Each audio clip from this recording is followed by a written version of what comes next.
What's up, everybody?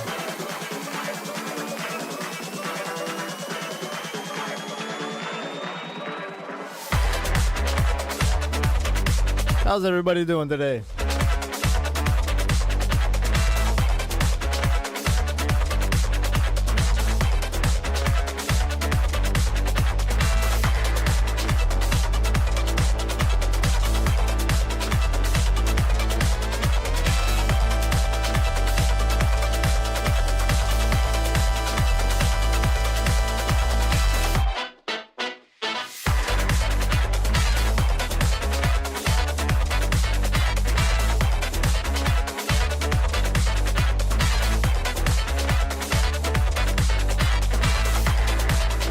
All right.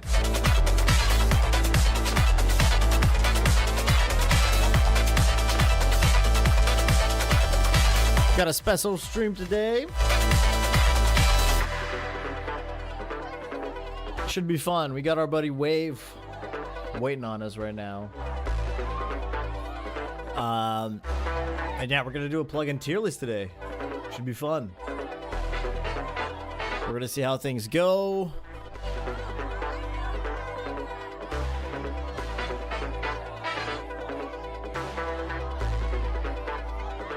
Should be interesting.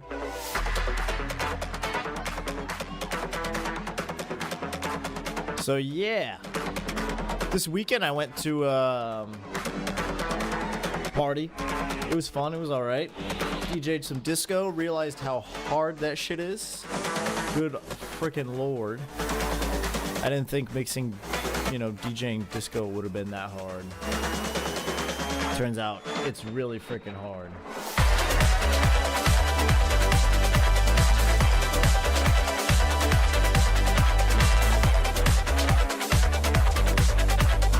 Not so much what you're hearing right now, but like all the old disco tracks not recorded to a metronome or anything. Good lord. That shit is crazy.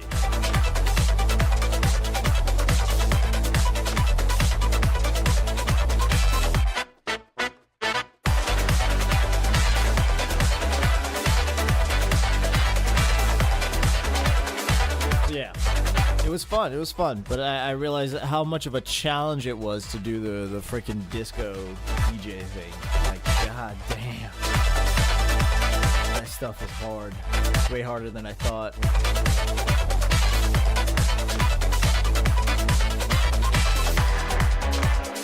Let me see here. I do have a... Okay. I have that one.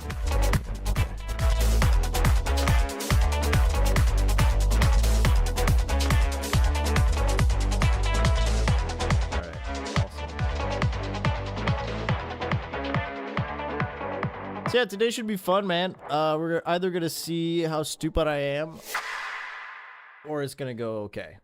We're gonna see how things go. I have a sneaking suspicion that I'm gonna say a lot of dumb shit, but that's all right. We are here to say a bunch of dumb shit.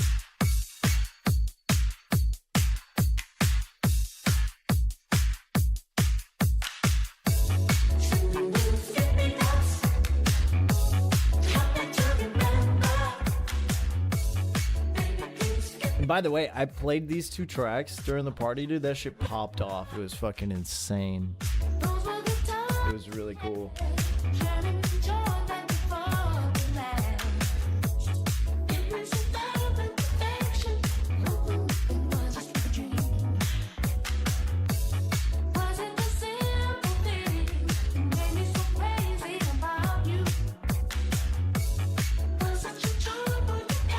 Y'all are gonna laugh, by the way. The camera angle that I have of Wave is pretty fucking insane.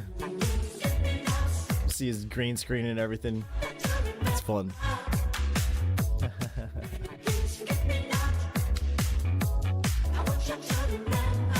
So yeah, hey, besides that, let's see here. We're almost at 100 followers. That's kind of cool.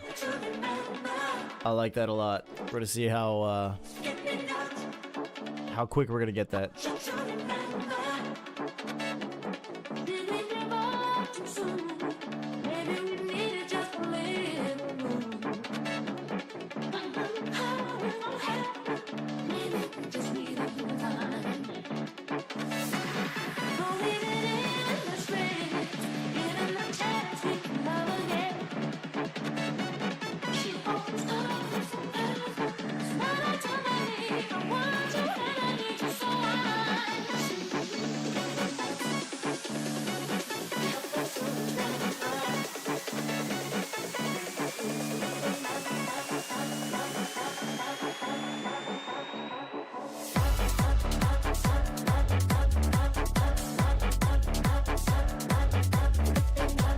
These songs are bangers.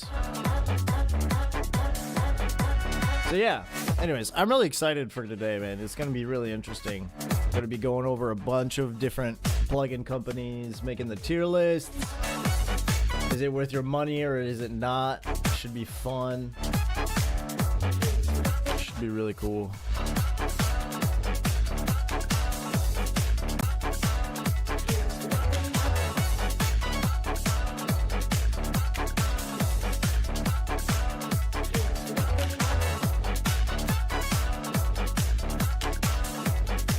It's going to be quite different from the flow that we usually have, though. Definitely.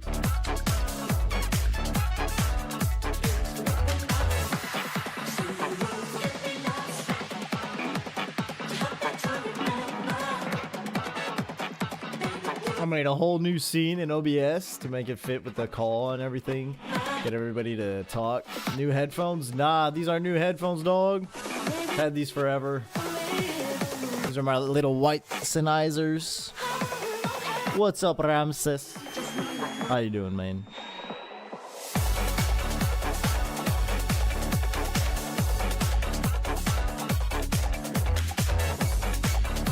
Good. Awesome, bro.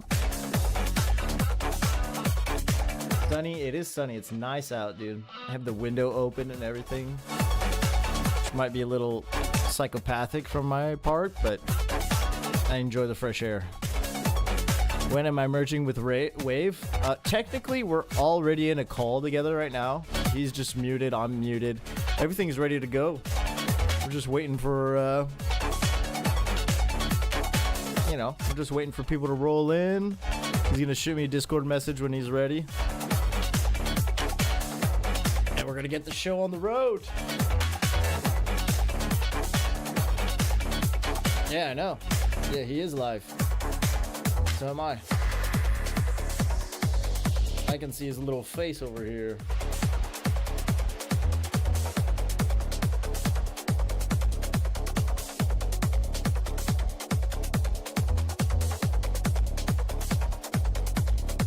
You know his camera angle in his live stream? It's not the same one that we're going to be having. The camera angle that I have right now is kind of epic. I'm not going to lie. We see the green screen and everything. Cover is blown.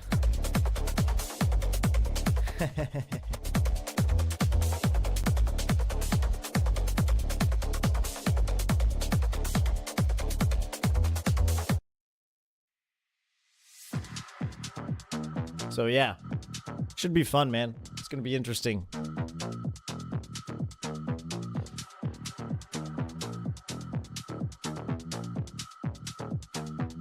We're gonna see how this plays out. Oh, hey, I added the painting over here. Now we can't see it right now. I know it's too dark of a painting, but I also added this little banner that we don't really see either, but this says employees only with a cool panther on it.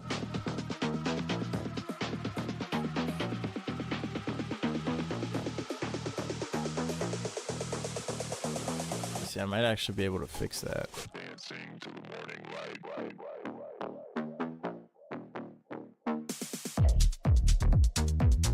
There we go. Yeah, we see the painting, and then we see this thing. Anyways.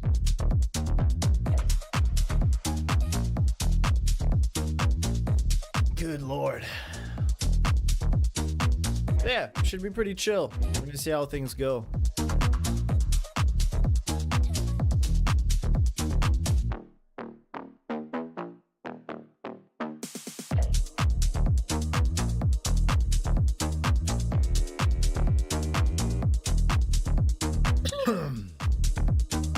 So how are you doing today? I hear you have the day off. Did you do anything special so far, or just hanging out?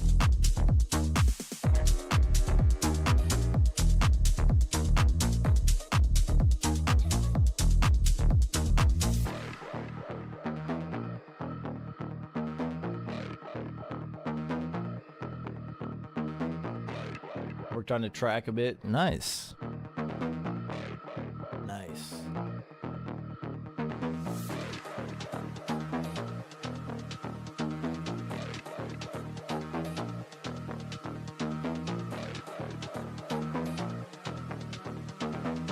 I played video games for like 3 hours before the stream. God damn. I'm addicted to that new Helldivers game, bro. It's so fun. Dancing to the morning light.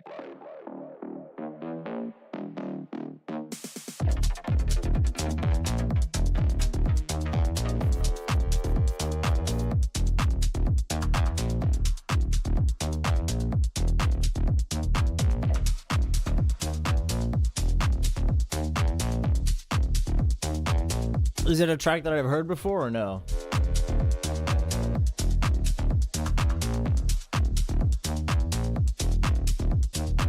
So weird, man. To just be doing this and knowing that I'm not gonna open up Ableton right now. Maybe. It's not the answer I was hoping. Kinda old. Okay. So yeah, maybe. Maybe I have heard it.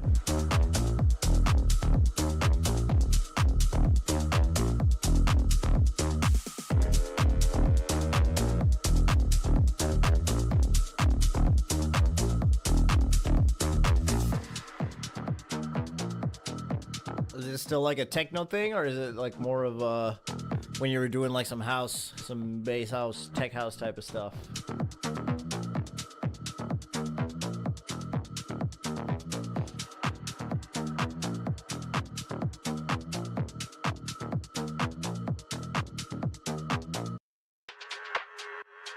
$140 BPM. Nice. Hey, we dropped checks and balances. I almost forgot. Melodic-ish. Nice.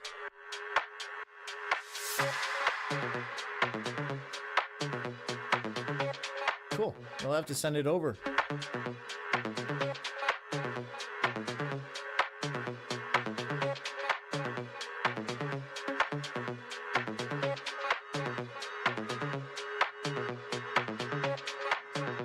Yeah, thanks, mate. Thanks, mate. It's actually doing all right. Let me look at the numbers real quick. It's nothing crazy, but I think I think it's all right. Yeah, it's at 124 plays, 9 likes. I think it's got 1 or 2 downloads on it, which is cool.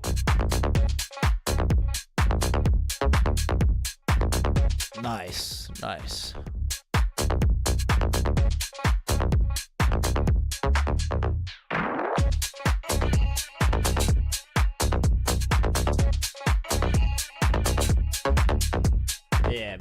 checks and balances kind of goes hard. I'm not gonna lie.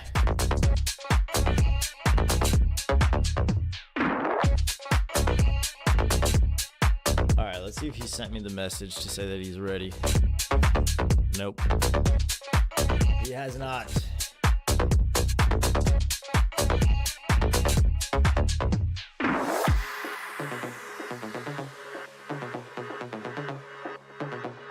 Should we change the color, man?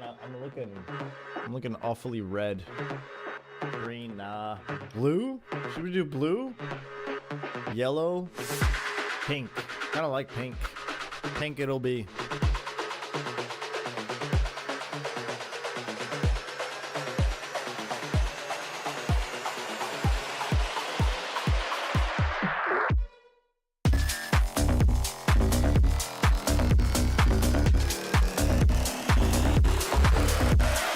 Yeah, it should be interesting, man. I know I keep saying it, but we'll see how this goes.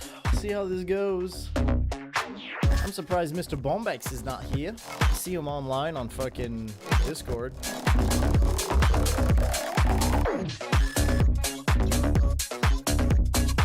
Alright, I think now is the time. Turn the music down a little bit.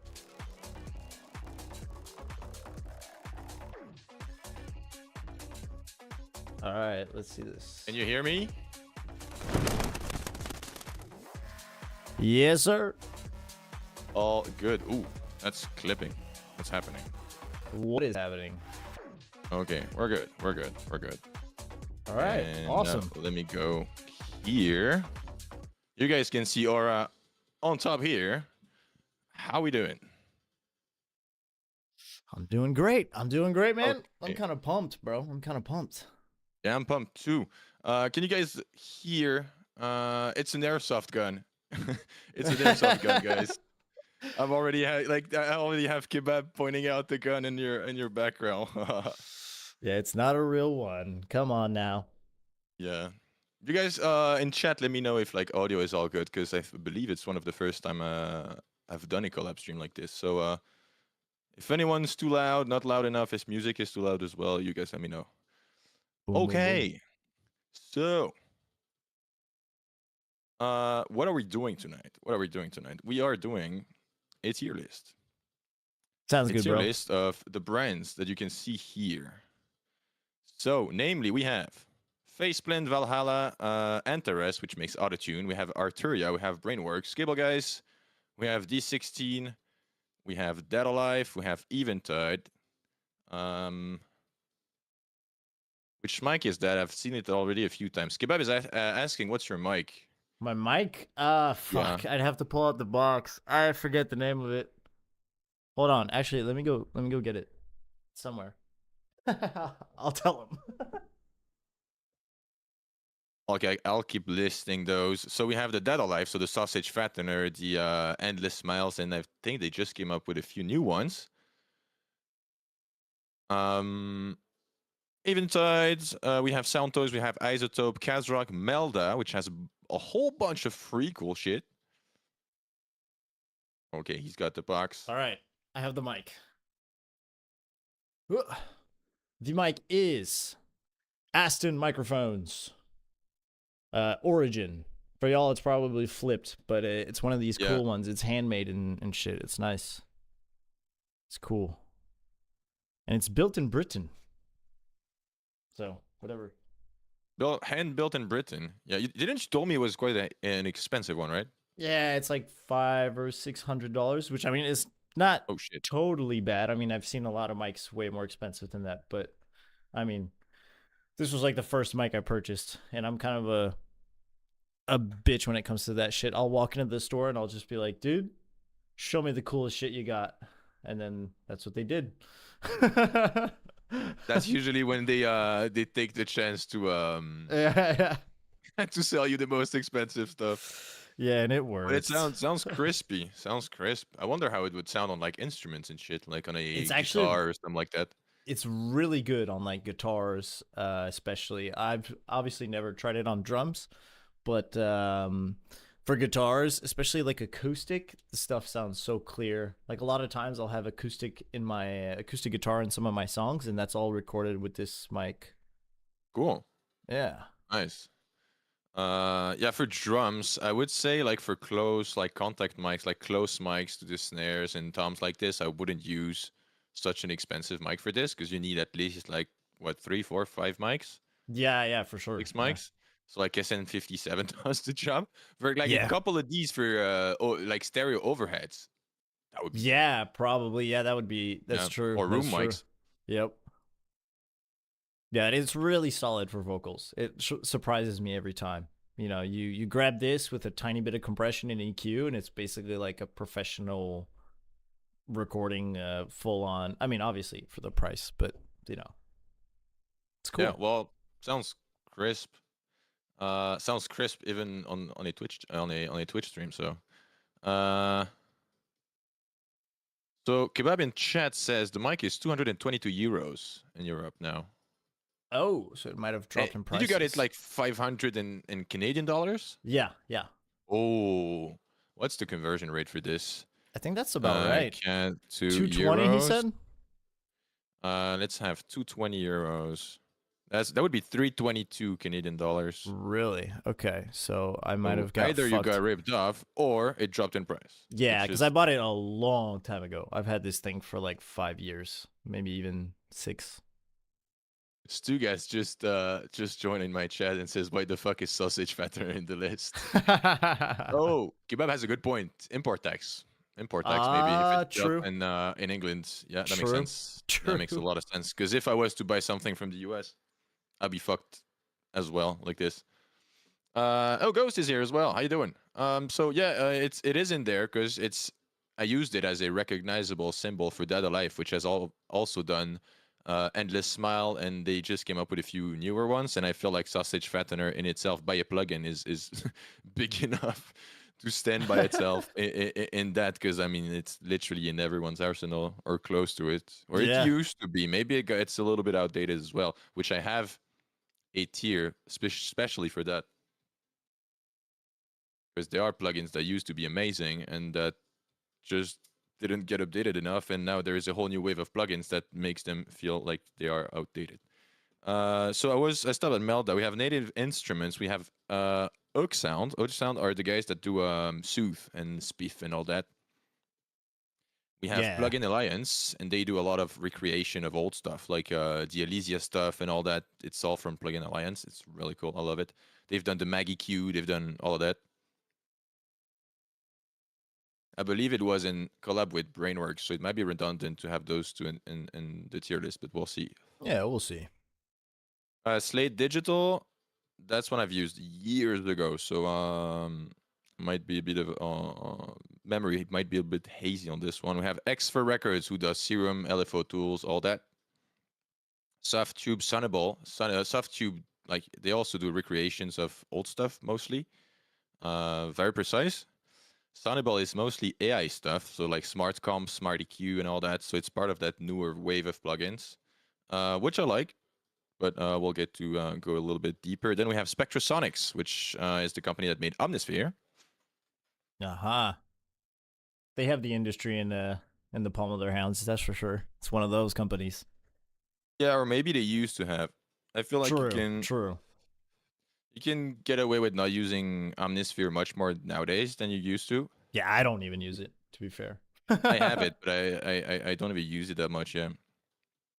Fat Filter, you already know what's going to happen with this one. Yep. We have Oh, yes. Tokyo Audio Line, which is they do a bunch of free stuff, awesome free stuff, but they also do oh, I forgot TDR as well. Can I add TDR? TDR VST logo. Tokyo Down Rex. There it is. Let me use this. Let me save. And then I should be able to add it down here. All right. Oh. Yeah, there it is. Where is it now?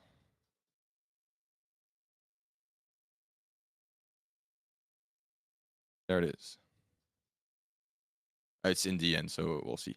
So, and then we have FabFilter. We have Yuhi, who does Diva and all that. They do Diva. They do what else do they do? They have wait, what's their flagship synth other than the Diva? They have another one. They have a bunch of cool free shit. I need to check it out again. Hive, there it is. Hive is also really good. Oh, okay, Um, yeah. Oh, they made Hive. They made Hive, yeah, yeah. Shit. We have UAD, Waves, and at the very end, Tokyo Down Records, which is a TDR. I've sent the tier list to Aura, so maybe you can add it in, or just we'll see it's at the end. So we'll already Yeah, I'll have add it in. a TDR logo. TDR, yeah, TDR logo. It's Tokyo Down Records, and you can, if you scroll down a little bit, you can select a file and add it in. Oh my god. And what are the tiers? The tiers. So from bottom to top, we have trash. I don't think any of them will end up in trash, really. Nah, I don't we think have- so, to be fair. Oh, okay, I know TDR. I know TDR. Okay, for a second there. I was Yeah, they have what like the fuck? TDR Nova. They have a whole bunch of actually very usable and used in professional studios free stuff. It's like legit. They're legit free shit. And they also have paid, but they have a whole bunch of like easier to use version. It's perfect to it's perfect to use like as a beginner, because like they have a bunch of really accessible plugins. Yeah, Those- I actually used the Nova before I had FabFilter Pro Q, so there you go. Same, because like whenever you reach for free Q plugins, that's the first one that shows up. Ghost says Serum goes into outdated tier. All right, already. Uh-oh. I might have some beef Uh-oh, with this yeah. guy. Yeah, I might have some as well. So then we have outdated. Outdated. We have don't recommend. So I'd say the value is not there or the quality is not there. We'll see if some of them fall into the line here. This is all stuff I've tried, right? And I've used. So mostly it's stuff that already have gravitated towards. Because like if a plugin is really trash, I don't think I'd even download it. So there is not a lot of chance most of them end up there. There, to me, no chance. I believe the one that would be used for the bottom tiers would be too expensive for what it is. Because I Yeah. believe it's interesting to really see the value. Like, what do you get for the price of the bundle? I think that's Vital and really Space- important. I think that's Yeah, really it's- important. Yeah. It's to me, like we're going with that brands approach, right? So it's only fair if we judge like the whole bundles and all of the they have like as a commercial proposition, like all what are they selling? Is that interesting, right? And so yeah, then the price of the bundle comes into consideration. Vital and Faceblend deserve their own place, maybe. Who's making Vital? I forget, Vital but I know it's and- taken the like a lot of my dubstep friends love Vital right now. Oh, it's Vital, literally Vital Audio. Wow. Yeah. I'll add that in as well.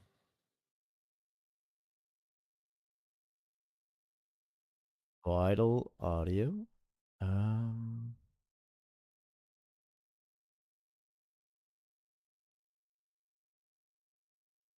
Vital down there. I know it's free, but I mean I use Serum. it's as good, if not better. Vital is amazing. Don't get me wrong. It's just I know my way around Serum. Yeah, it's basically free Serum with I think an extra oscillator. So, but I'm so used to the Serum UI. So freaking fast. Yeah, Serum is just the goat for like all the UI, how it feels, how quick it is that you can like everything's on your screen. Granted, I haven't really played with Vital much, but I feel like just Serum takes the cake on a lot of those like It's so VSTs. fast. Yeah, So fast. just by the sheer power. It can get a little CPU intensive, but I mean that's really It's definitely not the worst. I feel like No. it's rather well optimized compared to some others. yeah. What was the one by Arturia? They had like a Serum competitor they made by Arturia. It was called Pigments. and that Oh one was God. I haven't really heard- good, but that one literally ate your CPU. It was mad. On my chat, they are. I have a proposal of rename that tier too expensive for what it is to just crack it. I That makes think we're sense, going you to. know. That makes sense. Let's keep it. Let's keep it family and also commercially friendly here. Yeah. I'm probably gonna Don't edit wanna this s- and put this on YouTube anyway. So Yeah, I don't want to sabotage any potential future free license key for any plugin if my stream ever does grow. Oh God.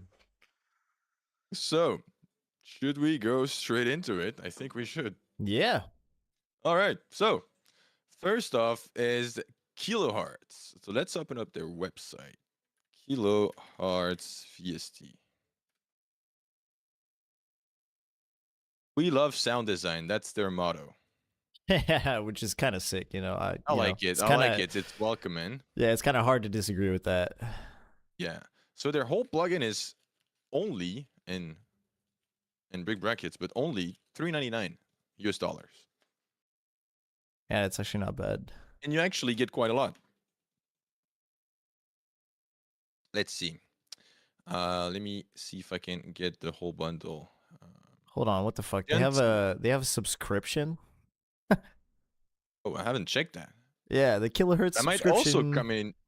Yeah, it gives That you may also instant come access into to the every service. single kilohertz plugin and all official content banks for just $9.99 a month. This includes our groundbreaking modular synthesizer phase plant, as well as our highly customizable modular effects hosts. Cool. Shit, I didn't even know. So it's kind of like the budget, you know, if you're willing to just pay the subscription, you get everything basically. Oh, wait. Actually, that $100 subscriber rewards to put towards permanent licenses is great. Where at? Is that in the subscription? Because I'm on that page where it's subscribe to own. I think it's this thing you just read out now. Oh yeah, subscriber For every 12 rewards. months Yeah. you subscribe, you also get 100. Because I was like, it's cool, but you never get to own it. I mean, picture you making music in 20 years, that would have come like much more expensive than if you just purchased it for 400, right? Yeah. So the fact that it gives you a kind of cashback for $100 for you to put towards permanent licenses is great because you get kind of both, like, best of both worlds. Yeah, That's and it's 12 months too, like so a full year. So they technically only make like 20 or 30 bucks Canadian in my case off of you. Yeah. Because since they give And you that- $100 back. Yeah, so that on the commercial side, that's a great idea. Mm-hmm. Now, what's included? So,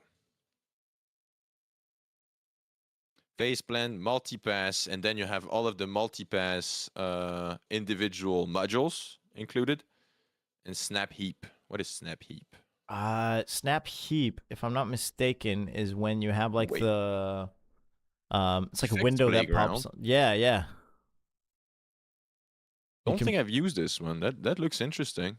Yeah, so you could put like have like kind of like the serum effects, Yeah. but for kilohertz basically. It's kind of what it is. Oh, So you can slap all of the kilohertz effects on like one, I guess plugin, pretty much, just like one I've window in your used this plugin one. chain. I've used the other one, which is called multipass. It's a multi-band, similar kind of thing. Multi-band like effects box. Wait, I But, might be mistaken then, because I know I have Snap Heap. Let me open it up in another window. Yeah, okay, yeah, Snap Heap. Yeah, that's exactly what I was thinking. Yeah. I might have it. Wait. I have Ableton open.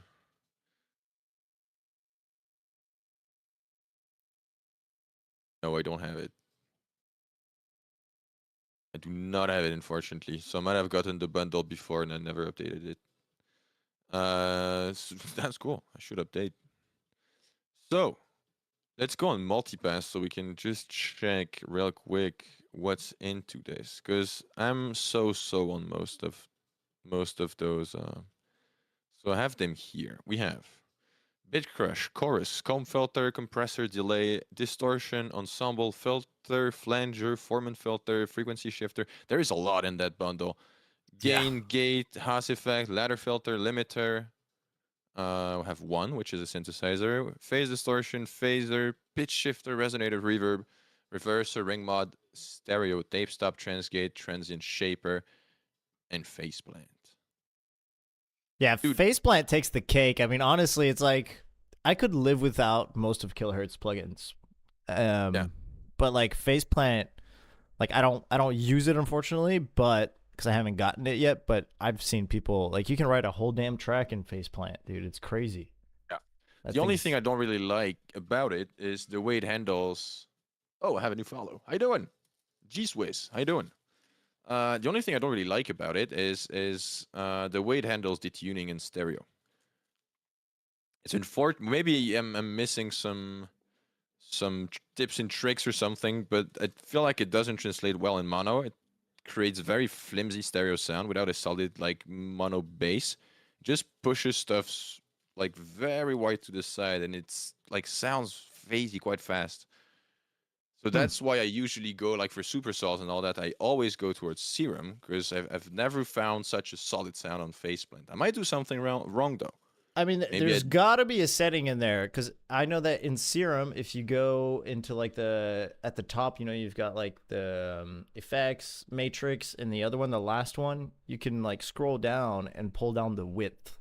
Yeah. So even if you Yeah. have like 16 voices, you can still bring it down to have it a little bit more mono. And I find it hard to imagine that faceplant doesn't have something like that. I mean, considering on how powerful the thing is, although it wouldn't surprise me either if they didn't have it. But I haven't used it, so. Yeah. I need to check it. Let's actually check. Faceplant. Because to me, just with faceplant, kilohertz, I mean, it gets pretty high up at there in the list. I mean, probably like, I would put it at amazing if it was just faceplant, but since all the other, like the frequency shifter, I cannot stand. I have a few other ones. A lot of their like little effects, I find that they sound a little weird. Like the stock frequency shifter in Ableton sounds a lot better than the kilohertz. I agree. frequency I shifter. agree. It's they feel like small flimsy module of a bigger plugins. They don't feel like they can like sustain by themselves as a standalone plugin. I mean, like their distortion is okay, but I never reach for it. Like it's not a single module in this spec has been my go-to for any of what these guys do. How could I even manage distortion in and no, not distortion, how is it called? Stereo in here. I don't think there's a way. I'll need to look into it, but where But would I that mean, go? for $3.99 Canadian to get the whole thing, you get faceplant and you get all their stuff. I mean, that's pretty good. It's pretty Yeah, good. because like faceplant is like a $200 ish worth synth by itself already. Yeah, even more in my opinion, because you can do more with faceplant than you can do with Serum, and Serum is 200. How much do they sell faceplant for? $199. There you go. That's actually a good deal. Yeah. It's funny because Kebab thinks the kilohertz frequency shifter sounds better than the Ableton stock one. Really? We've got an Yeah, outlier this is like here. personal preferences, I guess, but Yeah. like the worst one they have is the ensemble. It's like detunes any sound, and it's fucked. It's just like it's more like a phase mess generator than a real proper detune, which I hate. Because you know me, guys, I like monocompatibility, and I think it's it's a very important topic in mixdown and production. And whenever you use tools that just fuck that up for you, if you know about it and can spot those problems because you have a good ear, then it's not too bad. But if as a beginner you reach for those tools and you create a huge phase mess in your mix and you don't even realize why those sounds on a bigger system don't sound powerful, It's because of that. And as a beginner, you don't really have the tools yet to understand that. So I feel like it's also maybe a bundle that's geared towards not really beginners, especially with Yeah, how well, yeah. Faceplan works. Yeah, I think Kilohertz is kind of like that. You know, it's one of those companies that if you're just starting out, if you're like a couple years into production, you're probably not gonna want to use these. Yeah, Have you you won't tried? extract all the potential. Yeah, have you tried the Convolver?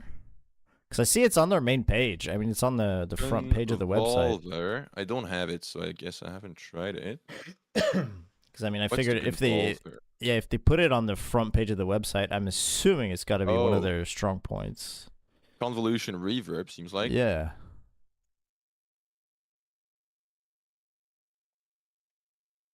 Because I know Ableton has their own now. Oh no, wait, I misunderstood. Kebab doesn't like the pitch shifter on kilohertz. He says it's also ass. All right, great. Because I was about to freak out. No, I'm just kidding. That that Convolver is 39 too. Like I mean, it's all pretty reasonably priced. Yeah, it's not It's bad. also quite small form factor, which makes it quite um somewhat intuitive.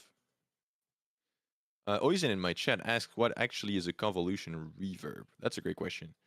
So either you have any VST digital reverb that is going to spit out a sound out of a algorithm. So algorithmic reverb is what most of the reverbs are. They just calculate a space and then let the sound evolve in that space. Then what you can do is also record impulse, what's called impulse responses. What's Ghost is saying. What's an impulse response is you go somewhere, somewhere that has reverb. Let's say a cathedral. You set up a speaker, a very flat speaker that is going to output what's called a sine sweep. Sine sweep is just a sine wave that goes from 20 hertz to 20 kilohertz very fast. And a microphone is put somewhere inside of that room and is recording this. And what's it recording? It's recording how that room reacts to every single frequency in the audible spectrum. That way, they can use that impulse response, and then you can send pretty much anything inside of that reverb, and it's going to simulate the reverb of that specific cathedral. How is it called? Is it altiverb? Altiverb? Yes, I've heard about that. Isn't that like the Yeah. the $1,000 reverb?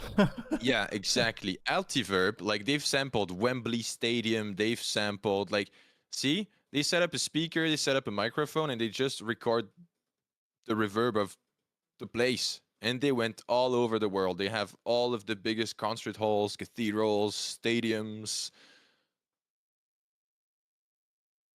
Similar to how Sonarworks calibrates your speakers. Exactly, exactly. They both sample an impulse response of of the room you're in.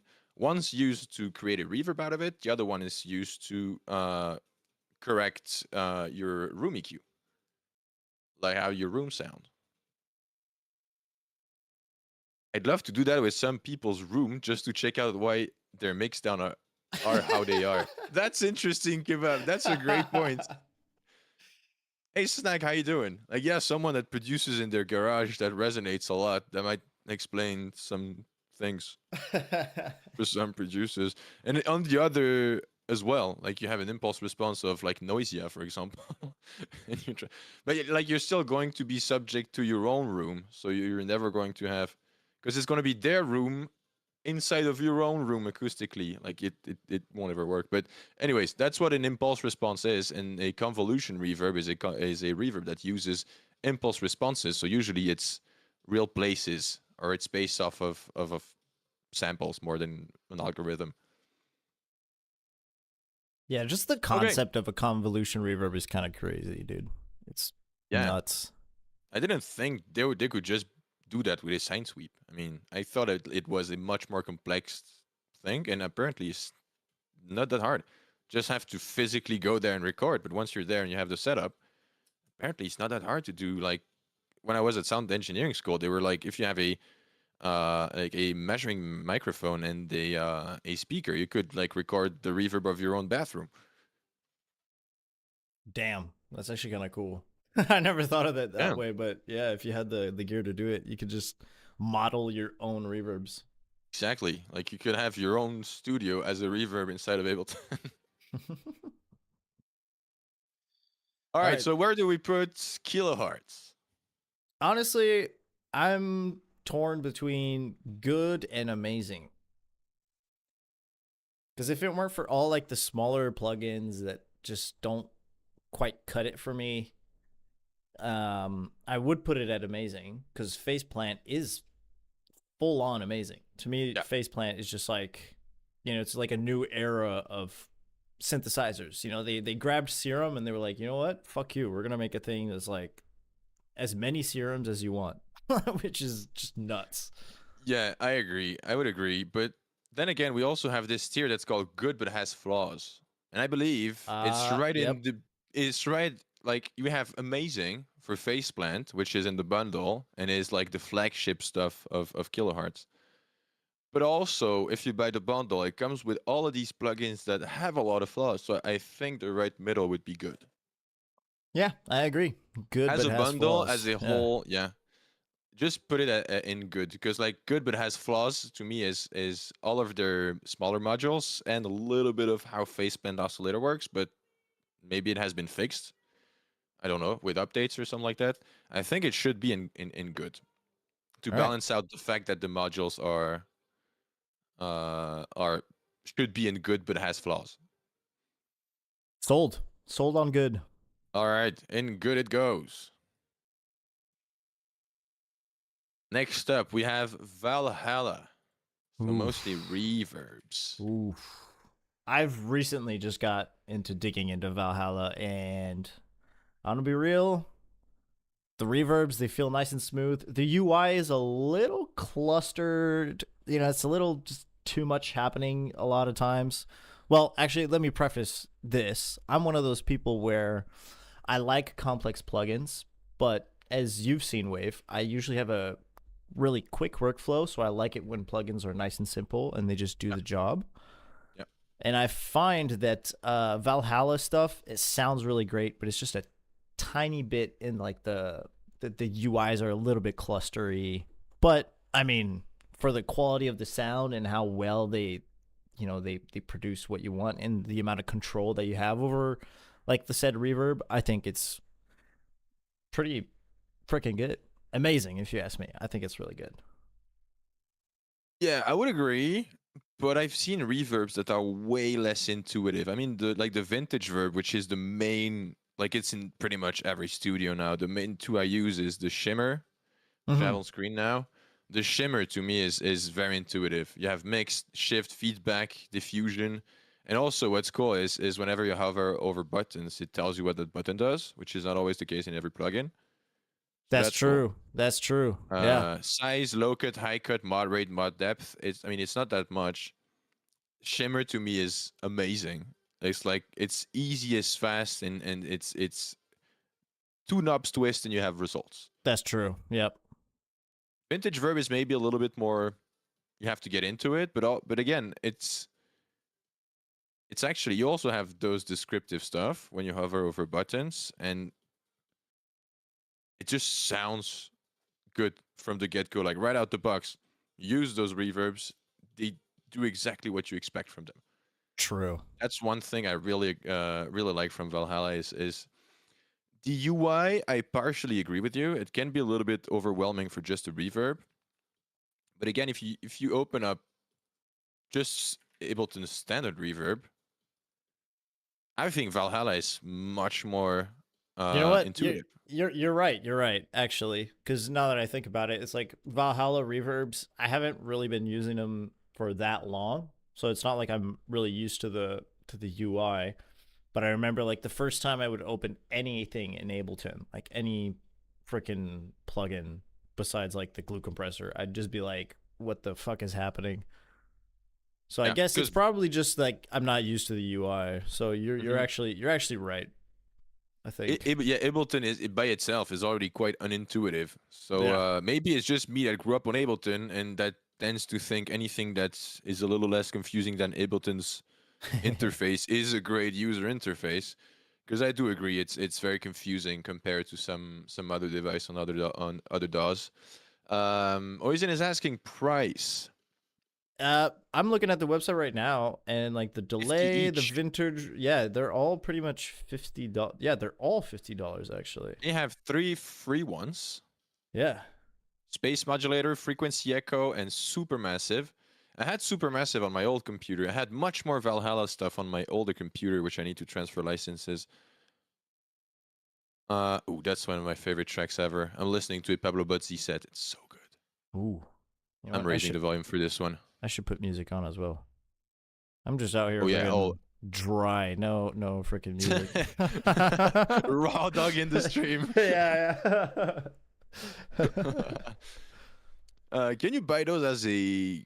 As I a don't think bundle? you can buy those as a bundle. I don't see it on the website. I mean, I don't think you can. I see the Plug gift in? card.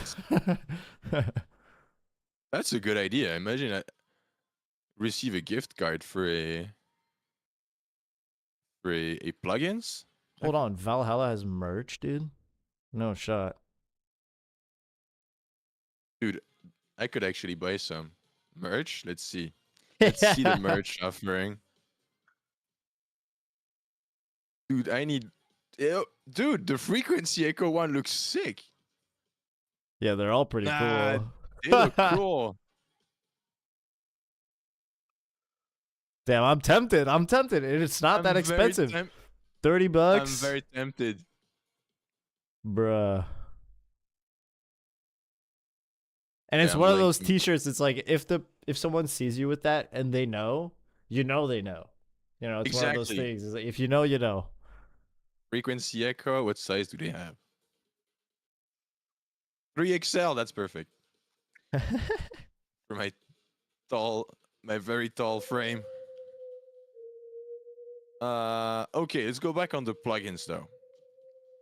Valhalla Delay, I've used it at the sound engineering school. Again, simple, effective, sounds great, does what you expect. Vintage Verb, amazing. Room, great. I had it on my old computer. Great stuff. Also very easy. It has a few faders and that's it. Plate, I've never used it. Me Shimmer is neither. my Shimmer Shimmer is is- my go-to for pretty wow. textures. Yep. Kebab in my chat was saying that Shimmer is kind of hard to get to sound right. And I wouldn't agree with that. Yeah, I don't agree with that either. I think it's one of the easiest ones to sound right. But Yeah, from what I've tested out with it, it's kind of hard to make it not sound like Valhalla Shimmer, if you know what I mean. It's one of those plugins that has a very distinctive sound, you know. I agree.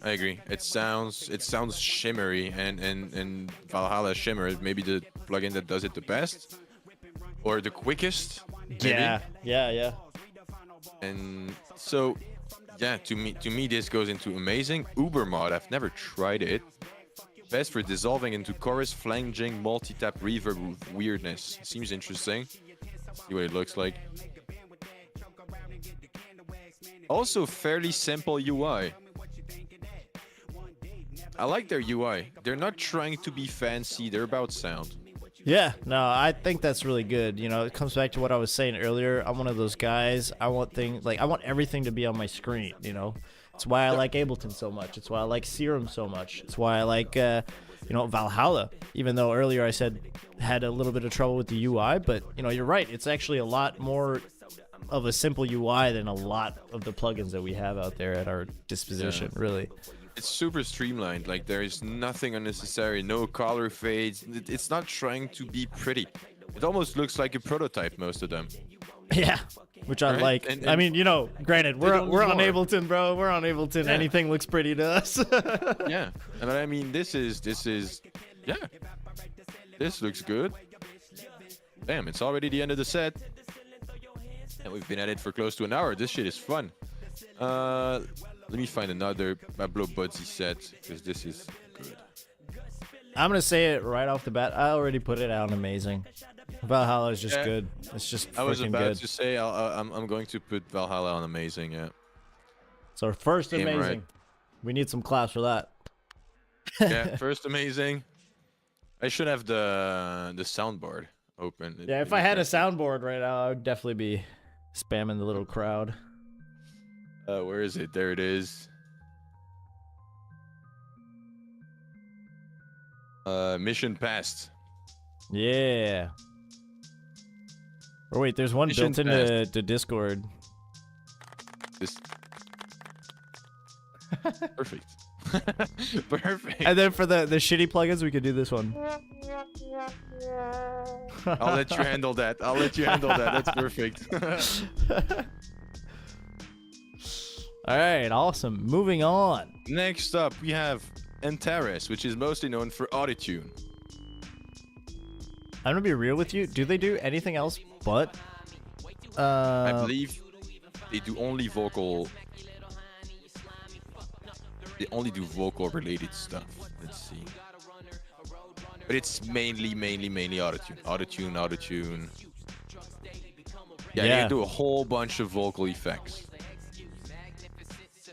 Kebab in chat says, to be honest, I don't have a lot of experience. Kebab in chat says autotune is cool, the rest is mid.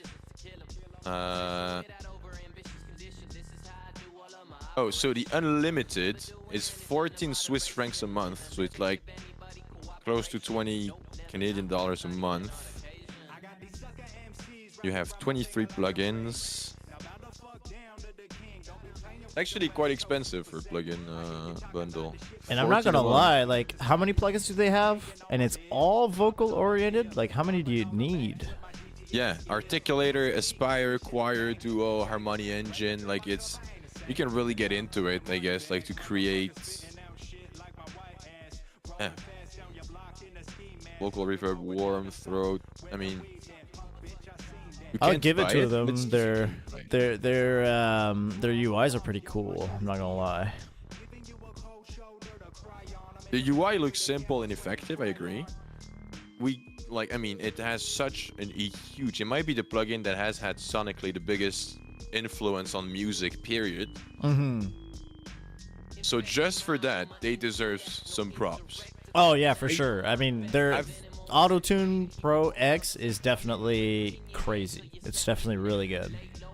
Yeah. And what was the one before that? Was it just?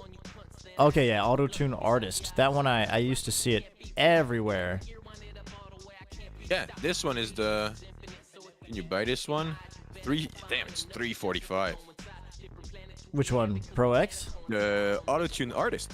Oh, It's 345 Swiss francs, so it's like 400 Canadian dollars. good lord. Yeah, and Autotune Pro X is 459 Canadian. That's a lot for I mean, How much is Melodyne? Because I use Melodyne when I need to tune vocals. Melodyne. $649. Ouch. Okay. Yeah, this one I haven't paid for the license, I have to be honest. I have the what's the name of it? Waves Tune. It works too. It has its flaws, but well, I guess you could probably do it with like Autotune Pro X and all. But I really like how you can just punch in MIDI. So like if you have like samples or like loops of vocals that you really like with Waves Tune, you can totally just like write a new MIDI for it, and the Autotune will try its best to retune the vocal, or like you can change the scale of a vocal and stuff, which is really nice. Really You can do that on Autotune, like the proper Autotune. I have no idea, but on Waves Tune, I know you can do that. You most likely can on Autotune, I guess. Yeah, I would be surprised if you couldn't. Let's see here. I have Ghost in my chat saying 345 is pretty cheap for a rap career, though. That's hilarious. It's true though, dude. It is true. I mean, It is true. I mean, goddamn. can you Oh, tune an 808 wait. kick drum, though? No. It's not designed for this. Click on Autotune Pro X. Go on like Learn More, I think. Yeah, and then scroll down. You've got automatic and precise, which is like the second bubble they have. Looks like Yeah. they have like a built-in Melodyne into it. Oh, yeah. Holy shit, that's actually really fucking cool. Might be the Melodyne killer. Because it's like Melodyne plus Autotune in one. Yeah. Oh wow, and it's got artist presets. Holy shit. Artist presets? Yeah, bro. I want the future autotune on this, please. Damn. Damn. So Snack says you can write down the notes and it correct them manually. So I guess it's the same feature as like the MIDI thing you were talking about in Yeah, Waves 2. yeah. Okay, well, damn, I think Auto-Tune Pro X takes the cake for sure when it comes to auto-tunes. Yeah, Let's see what Waves Tune, like, what the price is on that. pretty sure it's on a permanent sale of not much, but Waves has gone on that subscription path too. Can you buy them? I think for a while they literally you couldn't buy them anymore. It was only Yeah, I'm on the rent to own or website and something it's like all, it's literally all subscriptions. that sucks. So damn, that means I'm still paying for that shit and I didn't even realize. Fuck. I'll just go open the window. I'll be back in a sec. Alright. I can't find it. Like, can you just buy like the Waves Essential and the Waves Ultimate, I guess? Which is like the two deals that they have. If so, that's kind of annoying. I wish you could just like... I'm back. Awesome. Okay, no, you can buy the plugins. I'm on waves.com. Yeah. Waves Tune is usually $199 and it's at $49.99 right now. So it's permanently yearly around 49, and I believe that's an illegal practice. But the Waves, as have you ever seen Waves prices fall? No. No. I believe faking, at least in Switzerland, faking the customer by thinking this is a sale when it's like actually a year-round sale is illegal practices. But I don't know. Really? I believe in Switzerland, like baiting you into thinking you are having a deal is I don't think is good. Ghost is saying he's boycotting, so I guess yeah, fuck that company. Ghost says. I agree. Waves has questionable commercial, like very hard marketing and all that. Let's go back on auto-tunes. Yeah. We have Waves coming later, don't worry. With their $8,000 Mercury bundle. Oh, Jesus Christ.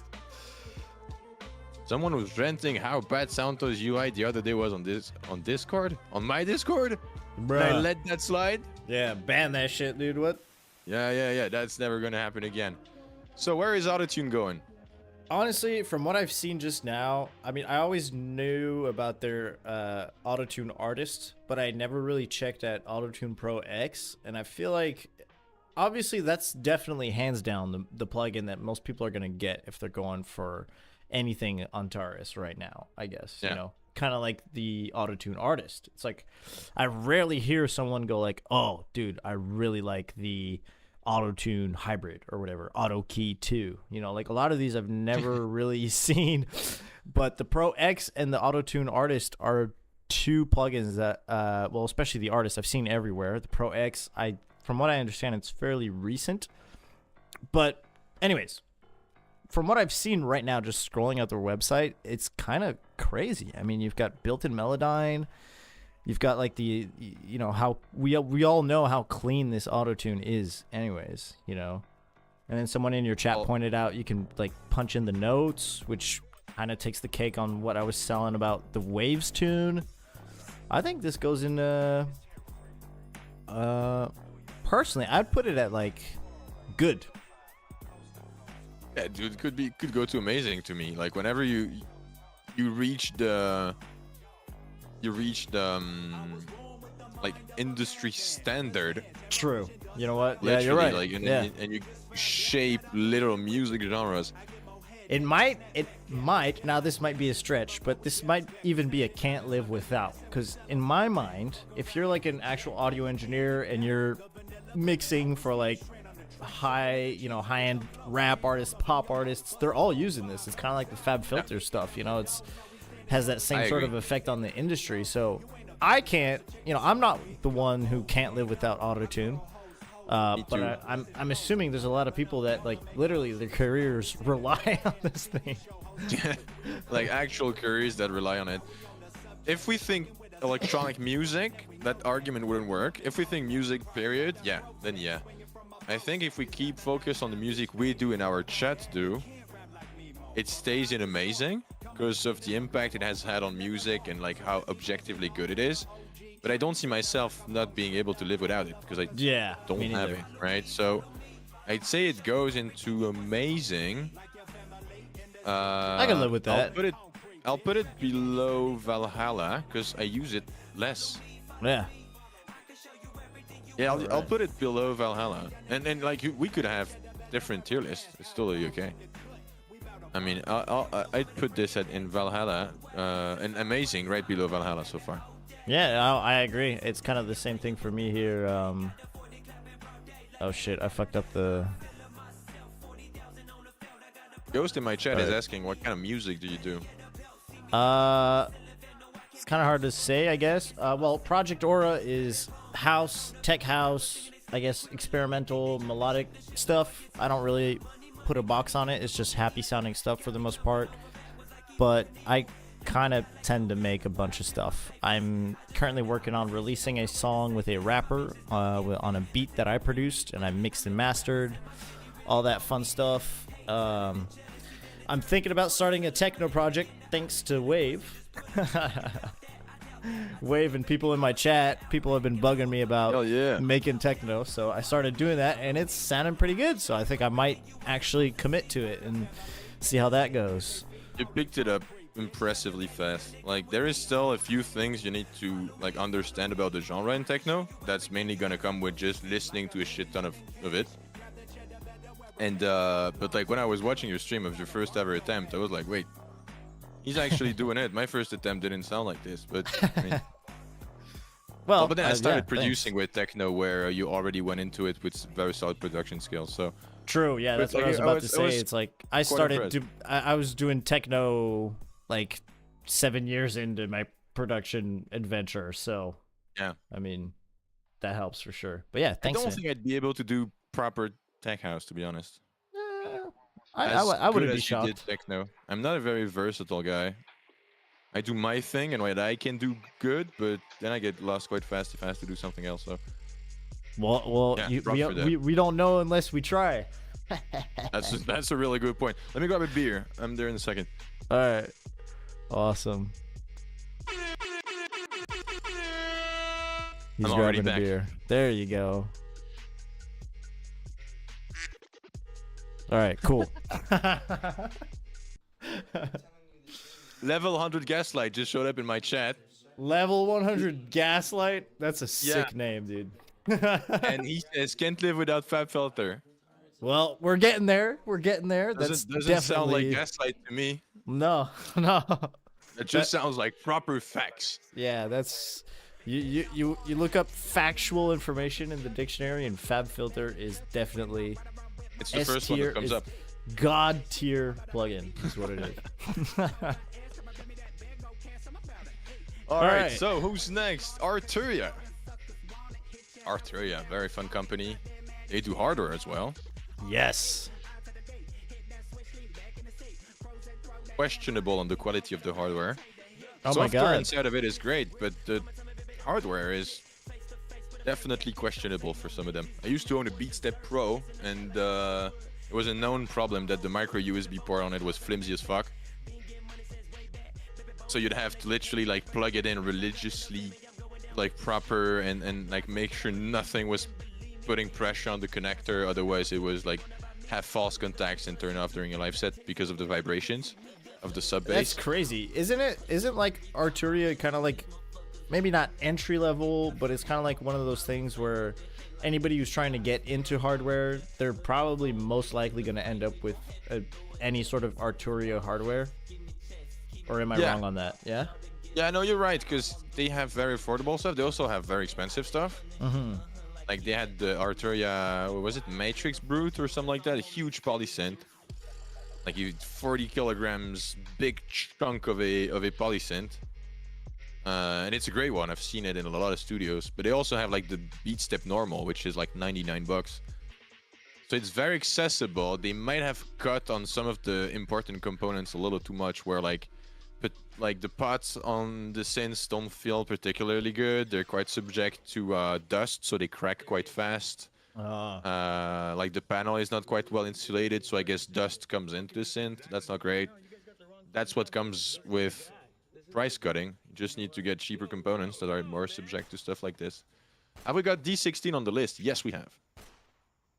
Hey, I just opened up their website, and they have 50% off individual software and sounds right now on their website. Yeah. Until That's the crazy. 7th of March. That's a good deal. And I've also seen they have an acid box now, like the 303 style thing. Let's go on products. Collection. So we have Lab Brute The Freak Lab? Step Fuse. let's see. So Lab is, I guess, their synths? All of their synths? Yeah. Integrated software instrument and MIDI controllers. Okay, so what do we have in here? Keylab Essentials, we have, let me check what's the V collection. We have the Mini Moog, we have a Vurli, I don't know what it is. The Acid, I might give the Acid one a shot. It's been a while since I've used Acid, any Acid related sounds. Yeah, I Piano usually is just make great. them in. I usually just make them in Serum. Wait, they have a software Mini Freak? They made a software version of their hardware sound, of the new hardware synth. That's interesting. For 99 bucks. That's cool. I like it when Ooh. companies do that. I don't even know if Moog did something like that. Yeah, they're too busy doing iPad apps. If you go on Instagram, like on Moog's Instagram, every time they release a new product, everyone in the comments is just like, we're literally asking you to do just synthesizers. Just do analog synths, please. And like they just go on like recreating their synth on iPad apps that no one cares. And like just fucking do a mini Moog, like just you did back in the day. And that's it. I gotta give it to them. Like all the hardware. I mean, it looks pretty. Everything looks pretty. Even their website, it's nice. It looks good. Yeah, the design of Arturia is great. It's really, really good. So let's go back on the Lab bundle. Yeah, that's what I was just looking at. Keylab 49, MK2 Pigments, DX7V, CMIV. Went to brass and all these things like yeah. brass winds and all. Grand piano, voices, string. I need to get these. Those look interesting. Yeah. Oh, Korg. the ARP We had this- 2600V looks kind of crazy. We had this whole collection when I was at the sound engineering school, so I got to try all of these. The Prophet 5, I've used that one a lot. That's a great bundle. How much do they sell that for? Because like you literally have everything you'll ever need synth-wise in there, except for maybe Serum, like a proper wavetable. Oh no, you have Pigments. Yeah. So in Pigments, 74 bucks on. Oh no, that's the DX7. Sorry. Where is Pigments? How much do they sell Pigments for? Let me see. They also have the Analog Lab, which is free, where you have like kind of presets from all these. Like Analog Lab, the free version is really good. I'm gonna have to grab that. Looks cool. Yeah, it's free. Wait, they and have it's- two of them. They have Analog Lab, and I thought I saw another one. Analog Lab is oh, just the presets of all Analog of these Lab Play. Okay, that's what I saw. Okay, never mind. They also have free demos on all of their plugins. Yeah, That's which is also a really cool. I like that they fair do point. that. Yeah. I But mean, it's to be always gonna fair- yield more sales. I mean, Yeah, yeah. To be fair, most companies probably always have free demos, but it's a good option to have. I think there's nothing more frustrating than like you want to try something out before you spend like, you know, 100, 200 bucks on something and you can't even try it. it's a way to get the foot in the door, like selling wise. Mhm. So you start a track with this one, and then your trial version is out, and you want to finish the track. You have a decision to make: should I buy it and finish the track, or should I leave it at that and use another synth? I guess there has been a few synthesizers sold that way. Just like get the foot in the door by just Yeah. giving out free demos out to everyone. So wait, hold on. Is there no like bundles for these? I'm looking believe for there it. is. I can't find it. Like I'm looking at Lab, and if you scroll down, it just shows you like the integrated software. Shows you the controllers they have, software instruments. Oh yeah, maybe it's just not sold as a bundle. It's maybe just like they present it as like product lines. Okay, they do have some bundles, like V Collection, for example. It seems like Yeah. they have V like Collection is all of the analog synths. yeah. Oh, it's all of their synths basically. Okay, so there is a way to get like some bundles. That's kind of cool. Yeah, $5.99 for all of this to me is actually quite fair. Yeah, that is fair. Yeah. There are synths that cost $2.99 for one synth, Yeah. and sometimes they're not even that amazing. I mean, to be Me, fair, this I'm is a good deal. I'm gonna leave this up to you because I don't really know that much about Arturia besides what I'm seeing right now. I mean, I've heard great stuff and I heard bad stuff. Like, you know, like you said, the hardware stuff could be lacking when you hit a certain price bracket. I mean, I would assume if you pay big bucks, I mean, you're gonna get a nice hardware piece, you know. Where are there other? Like they have effects as well. Yeah, software effects. Let me look at that. Software effects. Okay, they do have. Oh my God. Okay. $7.99. That's a lot. That's a lot. Yeah, that is a lot. The fuse range, which is Oh, but wait, no. I found the absolute hugest bundle. $7.99, and you have in there V Collection 9, Effects Collection 3, Pigments 4, Exploratory Sound Library. oh yeah, okay, yeah, I Bunch see that of presets here. for all of these, I guess. Yeah, 4,000, 50? like 50 best-selling sound banks. Yo, 50 sound banks, that's a lot. You know, you could pay one sound bank for like, you know, I don't know, 50 to $100, depending. $7.99 for that is actually fair deal, because I wouldn't want to go to that only one manufacturer and I have all of what I need. That's not what I would do. So I wouldn't buy that whole plugin. I would pick and choose what I need in there. Might end up a little bit more expensive per VST, but that's actually a fair deal for all of what you get in there. Like, and the effects collection is also really good. Let's go back on software effects. Yeah, you have a lot of effects. Yeah, they do. We can see the Sound And they're Explorer great. collections right. Oh, okay, no, I just clicked on it again. It's the same thing. They're all really good. I love their filters. There is the SEM filter, which I use a lot. You can sequence it. Have a step sequencer on the filter, and then you can apply that step sequencer to like an envelope or the start of an LFO or something, and it's great. I really like you have a lot of filters as VSTs or just native Ableton, but you don't have a lot of sequenceable filters. Okay, so when And you still, get the Sound Explorers Collection 2, the one for $7.99, you get Effects Collection 3, which I don't know how expensive that is, but if you scroll down in the effects, the software effects, and you look for Effects Collection 4, that's $4.99 for just the Effects Collection. Oh, so you have the older one, so you don't have all of them included.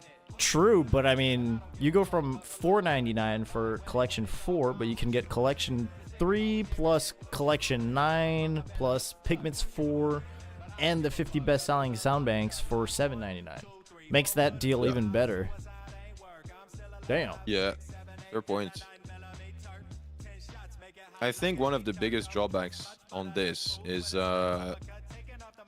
fairly clunky usability. It's not a plugin you double click and opens up right away, even on a fairly powerful computer. It feels heavy for the computer. CPU usage is not that well optimized for most of them. I mean, they sound amazing. They all sound great, don't get me wrong, but yeah, they're on the more CPU heavy side. So if you have like a pretty modest computer and you want to get those, and they don't work really good, or you can maybe use one, and you use one synth, and then you try to use an effect and your CPU melts. Yeah. Kiwi says it takes ages to load even on a Ryzen 7. Well, yeah, I have a Ryzen 9, and they're the plugins, them and Isotope are the plugins that take the longest time for me to open. And also native instruments, but that's because of all the complex libraries. when you have to load 50 gigabytes, even on a powerful computer, it's gonna take ages. Well, not ages, but it's gonna take time. Okay. Well, Level 100 Gaslight says isotope is awful at optimizing. Yeah, I agree. yeah. Very clean UIs, usually pretty simple, but bruh. Yeah. Where do we put Arturia? Honestly, I would put it at good, but has flaws. But like I said, I think I'm gonna leave this one up to you because you have more experience with Arturia than I do. Personally, I would put it at good in front of Faceplant. Okay, so actually, wait, hold on. Of kilohertz, sorry. In front of kilohertz. In front of it means it's less good, right? I'd say it's better. The closer you put it to good, to the category, the better it is. Okay. So Alright. I'd put it a little better than kilohertz, because the overall package is better. True. Where kilohertz, most of the value is concentrated in one or two things. There in Arturia, you have a very good all-around value. And you have also very good consistency, like throughout the whole value of all the plugins. You don't have great and shitty plugins. Like they all have attention to the development and the details and UI and all this. Like there's attention to detail, which I really like. Only drawback is CPU usage, but I mean, I've never had any issues really with it.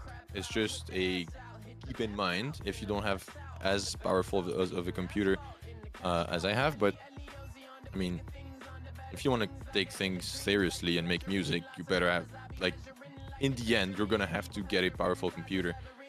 So, yeah, I'd put it at good in front of kilohertz. I agree. Done. Sold on good.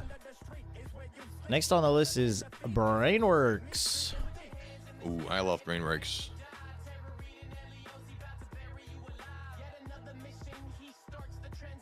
Yeah, I like the look. I like the look of it. I'm trying to see if there's one of these that I have. I mean, I've got to have at least one. To me, I mean, I use their clipper a lot. I use what else do I use from Brainworks? I have some in Ableton 12.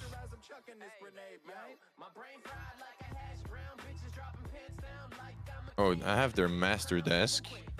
Oh, I haven't activated the license. Okay, means I've never used it. I got this one on recommendation from Stugats. This one is really good. It's like an all-in-one. It's the AMEC 200 console thing, like all-in-one channel strip, like analog-like channel strip. It's really good, really good. Put that on a master bus and it sounds great. They're the one that develop, I believe, all of the Plugin Alliance, because I think Plugin Alliance and Brainworks is kind of the same thing, right? What if I check the black box? Yeah, it's also made by Brainworks. Okay. Yeah, the Having black Plugin box, I Alliance have it. Yeah, that's cool. Black Wait. box is amazing to me. It's one of the best saturators out there.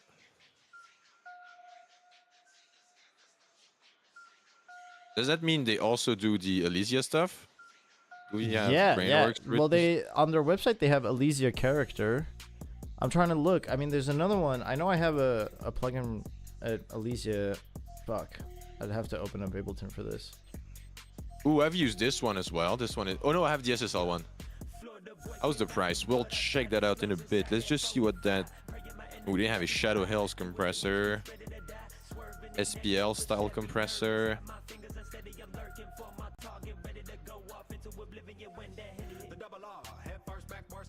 SPL transient designer. Oh, they do this one as well.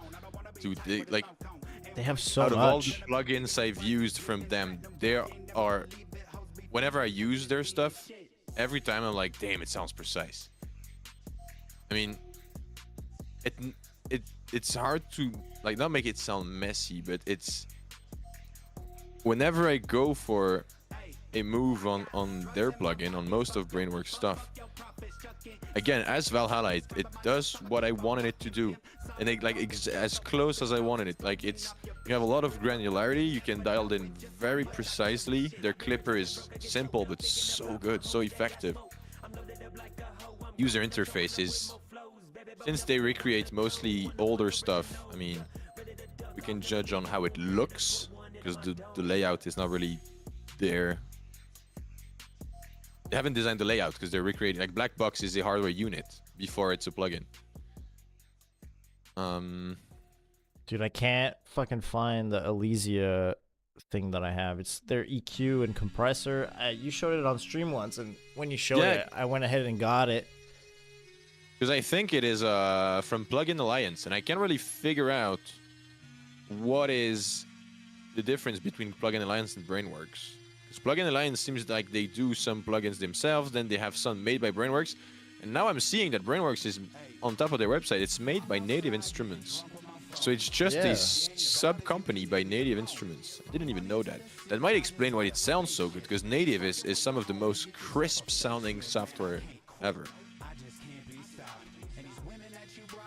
You know what? I think it's probably like the only goal of Brainworks is to recreate digital versions of hardware, like consoles and EQs and saturators and stuff. Yeah, in a way, yes, but if you scroll all the way up, they have like a tuner, they have a true peak limiter that doesn't seem to be based off of real stuff. They have amps too, which is cool. Do they have a bundle? Don't think so. Yeah, it doesn't look like it. No, I don't. Okay, what the fuck is this shitty fucking music, dude? I just let YouTube run and risky stuff. Yeah. Let's go for like lo-fi. Shadow Hill sounds good. You see, they're killing the Pioneer brand. Yeah, I've seen. It's called Alpha Theta now. Yeah. Pioneer DJ is dead. Worst rebrand of all time. Yeah, bro, that's crazy. I hate that they did that. Literally, the Pioneer DJ brand is one, like visually on photos, one of the strongest. Like it's on the Nike level of recognizable brands. Even people that don't DJ, that have been to a club 20 years ago, know it's Pioneer stuff they're using up there. You see it on every single club picture. You see their logo, and they're like, you know what? We'll go for a change. And it looks complete. It looks like the whole product looks different. They've released their first products as Alpha Theta, and it looks weird. It's I do not understand the reasoning behind it either, Oisin. I think it's like corporate takeover. There is a lot of money involved, and a whole bunch of people out of universities, like marketing smartasses that thought they had a great idea, and just ruined one of the most recognizable brands in DJing ever. It's crazy. Yes, like I bought it's not even.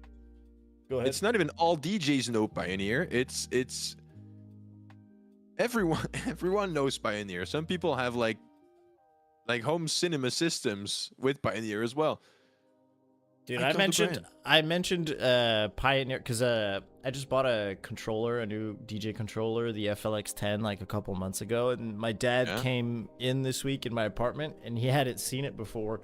And my dad's a professional guitar player, blues guitar player. He has no business of knowing what the fuck Pioneer is. And then he just looks at it and he's like, hold on, that's Pioneer? I had a Pioneer sound system when I was a kid. And I'm like, damn. Yeah, see? Like, that's a brand wildly right recognizable brand. And they're like, you know what? That whole brand idea. The number one thing you should go for is brand identity. And they've achieved one of the strongest one on any market. And they're like, you know what? Fuck it. Imagine Apple being like, all right, you know what? Fuck that whole Apple logo stuff. From now on, we're going to be called, I don't know. And like they just flip something, whole different logo. Like no one would notice. Like, I mean, what the fuck is going on? It's not a real one, Snack. Snack has also seen the gun on your wall. It's an airsoft gun. Don't be scared. You know what? At this point, I might actually have... Like, I kind of want to just tell people that it is a real gun.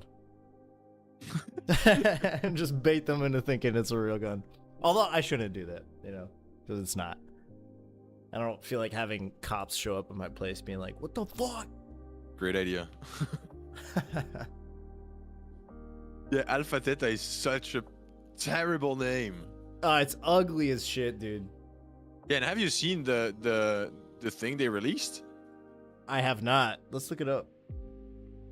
Alpha Theta. Alpha Theta DJ thing. One through music. What does? Look at that thing.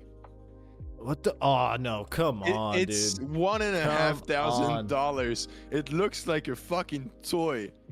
Jesus Christ! If we go to products, oh no shot. They don't have anything. They only just have two. They only have this one and the Wave 8, which is like a speaker. What if we look up Pioneer DJ? I mean, come on, I can't. Do they still have a website? Oh my god. If you go to Pioneer DJ, it goes to Pioneer DJ, but the first thing it shows is the Alpha Theta. The branding is they still have Pioneer DJ on the website, Oh my god. but they have the Alpha Theta and they sell it as an Alpha Theta branded. What is it?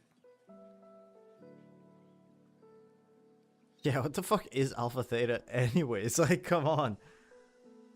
Oh god.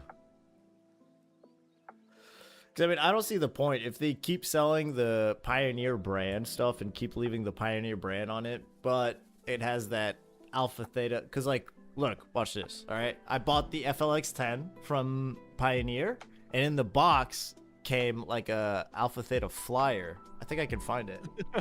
They're even confused themselves. And they're like $1.5K for that piece of garbage. I have it. It's the Alpha Theta. It's called the Alpha Theta Care, and it's like a pamphlet that tells you about the warranties and all that stuff. So like, what even is Alpha Theta anymore, dude? This is a fucking disaster. Oh god. Oh my god. And yeah, blue. Why blue? It looks something IKEA would make, or like. It looks like a plugin interface is what it looks like. Yeah. Oh god. It's fucked. It's so fucked. It looks so bad. Ah, Alpha shit. Theta. There is no branding at all on that thing. No logo, no nothing. When before they had a huge Pioneer logo on the sides that was taken on every DJ picture ever. Balanced output. Well, I hope so for $1.5K. Imagine if it had a unbalanced jack output. Anyways.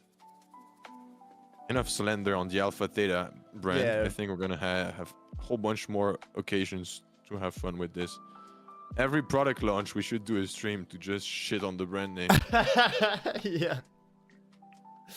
We Alpha should look. Theta hate stream. Yeah, we should look if they have a. We should look if they have a like keynote kind of launch event.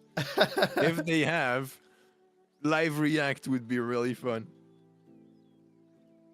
Would be really fun. Anyways, Brainworks. What do we think about Brainworks? To me, it's very close to Can't Live Without, really, Okay. because it's up there as far as quality. It's quality is really up good. there. It's really good for sure. For me, and this is just personal, goes back to what I was saying at the beginning. The UI is a little bit too, I think aesthetically it kind of has a charm to it that it looks like an old piece of gear. But for me personally, I kind of don't like that. But then again, the quality of it overrules that by far. So, I mean, obviously I'm going to use it even though the UI kind of doesn't tick the box for me.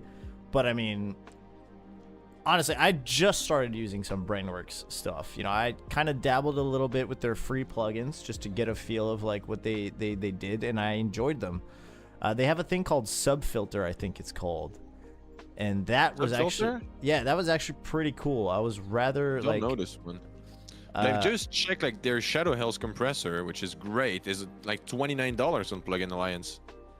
they're all on like Plugin Alliance, I guess, is just a web shop, and everything is sold through them. Because like they don't have buy links on their own website, Brainworks. It just True. redirects you to Plugin Alliance. They have AMS, channel strip. Like how much does this cost? 29. It's all like quite fairly priced, to be honest. I mean, honestly, if you're gonna put this on Can't Live Without, I would not be opposed to it. See, Brainworks is one of those companies where just through the sub filter and what was the other one that I used? The clean sweep. I mean, they really sound nice, and the sub filter. I mean, I would probably picture this more for like live band type of stuff, but I've used it a little bit like on kick drums and whatnot just to get like more low end punch and stuff.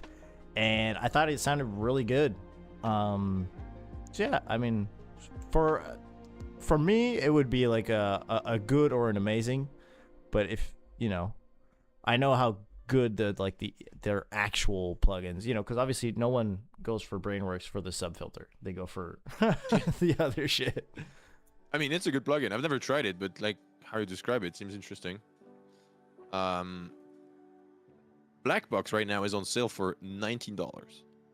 Oh shit! That's value for money right there.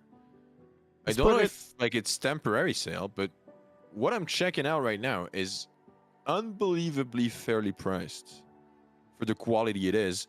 If you ask just me, we can have different tier lists. I'd put it at in Cannot Live Without, because Black Box is on every mix I do.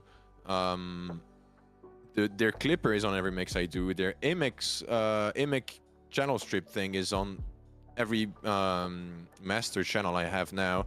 The Mag EQ, dude, they do the Mag EQ with the Airband, the best sounding Airband out there. They also have the Millennia EQ, which I've used a lot mastering back then. So yeah, for me it would be a Cannot Live Without. I'd understand if you go differently. Well, judging by how passionate you are about the company, I think I'm gonna put it in Can't Live Without either. For me, it's one of those companies that's it's on my plugin list in my notes in my phone of like shit I need to check out for sure. I need to spend more time with Brainworks. And I also think the price of it is I mean, it's just, you just go for it. I've linked the link in my chat for Black Box, because like it's literally it's $20. Like literally just if you don't have it, throw $20 in, get that thing, and drive some drums with it. You're gonna be amazed. It's so effective. It's simple. You were talking about easy to use interface. The thing is, when they are recreating old school stuff, it's not really up to them for the user interface. It's like you could recreate the plugin how the hardware box was. The one they have a little bit of leeway to design their own UI. I believe it's quite easy and efficient to understand. It's made by Native Instruments, which I had never seen before this stream, and it justifies, because I love what Native Instrument does. It sounds premium. It sounds good. Like it sounds, I don't know how to say it. It sounds expensive. That's why I'm surprised it's not as expensive, because it sounds like top of the line to me. I just saw they actually have it seems like they have an auto tune, the crispy tuner. Yeah, I don't know what it's worth. Like, is it good or anything? I don't know either, but honestly, you know what? I'll definitely put it in Can't Live Without. Like the spectrum of plugins that they cover is kind of crazy. Like it's not like auto tune that basically only has vocal processing things only related to vocals. These guys seems like they're putting their hands in pretty much all of That's it. a good point. EQs. That's a good point. Like if you're looking for like a one-stop shop of like, some are probably more expensive than others, and then some are like definitely way more affordable. I think this is really cool. Yeah. Oh, they have I finally found the Elysia stuff on their website. So yeah, Elysia, I'm using it for mastering. I've mastered hundreds of tracks with I've mastered hundreds of tracks with their stuff. Like, it's been in my chain for a while. Let's go. Maggie Q, just for Maggie Q. Yeah, cannot live without. I'm sold on that. All right, next up we have Cable Guys. Do you know who Cable Guys is? I do. Cable Guys is one of those companies that they're very popular. Yeah. But it's because they might not have like the best sounding shit. Although they do have really good sounding stuff. But yeah, the usability, how user friendly it is, how quick you can get stuff, and if you get like the whole Cable Guys bundle, I forget what they call it. One of my friends just bought it, and he was sending me some tracks that he made with it, and it's kind of crazy. You can shape entire sounds just with their one thing, the shaper box. The shaper basically. box. Yeah. Shaper box 3. From the jump from 2 to 3 is maybe one of the best updates in plugins history. I mean, know. Shaperbox 2 was really cool. It was fun. The amount of things you can do on top of this on Shaperbox 3 is out of this world. And I they know. also have a lot of very cool educational content on YouTube to complement that for free, which is great. They have great value as a YouTube channel before even selling plugins. Yeah. And they show you how to use their plugin, but not to do like just simple tricks. They show you how to mix a track, like how you can have proper sidechain, how like it's proper tips where they use Shaperbox as an example. So one, it's clever to sell their plugin, but two, it's really cool because they also teach their customer base to mix their music better. Yeah. So customer also sees value in this, so might be more inclined to buying the plugin, and the plugin itself is really, really good. See, there's two things I want to say about Shaperbox. Last week I was talking to my friend, and he just got Shaperbox 3, and he was showing me, like, obviously he's in a completely different genre than me and you. He makes rhythm and dubstep, and basically he was showing me a patch that he made that in Serum, it's literally just a sine wave, and he threw Shaperbox and some compression on there. Compression after the Shaperbox, and Shaperbox is basically doing exactly what Shaperbox should be doing, which is shaping your sound. And it's very crazy how, he basically sound designed an entire main synth for a track in Shaperbox, and I thought that was so much really movement. cool. Yeah, and then I use their volume shaper for sidechain. So as you know, if you've seen on the stream, I have two sidechains now that I have Pro MB. I have one that's a very harsh sidechain with volume shaper, and then I have the other one with Pro MB to like soften certain sounds and help. Like, I just have a different sidechain for sounds I don't want to sidechain as much.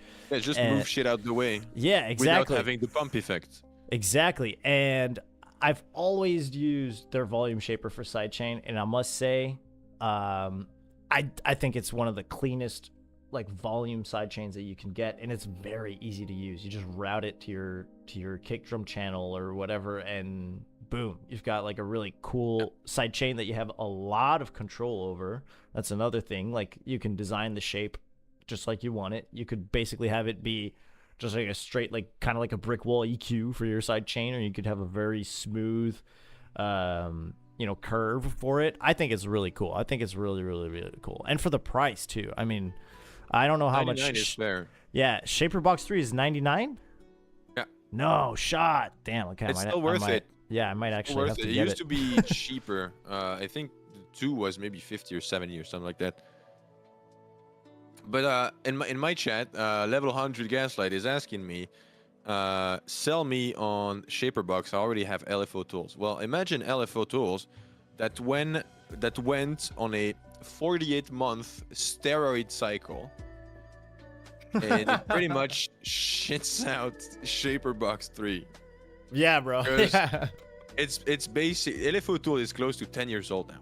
It's great. I use it all the time. It's one of my go-to. I love it. But now we have shit like this where you can use the shapes you'd use in LFO tool, but on LFO tools you can basically apply it on volume and filtering mostly. Pan also, I think. Not sure.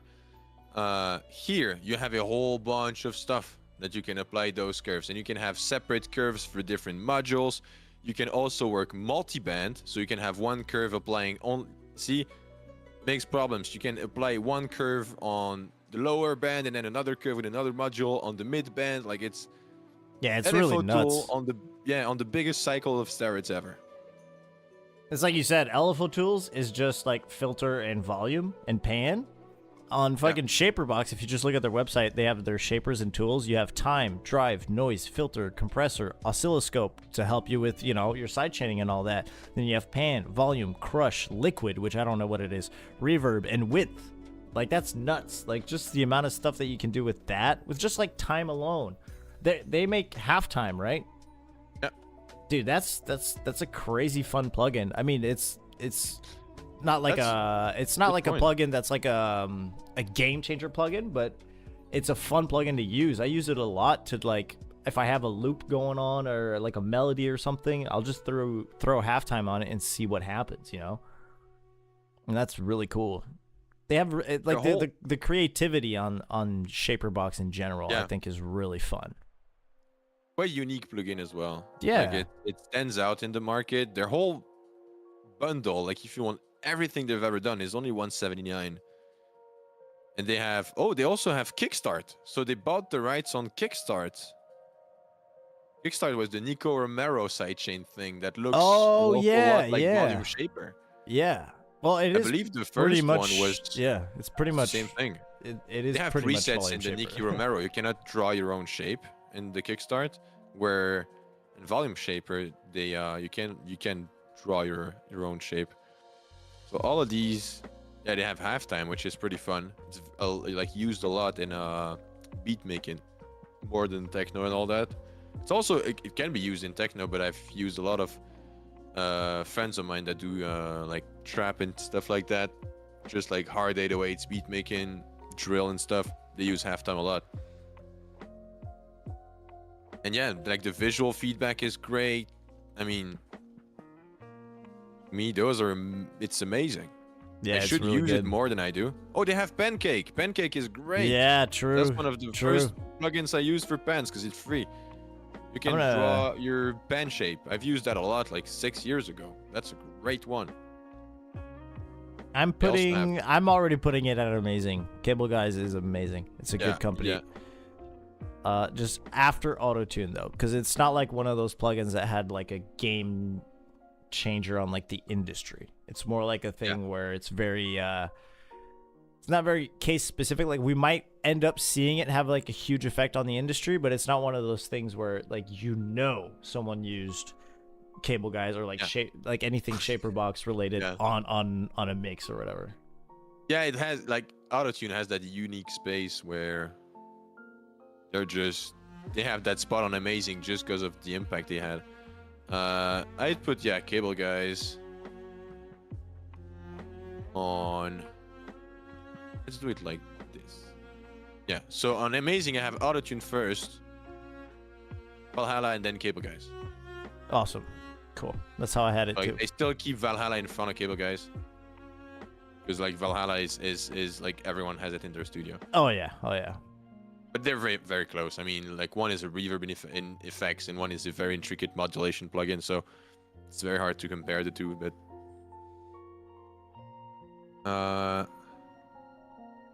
Gloom Formality, how you doing? What up?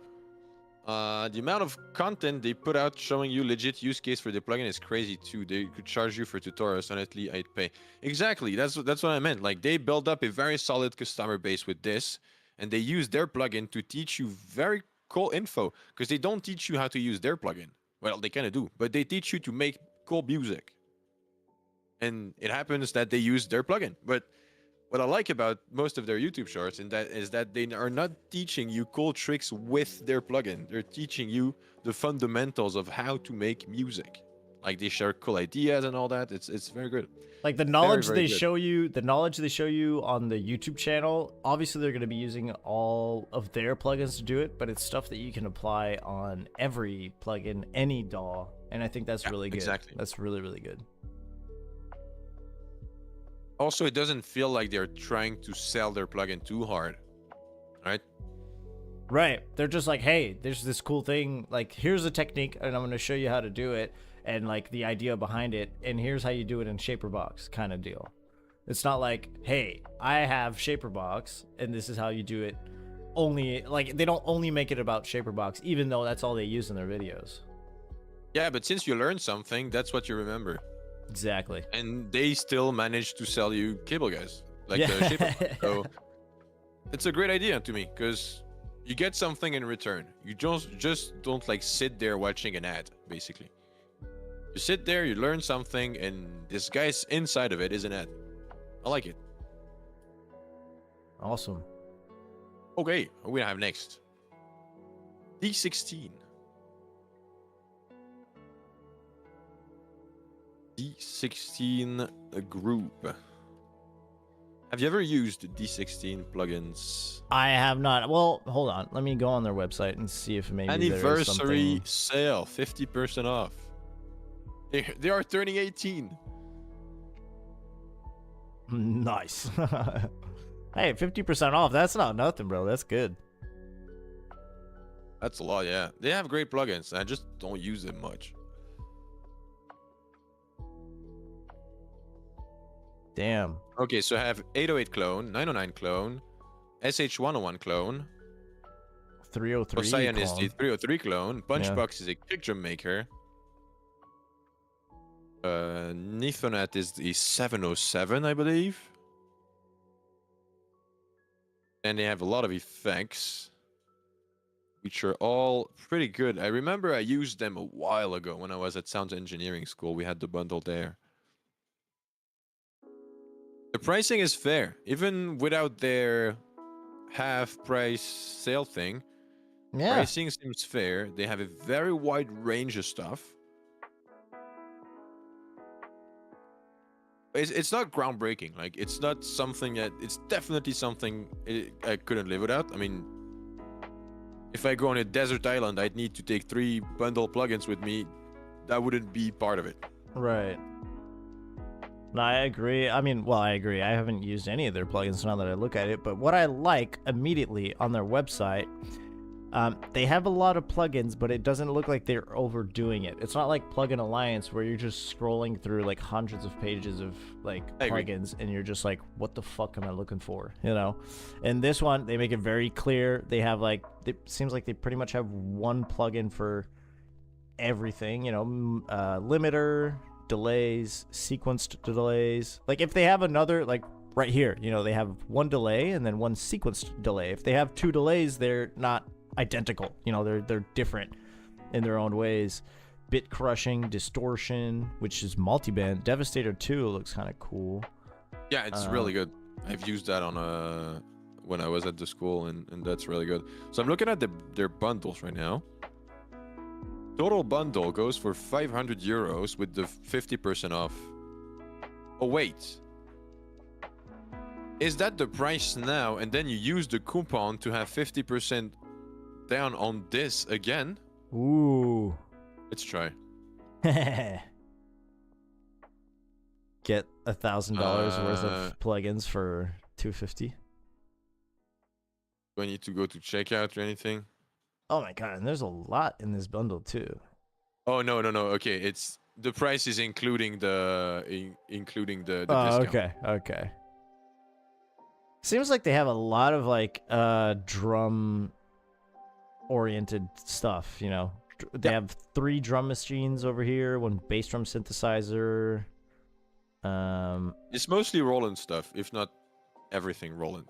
Yeah. Like the Neftion 2 is the 808, the Drumazone 2 is 909, Lush 2 is 101, Poseidon is 303, then we had the 707, and then all of the rest is loosely based on also Roland's effect boxes, where which they have an echo, repeater, yeah. Didn't they have a tape echo or something? I might be mistaken. To me, that would go into good. It's like, it's good. There is no real issue with their stuff. But it's not amazing as well. It's not like insanely good. I would It's fairly agree. basic.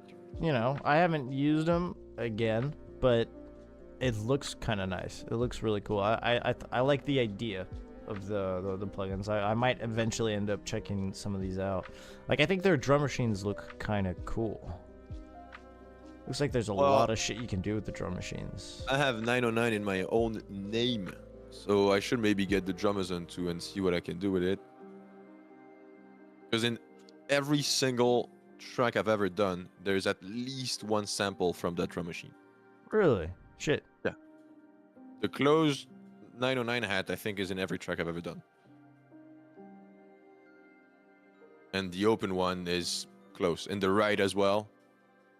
Like, all the hats from the 909 are in most, or if not all of my tracks, ever. Wait, hold on. You can export the sequencing you do in, like, the Drumazon, for example. You can export it into MIDI in Ableton. Ooh, that's a cool feature. That is really cool. Yeah. Yeah, I'd put it into good. Yeah. It's just a fair, proper plugin bundle. Pricing is fair. Level 100 was asking if they had trial. Do they have a trial? Demo, yeah. They have a demo. Then they have classic box. So for 150 with their...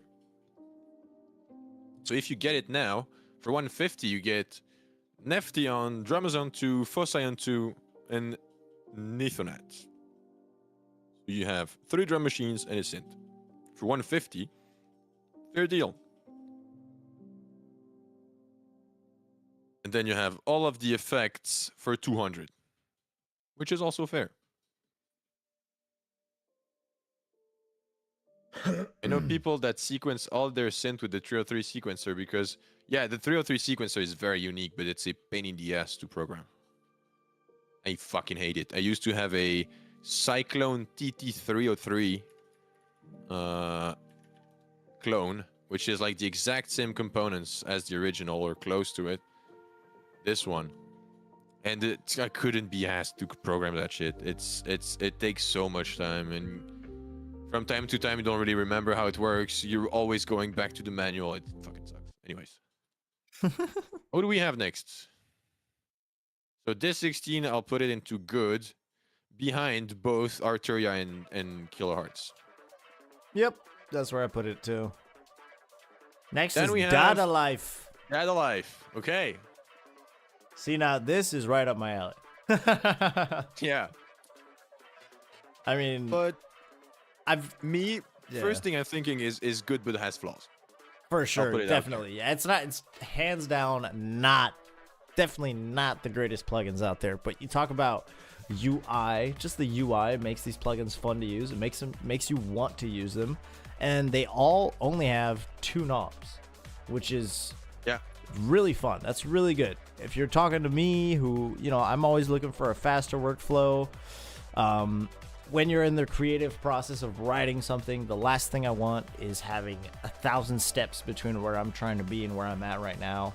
So I think this is cool. I mean, obviously for a lot of these, you know, in the writing process, you would use them. And then when you're like mixing your project or cleaning it up, I would probably switch these out for something else. But to not kill your creative juice and just to keep the songwriting going, I think this is really fun. I think these plugins are fun, and the UIs are enough to make you fall in love with these plugins, dude. They're so funny. Yeah, I would agree. They have 3 new ones: Space in Your Face, Eternal Return, which I guess is a delay, and Wide Awake, which... What is Wide Awake? They also have Endless Smiles, which is like essentially a free build-up machine. Yeah. Sausage Fattener, we all know about this one. I've made a device on Ableton which is called a Superwurst, and it's 11 of those mapped to 1 knob going into a clipper. And so whenever you pull the macro of one, it's 11 sausage fatteners absolutely destroying the signal. And what's cool about it is by the 3rd or 4th, you're pushing those so hard that you get like weird artifacts and all that. And whenever the sound stops, there is still sound happening within the sausage fatteners because of the feedback and all that. And yeah, it's well. Sometimes like using those silly plugin and you just push them as hard as you can, see what happens. Push them beyond anything that makes sense. Sometimes you get cool stuff happening within the artifacts, the stuff you're not supposed to hear. But Yeah. you've distorted it so much that you start to hear those little artifacts that are usually at minus 60 dB. Then you brought those up by 60 dB and now you can hear those. And I think there's something to maybe find in there. That's cool. Do you know what Those this plugins are fun company, to that agree. Data Life reminds me of? I forget the name of the company, but I know you have it. Mishby is one of their plugins, which is like a distortion pedal type of thing, and everything looks Don't think weird. I know. Let me see if I can find it. Mishby. Freak Show Industries. Freak Show Industries. Ram says, "How you doing? What up?" He's in both chat, I guess. Freak Show Industries, yeah. Ghost has it as well. Data Yeah. Life is first musicians before they are plugin makers. Oh, really? I didn't know Didn't that. know about that, No.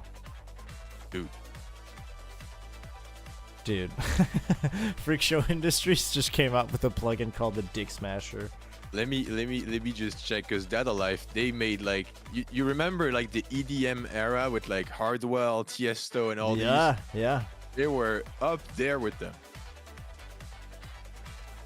That's with those kind of guys I discovered the first bits of electronic music. And it was like Tomorrowland type shit. Like, what's this one?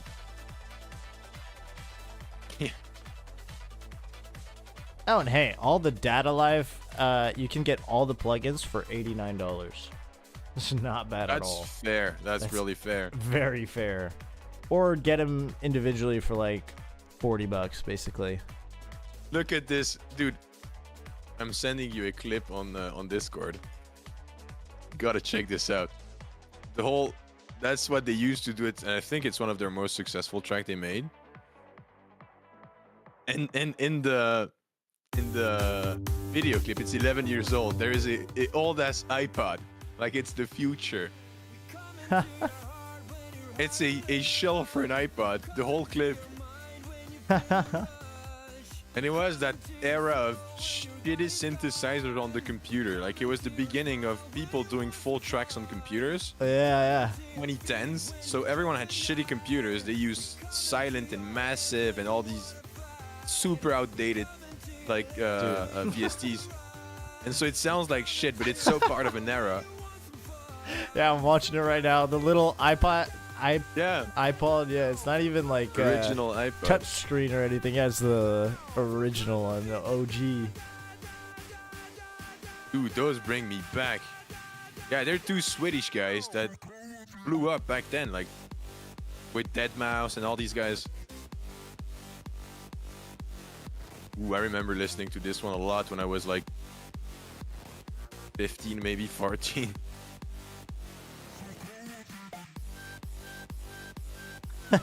So hilarious. I might be.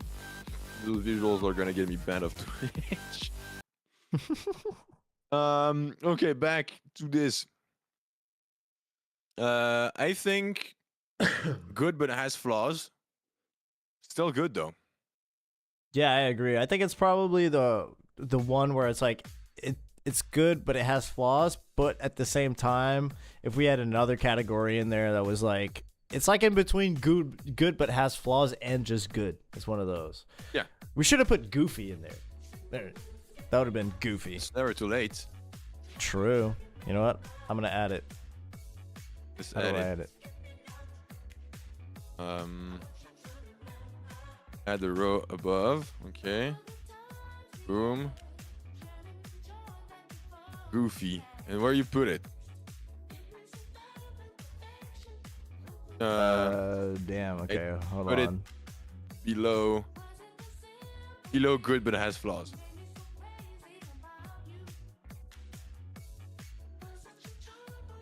Goofy. Get back on. Quickly go take a piss. I'll be back in a sec. All right, sounds good. Goofy but useful. Goofy but useful. Yeah. That's how I'm naming it. Thank you, Ghost. I'll be back in like 30 seconds max. Damn, sausage fattener. Who would have thought we would have put this in a tier list?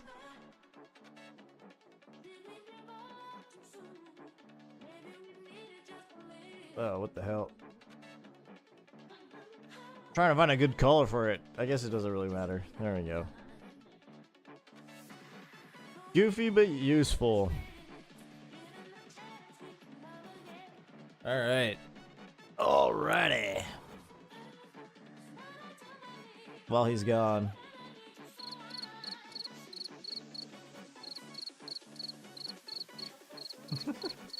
I should theoretically open up his chat. You guys to see what you guys are saying. I'm back. Ah, there you go. Cool. Okay, who we have next? We have Eventide. Eventide. Eventide Audio. First, they've been at the forefront of audio for 40 years. They've had pedals and Eventide, it's the H3000. Yes. Watch, the Eventide H9000 is a 7,399 Swiss francs effect unit hardware. Jesus. And it's the successor of the 3000, which back then was the first digital hardware rack unit, like effect unit ever. That was not like spring reverb or anything analog. Because imagine back then, have you ever seen a plate reverb? Like how that looks? I have not, no. Google plate reverb. Late reverb.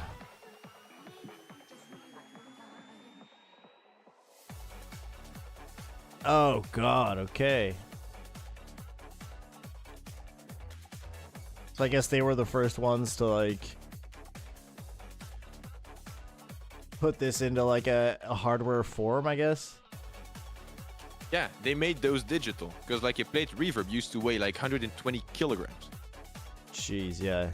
A lot of these are like huge. Back then, if you had a studio which had plate reverb, you had a lot of job because people would just go there because you were the one having a plate reverb. And then Eventide showed up and were like, we've made an algorithm that mimics plate reverb in a rack that's usable for everyone. And they literally changed the whole way if working with effects. God, damn, look how crazy this thing looks. They were like they have a huge role in how effect got developed, digital effect from the very beginning of digital effects, which before when they were in a computer they used to be in a rack unit.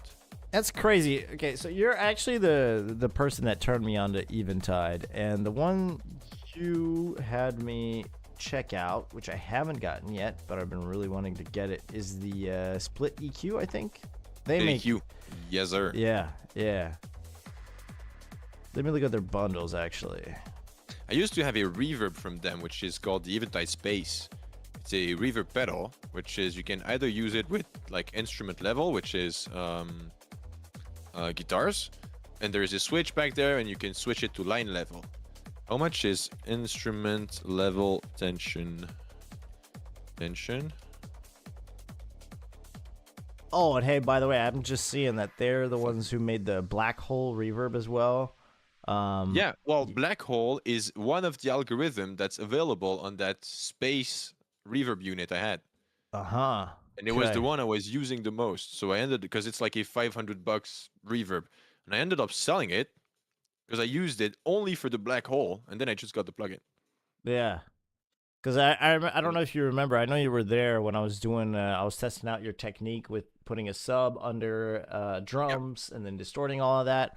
And then eventually I pushed it a little further and like adding reverb in the chain and ducking it to the signal with the compressor and whatnot. And I was using the Black Hole reverb for that. Crazy. Like, I remember getting some very long, gnarly tones out of that, dude. Yeah. So they have a whole range of very interesting plugins.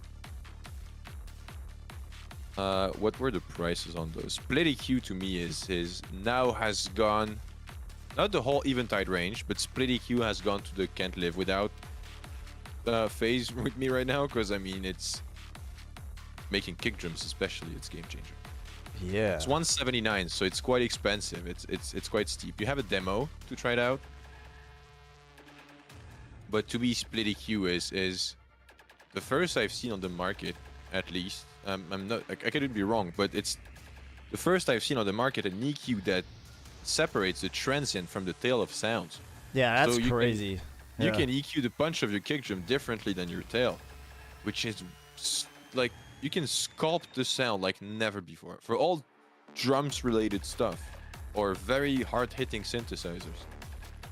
It's better than a multi-band transient designer. And imagine you use this in combination to a multi-band transient designer. Boom, you have best of both worlds, and you literally control everything about the dynamic and the spectrum of the sound at the same time. 'Cause Yeah. that's what I like about this, is that it allows you to control like the dynamics spectrally and also the spectrum dynamically, which is great. Kind of manages both in one. Usually when you EQ, then you have to compress later, or then you have to reduce volume or something. Here you're kind of managing the envelope of the sound with an EQ, so you shape the spectrum and you shape the dynamic. It's so good. It's Good good. Lord. Let's see what they have. Oh no, those are pedals. Yeah, I'm just looking through all their stuff. I know I have the black hole. I have the mangled reverb. I have the Yeah, this one. which one is it? I think it's a micro pitch. I think, which I haven't found a use for it yet. But I like the UIs of the H9 series. I think the UIs are very cool. It reminds me Yeah. a little bit of Valhalla, but in like a more Yep. it's similar. It's similar. Looks different, but it's the same kind of thing where everything's there and it's small. It's packed into one little thing. Yeah. You're looking at the hardware pedals or the plugins? The plugins. Go look at the pedal side, and you'll understand why they designed their pedals like this. Their plugins like this. You go in there, scroll down a little bit. You'll see the Aha. Eventide space reverb, and you'll understand why the black hole looks like this. Because black hole is see. And then you have the H9, which you might see a lot on some DJ decks. Sometimes the people like to use this one as effects when they use a Alanin Heat Zone, because you don't have effects built in, because it's an analog mixer. So people usually use an H9 because it's delay and reverb, like it's a whole bunch of different effects. You have algorithm from all of the other pedals inside of the H9. Awesome. They're pretty expensive though, but I mean these are actual pedals though. Yeah, Which is yeah, cool. it's like top of the line. Eventide pedals it's top of the line. Let's go back on the plugins though, because that's what we're talking about. I was just looking at the bundles, and let's see here. The bundles. Where can I buy them? Oh, $2,000 for like the anthology. Bam. X11. That is a lot. Clockworks bundle. We're looking at $4.99. Okay, and this one has phaser, omnipressor. Ooh. Yeah, it seems like it's really, really expensive. Yeah. Well, judging by what you were just telling me about the history of the company, I totally understand that, they probably, this is one of those companies where it really caters to the high end of producers and mix engineers. It's not really catering, it's not like Shaperbox, for example, where it's like definitely catering to like more of a beginner, user-friendly type of thing. I think these guys are probably more aimed at the big boys who mix records for Rihanna, mix records for, you name it. That makes sense. Any huge artists that we know of today. And probably guys like Noisia or things like that, dudes who are really deep into this kind of stuff. I mean, I really like the H9 series so far. From what I've tried like their phasers. I The really like Newfangled series is good. the Newfangled. They have it if you click on plugins on their website, and then there are all the series. There's one called Newfangled. Oh, And okay. that was a former teacher at the sound engineering school that put me onto those. Those are incredibly CPU heavy. Yeah, they look Incredibly CPU heavy. But they are really, really, really, really good. They're all very expensive. It's very expensive stuff. I wouldn't say I cannot live without the whole Eventide plugin. I cannot live without Split EQ. That's about it, really. Yeah, I think that's probably the one that I found like that from just looking at it, because like I said, I haven't bought it yet. I haven't like gone fully balls deep into Eventide yet, considering the prices and whatnot. Although the Newfangled, you know, I'm seeing here that Recirculate is $49 right now. I mean, it's not too bad.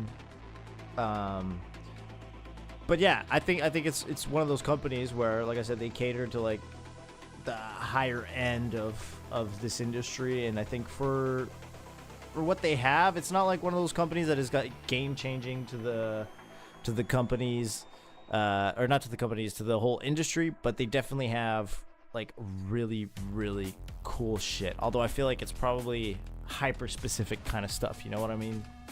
Yeah. What's up, Anthony? How you doing? I like that they have different ranges of products. They can reach different markets like this, so it makes their whole offer very complete. And I see they have a subscriptions tab as well. Yeah. So you can I'm get seeing right now some of the, at least Pendulate on the Newfangled is free. Ooh, really? Wait, I might have to cop that right now. Yeah, the Newfangled one is not as expensive as some of the other ones. Yeah. Circulate, you said 50? Yeah, 50 now. So it's actually okay. It depends on which range. Ghost says, I believe Ozone 11 EQ has transient and tonal shaping. Transient and tonal shaping? I don't know. I think the Ozone version I have is the 10 one. Not sure. I've never used it, at least. That's all I could tell you. Where do we put Eventide? Honestly, I think they're really cool. I think it's one of those brands that I haven't dug into it just yet, but it's one of those brands that I need to check out more. Like, you turned me onto the Split EQ, and that kind of put them on my radar. And I think from everything that I've seen from them and from what I've used, like the Black Hole especially, that I know I'm gonna keep rambling about the Black Hole, but the Black Hole is really fucking cool. I would put it at amazing. I mean, regardless of like the CPU stuff, I think it's one of those companies that they really have a thing going. They're very original. They're very and I mean, I'm a bitch for luxury. I like things that are fancy and stuff, and seems like that's their target audience, you know. Yeah. So I put it at amazing. Probably where compared to the other ones? Honestly, after Valhalla, because I think considering in front how of Cable Guys, I'd put it in front of Valhalla, to be honest. Really? Okay. Yeah, overall, like Valhalla is really cool. It sounds great, but they have a quite limited offer. Eventide is great on literally every plugin they have.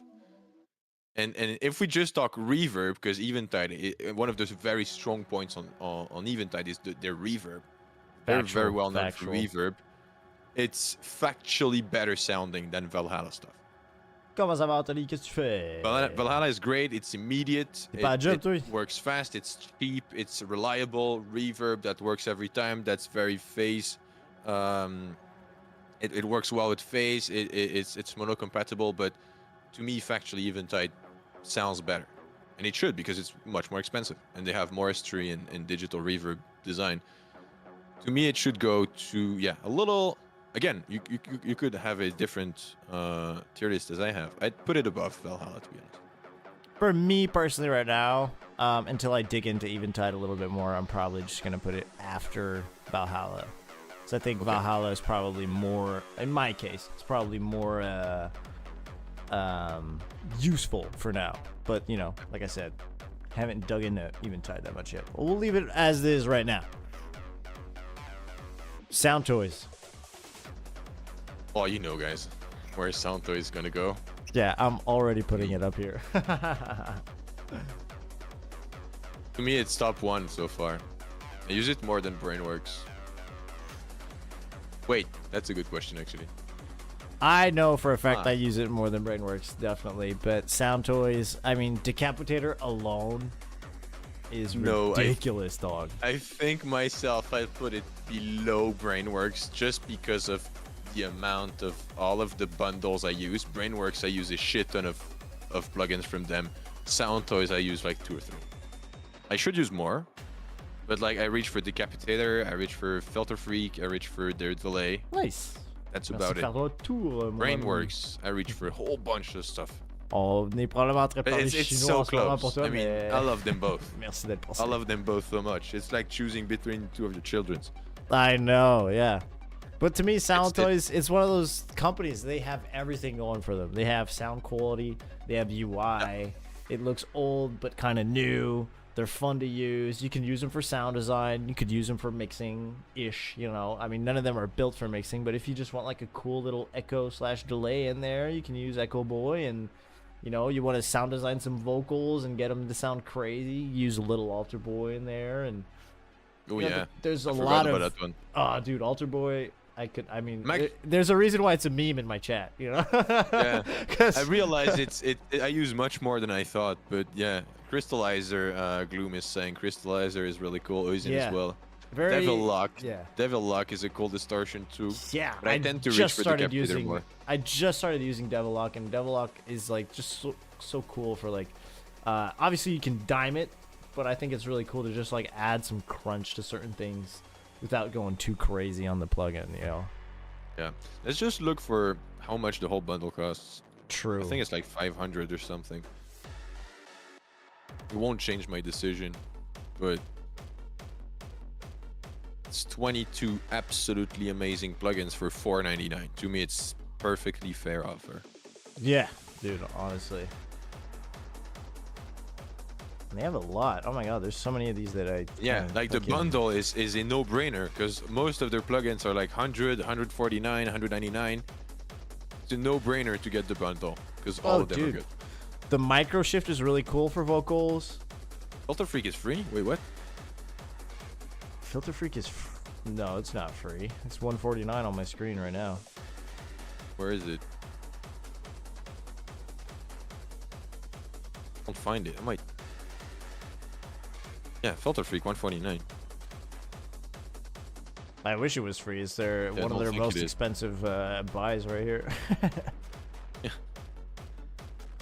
Oh yeah, Sound Toys all the way up top. Good deal. Good shit. Not much more to say about it. It's just great. And if you are looking for a solid bundle of plugins, you definitely should consider Brainworks and Sound Toys first, I would say. Oh yeah, Up next, Isotope. Isotope. I'm in a love-hate relationship with Isotope, dude. Same thing. They're Same so thing. cool. They're so good. They're such good plugins, but something about the CPU and like you can find smaller plugins to do the things that you're asking Isotope to do, and it might not do a better job, but it's gonna make it so much easier on yourself than Isotope. I feel like. I agree. I have Stugatz asking when is Rave Generator coming to the list? Honestly, never, dude. That should have been goofy but useful, actually. You know what? We could have put Yeah. that in there. I'll add it. I'll add it. Rave Generator. Yes, Helldivers, bro. Because we've Gonna play seen some on my Helldivers for Discord sure. that there is someone that took the Rave Generator thing and made the Rave Generator 3 out of it and is selling it for $149. No It's shot. the exact same thing as Rave Generator 2. Like, from what we're seeing on it, nothing changes at all. You just made like a cleaner UI or something. Nothing. Nothing. Like, it's close to the same thing. He just called it 3. Okay, Rave Generator 2 is added. It's the free one. I made a 20-minute video about it today. Did you release it on YouTube, Stugatz? I want to see that. Okay, Isotope. What are the offer? Shop deals. Go to your essential month. Everyone's having sales right now. Yeah, it's kind of crazy. It's making me want to buy plugins. I shouldn't want to buy plugins right now. I shouldn't have done a tier list. No. It's literally gear acquisition syndrome inducing. Yeah, dude, Jesus Christ. It's making me want to just buy a bunch of plugins, spend money I don't have right now.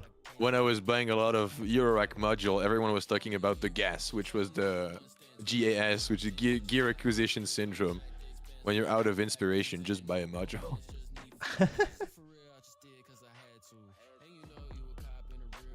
Okay, deals are actually okay, to be honest.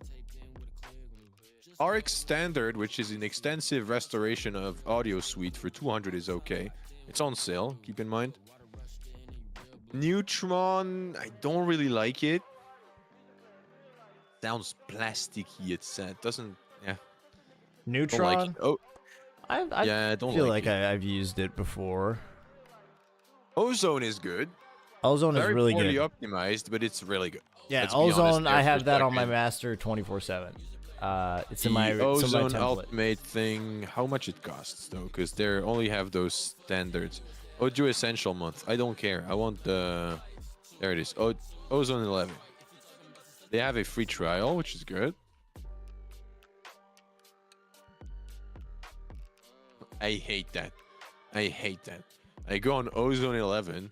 I scroll down a little bit. One of the first thing I see is pure magic. I fucking hate that. I despise that kind of shit. Yeah, you put your track in and then you click the button and it's pure magic. Fuck you. Yeah, That dude. does not exist. It just does not. You're right. It's It does marketing, not. and I hate that. Stem focus mastering is interesting though.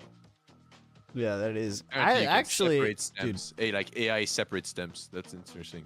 I have Ozone 9, and to be fair, I'm looking at Ozone 11, and I'm kind of digging it. It's kind of cool.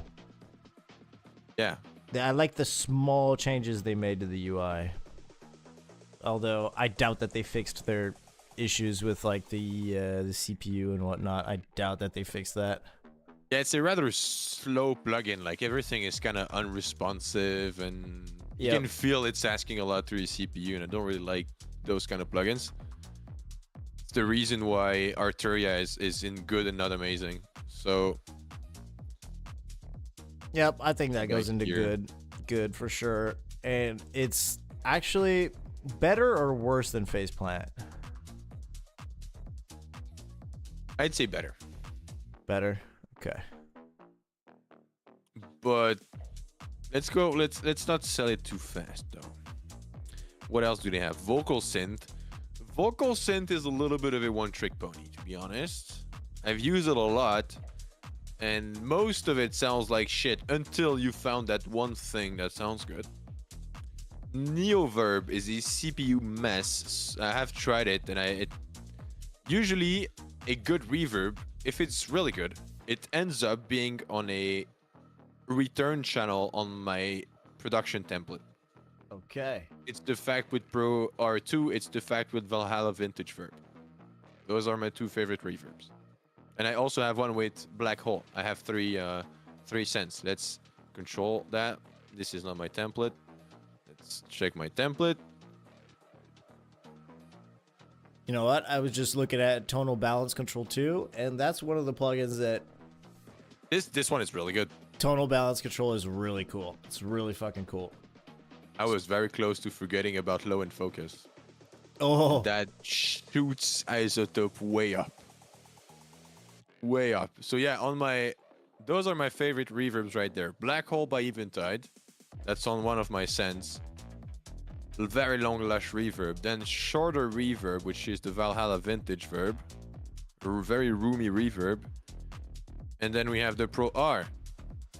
And watch what I just got recently. What has been released recently. Well, it was 6 months ago. Pro R2! Finally! There is a new version of Pro R. what's up, Mr. Space Laces? Let's speak about Fab Filter later. Kilohertz. But yeah, we got a kilohertz lover in my chat. If there is a good reverb in usually it ends up being in one of my sends here. So if you see a reverb down there, you know, I like it. Is this the real Space Laces though? The Neoverb, back on my point, I don't like it. I don't like it. It's a weird controls. It's trying to do something, but not really yielding to anything. It's yeah. I've never used a Neoverb, honestly. I actually never even heard about it, but See? yeah.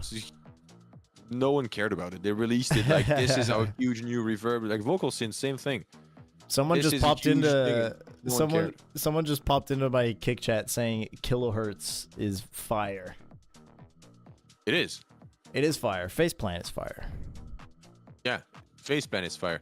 Doesn't mean there is more fire stuff. Some stuff that are even better. Yeah. Although his name on Kick is Space Laces, so I mean, if he's the real Space Laces, I'm gonna shut the fuck up and I'm gonna let him do his thing. But I doubt that the real Space Laces popped into my Kick chat just now. Ducat says Ozone and Arteria seem to work better on Mac. Oh, okay, yeah, I've actually heard that before. Interesting. That some plugins are better on Mac. I mean, I'm a Windows nut. That's a downside to me. Yeah, I same. can figure it out for the price we're paying. To me, it's not really excusable. I mean, I have a Ryzen 9 5900X. I should be able to run all those. When I double click, they should pop up. Like, I have very heavy plugins that just pop up just like so because they're very well optimized. And some others, like just a single isotope plugin, takes ages to open, even on a strong CPU like this. Yeah, I think that's such a shame that some plugins they just don't work as good as we want them to. Because I mean, So if Isotope was just like the cleanest, if it had the same sort of like response as like FabFilter, for example, it would be such a hard company to beat because they cover a lot of bases and they're very creative in what they do with their plugins. Yep. But it's just I would not agree. the case. It's a bit hit or miss. Yeah. Well, to me, it's not amazing because like Nectar, I don't see any use for this. For me, at least, Neutron as well. They're leaning more and more into the AI does the shit for you type stuff, which I don't really like. But like tonal balance control, like they have a few hits, like tonal balance control, low end focus, imager, maximizer is great as well. I don't use it enough, but maximizer is cool. They have a few great stuff. Let's just see the price now. They're How pretty much is expensive. Ozone? It's pretty expensive. I mean, the only way I could buy Ozone 9 was through the Splice subscription thing that they had. That Okay. you pay monthly until you pay the whole thing. Yeah, Ozone 9, Ozone 11 is $429. It's not bad.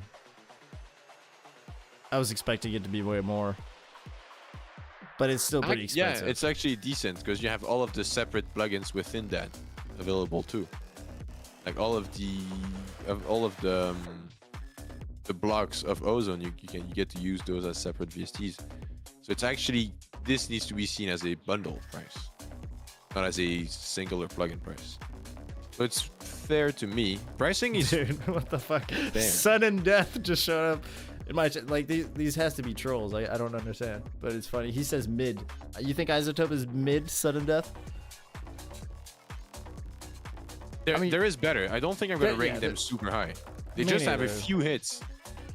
I think good, but has flaws. You know. That makes sense. I think that makes sense. Let me drag that back down. Or wait, we haven't put anything in too expensive for what it is, but I don't think Isotope is too expensive for what it is either. Don't think so. Isotope is a don't think hard so one to either. place, man, because like you said, it's hit or miss. Yeah. It's one of those companies that it's like I'm either in love with their plugins or I'm kind of like, eh. Yeah. It's above goofy but useful for sure. Definitely. I would yeah, argue yeah, it's good. I would argue it's good. But it has flaws. So yeah, good, but it has flaws. Yeah. yeah. Yeah, let's put it there. Let's put it there. All right. What we have next? Kazrog. Ooh. Yeah, I like that one's Kazrog. that's sick. Again, another company that you turned me on to. You showed me the K clip, and I'm in love with that thing, dude. The K clip. See, I just opened up the website, and K clip is right there. I feel at home all of a sudden. Oh, dude. Oh yeah. Yeah, it's great, and it's the same guy. It was my teacher at the sound engineering school that showed me Eventide stuff like the Newfangled. He also showed me K clip. It was like, yo, you make industrial techno. I was like, yeah. You're into clipping stuff and having dense dynamics. I was like, yeah. Go get K clip. Okay. Oh I got yeah, K dude. clip, and I was like, sure. That sounds good. Thank you, dude. And they have the Avalon. They have the Avalon VT. So yeah, so Avalon good. is crazy. Just so the good. EQ. I bypass everything else. I just use the EQ at the very end of my chains usually.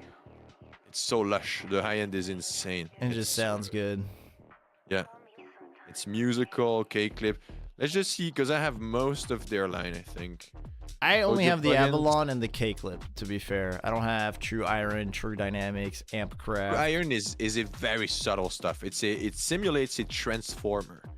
So meaning it simulates different types of transformer that are in different types of mixer, like SSL and all that, Neve and you all don't these big, really use any fancy like plugins, mixing but boards. you use Ableton stocks a lot. And it's a literal like electronic component stocks. through which the sound goes that changes a little bit of the characteristics of the sound. Stocks in Ableton are hard to beat, dude. They're very good. Very good. Solid plugins, bro. You can drive them a little bit, but it's not really a saturator or a driver. It's really more of a very super subtle color box.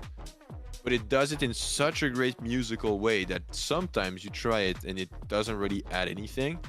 And sometimes, boom, magic. It just, you push it a tiny bit and it just adds a little bit of color. It simulates different style of transformer on the master bus of different mixing boards. I think that's what it does. The True Iron? Is that what you're talking about? Yeah? Yep. Okay. Nice. And you can use the crush button to just drive it a little bit. I usually keep that on like maximum 1 dB a drive. I just like to, when you switch through the voicing button, that's when it changes the transformer. You also have a dry wet, which is good, and you have a strength, which is, I don't really know what strength is. It's actually not too bad, dude. It's $69. It's quite cheap as well. The pricing on Kazrock yeah. is great. The pricing is dude. really cheap. Holy 42 shit. for K-clip is a no-brainer. Damn. Sudden Death in my That's- chat says, I don't really use any fancy plugins, but I use Ableton stocks a lot. You know, that's one thing that we didn't put on the tier list, but the stock Ableton plugins are very solid. Very I'd solid. put them at amazing, to be fair. Yeah, me too. Me too. I don't think great. there's nothing that's worthless in the Ableton stock plugin. Everything you can find a use for it, and you can definitely use it for something good. You know, for the Dude, longest there is time. multi-T enabled. It's also, Yeah.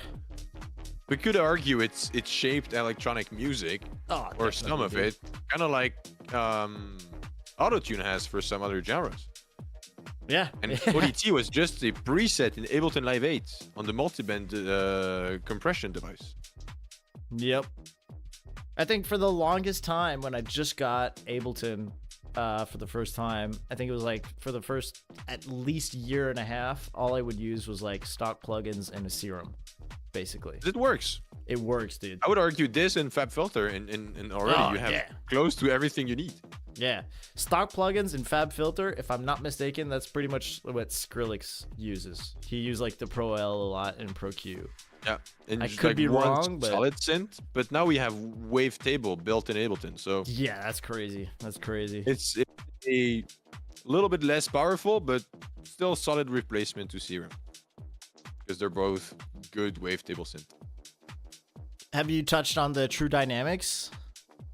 No, I've never tried this one, but I guess it's modeled. Looking like this, I guess it's modeled after those old school compressors like the LA2As and those like leveling amplifiers from the 70s and 60s. Yeah. Those were great usually on vocals and guitars. Maybe a less geared towards the sound I'm making.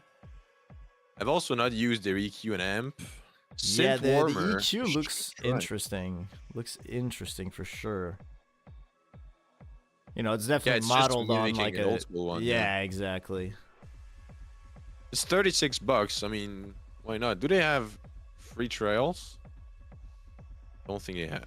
I don't think so either. No, I'm not seeing them. No, they don't. But I mean, it's very fair pricing, and it's high quality stuff. Very high quality stuff. Yeah, the K clip mean, just just- takes the cake for me, dude. Holy Just crap! for that K-Clip thing and is- Avalon, I'd put those in Can't Live Without. Yep, yep. K clip for me, especially when you showed it to me, I was just like, damn, that thing is nuts. It's cheap, it works, it's not too CPU heavy. I use this or the Brainworks one, and both of them, since I use so much clipping, both of them go to Can't Live Without, because my music would sound different without the clippers I use. And so, yeah, those two companies, those three companies up top are quite responsible of how my sound works. Why is K-Clip better than G-Clip? What's G-Clip? G clip is the other one that I use. You've probably seen it on my stream. G clip is like, it's a free soft it's a free clipper. one. Hard and soft clipper. I always really like it because it's like barely uses any CPU. It's nice. It's good for like quick clipping. Like I usually, you know, I'll use like the K clip on like my master or like on really big sound design things I'm trying to do, or if I'm really trying to push something super hard and I want to have like a very precise sound with it, I'll probably use the K clip. But if I'm just looking to cut off some peaks on like a hi-hat loop with a clap in there and the clap is peaking on the loop and whatever, I'm just gonna use the G clip, shave that off, Okay. you know, and you know, either freeze and flatten it or I've seen just this leave it one. as is. Yeah. I mean, if you don't have $40 for the K-Clip, go for this one.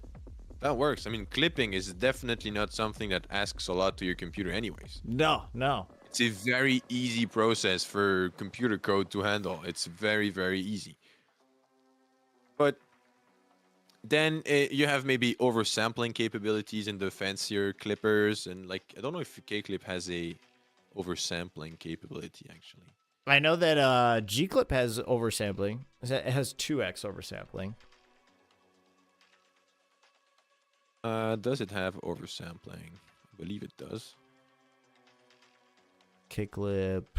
Does it? New visualizer. I haven't top updated bar. it. There is a new update. I still haven't. Yeah. Features: multiband processing, EBU Yeah, there is metering. oversampling up to 32 times. Yeah. Oh damn! Where do you see that? Oh yeah, okay. see it. In the settings. Yep.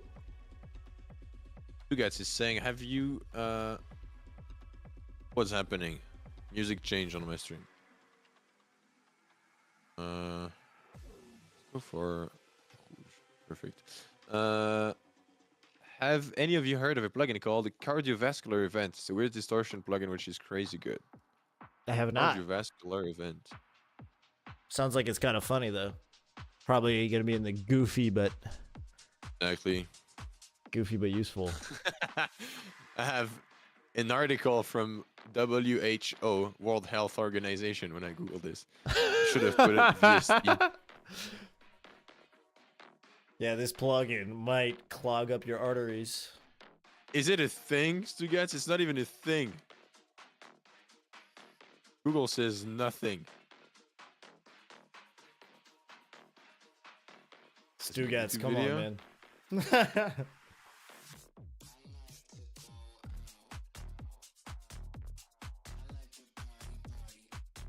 Hold on, a banger just came on. I need my red glasses. Be right back. Yeah, this is goofy as fuck. Okay, he sent the video in my chat. This is goofy as fuck. Let me send it. Awesome. So fucking stupid. Did you find it? Watch the Discord chat we have. Oh, he pulled out the shades. Okay, this is getting serious. Oh yeah, dude, we're not fucking around anymore, dude. This year, Talking about Dude, I real gotta say, fucking plugins I'm right having now. fun on that stream. It's really cool. It's a nice conversation. I'm learning stuff. It's fun. Yeah, dude, same. You should do that more often. Just fire up a stream and talk about shit. Yeah. Can't imagine a nicer gift than this actual heart attack. Dude, of a what the fuck is distortion this plugin. trailer? I want to fucking Heart-wrenching sound. Eviscerate your mix. eviscerate your you guys, mix. I'm sorry about you guys in chat. I have a little less time to read about like all the messages happening in chat. I'm trying my best. Valentine's Day. But it's the first time I'm For the streaming with faint of heart. anyone else. No, it's not actually. We've done gaming in the past, but it's the first time managing a stream with anyone else that's streaming at the same time. So I'm trying to read chat as much as I can. Damn, like sick I've missed a few Manscaped messages. ad. Sorry, hold on. I click on the video and I'm trying to see if I can get the link to this, dude. It's free too? This looks crazy. The video of it is wild. Yeah. I'm about to download it.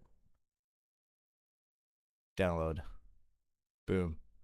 It's currently Let's downloading. put some more mellow music.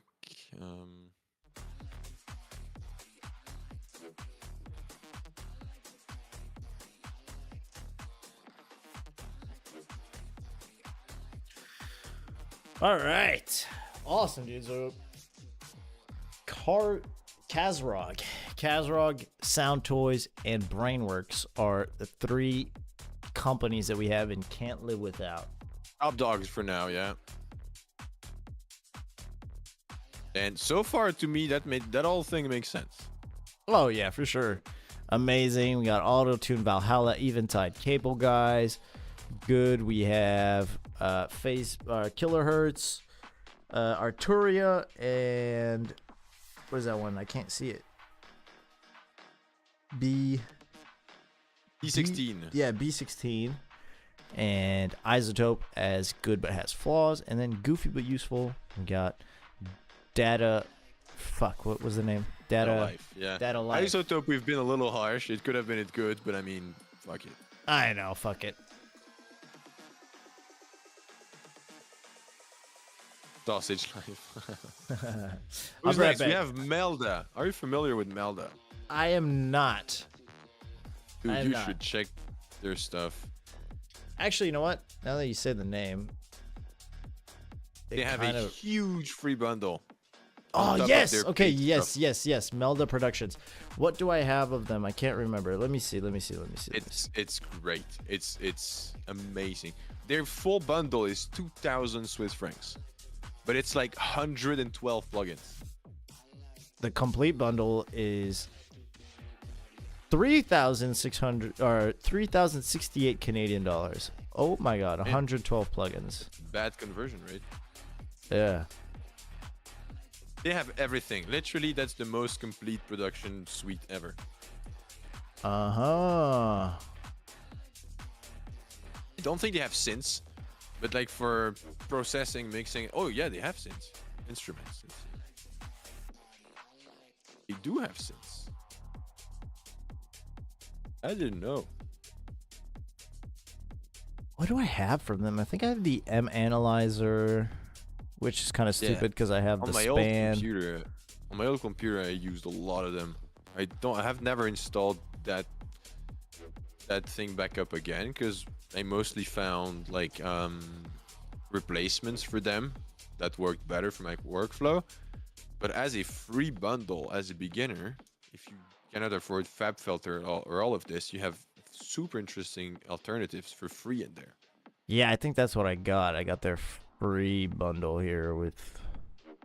Let's yeah, see the free okay. bundle. Yeah. Watch. Free. Dude, there's a lot. There's a lot of stuff in here. Wave And you have- shaper, vibrato, wave Yeah, there's so folder, much. And it's all utility. good quality. It's all like great stuff. It's not like free and it sounds shitty and it's not really well made. It's CPU optimized. It sounds good. It's up there. Yeah. Damn. Okay. So yeah, what I have from Melda Production is usually I think I only have the free ones, so I don't know if I could completely comment on the other ones. But from what I've used of their free stuff, it's really cool stuff. I mean, it's for free shit. A lot of times when you go and get some free plugins, it's either freaking cool, like the TLDR Nova, things like that. Yeah. Where it's like, damn, this is actually a pretty good plugin for, you know, the fact that it costs absolutely nothing. Or you get some free plugins and you're just like, dude, this thing is absolutely, you know, it's garbage. I can't use this. And I like how they have all these bundles split up too. They have the complete bundle, the total effects bundle, and then creative bundle, and then the other ones, mastering, mixing, and essentials. Exactly, and you have the free one. Yeah. To me, it's either good or amazing. Because the amount of value you get for free, Yeah. just like, let's just go back on that free bundle. Because to me, that's what the main selling point of Melda is their free bundle. Comb filter, compressor, flanger, equalizer, freeform phase, frequency shifter, noise generator, oscillator, oscilloscope. Like, you have so many free. My great God, you get a convolution wave reverb. shaper. You get can a- draw your own wave shape. That's Yeah. I'm gonna get this right when we end stream. I'm gonna get this again. I had this on my old computer. You even have an auto Bad. tune. You even have an auto tune in this thing. Yeah, for free. Yeah, for free. M tuner. Yeah, tuner instruments for free. What the Oh fuck? no, I don't think it's an auto tune. I just think it's a tuner. 'Cause Okay, it so it'll says like tune tell your you. instruments Yeah. for free. So okay. I guess it's just like to tune your guitar. Okay. Ghost says free rap career. But wait, it says automatic vocal tuning for free. Auto pitch. Oh, What? Okay, That's hold on. also free. Yeah, let me see what this is. M Auto Pitch is a simple but great sounding automatic tuning and pitch correction plugin designed for vocals and other monophonic instruments. Besides making the audio more in tune, M Auto Pitch also provides creative features such as formant shift and stereo expansion. It is quick, easy to use, and free. It is Damn, free bro. rap career. That is a free rap career. Chromatic, major, minor, pentatonic. Okay, you don't have any more scales than that. That's okay. I don't think most people use different scales than these. Or not scales, but whatever the fuck you call those. Gonna make it work. Yeah. So their bundle is very expensive, but the free one has so much value that I don't think you even need to reach for their Yeah. full complete bundles. What does it have more? Stereo. Yeah, it has literally everything. It's crazy. I'm clicking It's the the free most download complete- button right now. Yeah, it's the most complete bundle you could ever think of. 112 plugins. Of course, you're gonna end up using the 5 same ones. Of course. But what it tells me is that it's good, precise engineering. I'm putting They this know at what they're good. Good or amazing, dude. This is a hard one.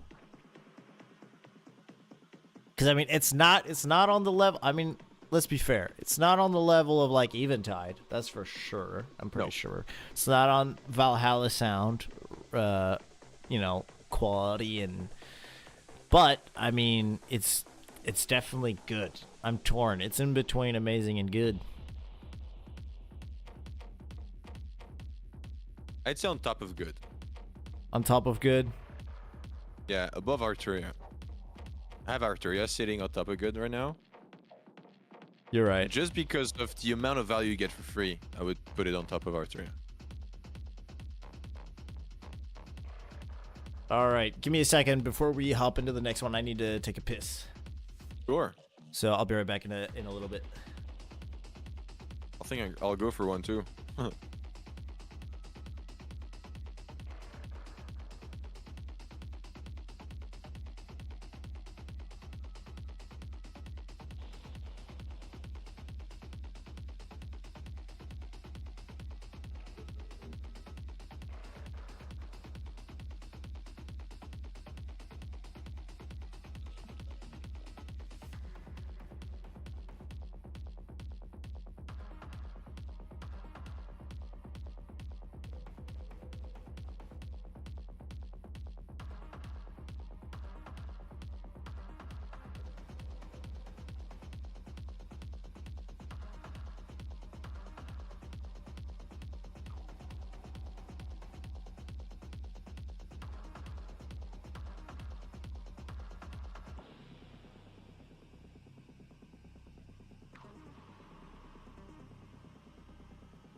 All right.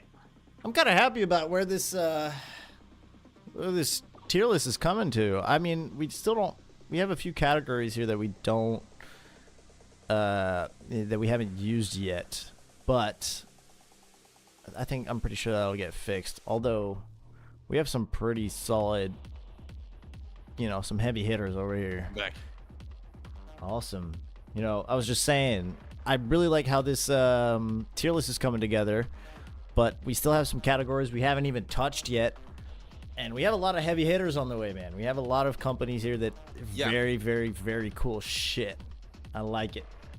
We might move shit around at the end when we like summarize it, see if our shit makes sense. Because I've watched a lot of tier list streams, and usually you get caught in the moment, and then when you look back at if it all makes sense, sometimes you might have to move shit around. But let's keep going, see what happens. I don't know about you, but I have plenty of time. So yeah, same. Since I got fired, I don't have anything to do tomorrow, apart from laundry. Oh no! Why did they fire you? Oh, you didn't know? I got fired from my job because I used to do for the main telecom company in Switzerland. Yeah, I got fired. Yeah, fuck my job. I used to work for the main telecom company in Switzerland, and I did IT. I used to do contracts and all that, and I sold like room and spaces for server space, basically for big companies in Switzerland. Yep. And part of my job was also process management. Like I look into processes and make sure everything was optimized, and if I could spare even one click for one process, I'd need to make a ticket and all that to optimize processes. And so it was super mega ultra optimized, and then I end up in that job I had now, which was invoicing for a medical company, and it was so poorly up. Like I've never seen anything like this. Like you do twice the same job because people are not organized. Like it was so bad, and I complained a little bit in the beginning, and then it just became fucking unbearable. Like the way we worked made no sense, and we needed such little adjustments to make it work much better. So it's like could we have a meeting and discuss about this? And yeah, later, and they never did anything about it.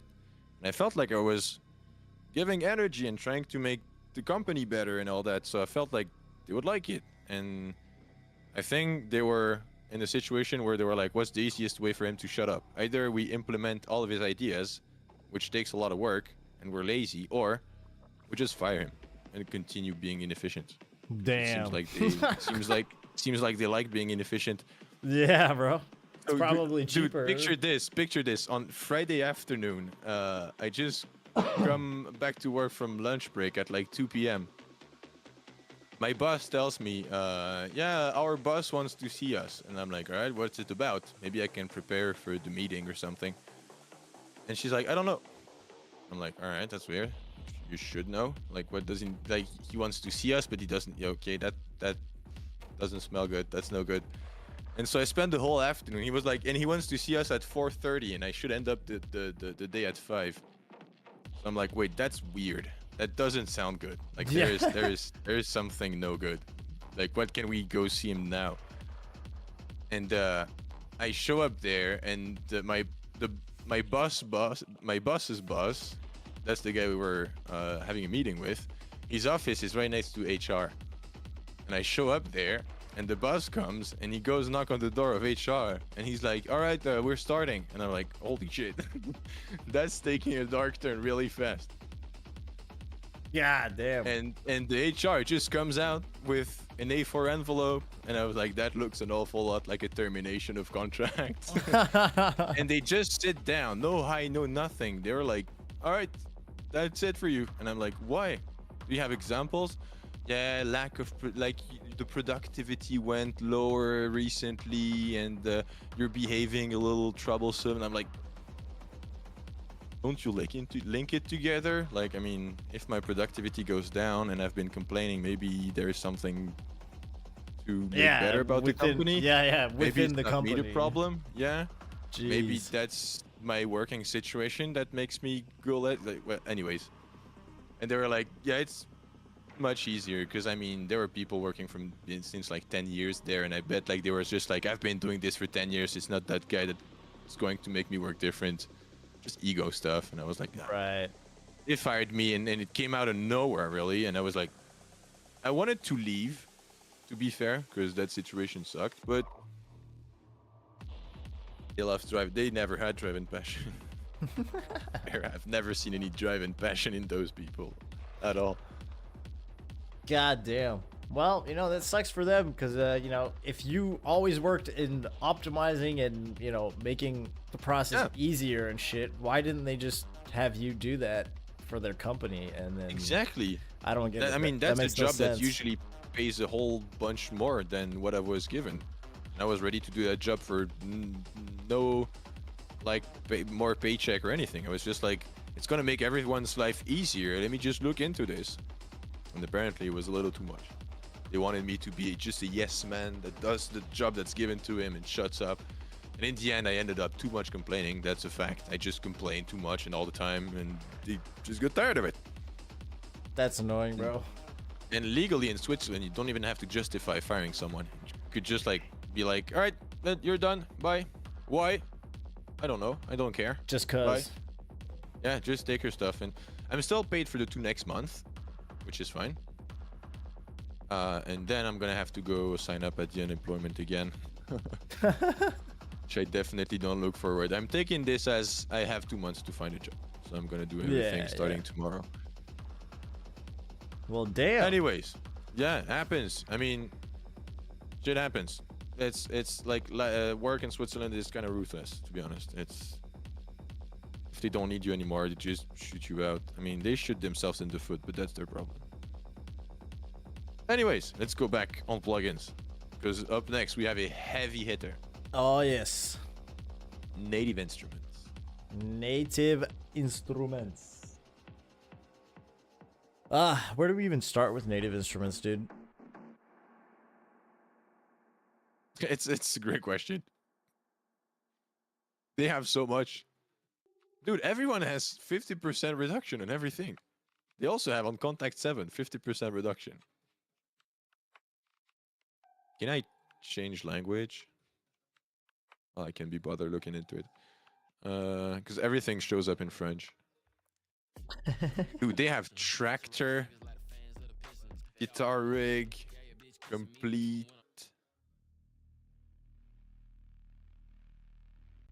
Wait, why do they have isotope stuff on Native Instruments website? They do? Where? What? Going products. Catalog deals. Does Native Instruments just own everything? They do. Holy shit. What the fuck?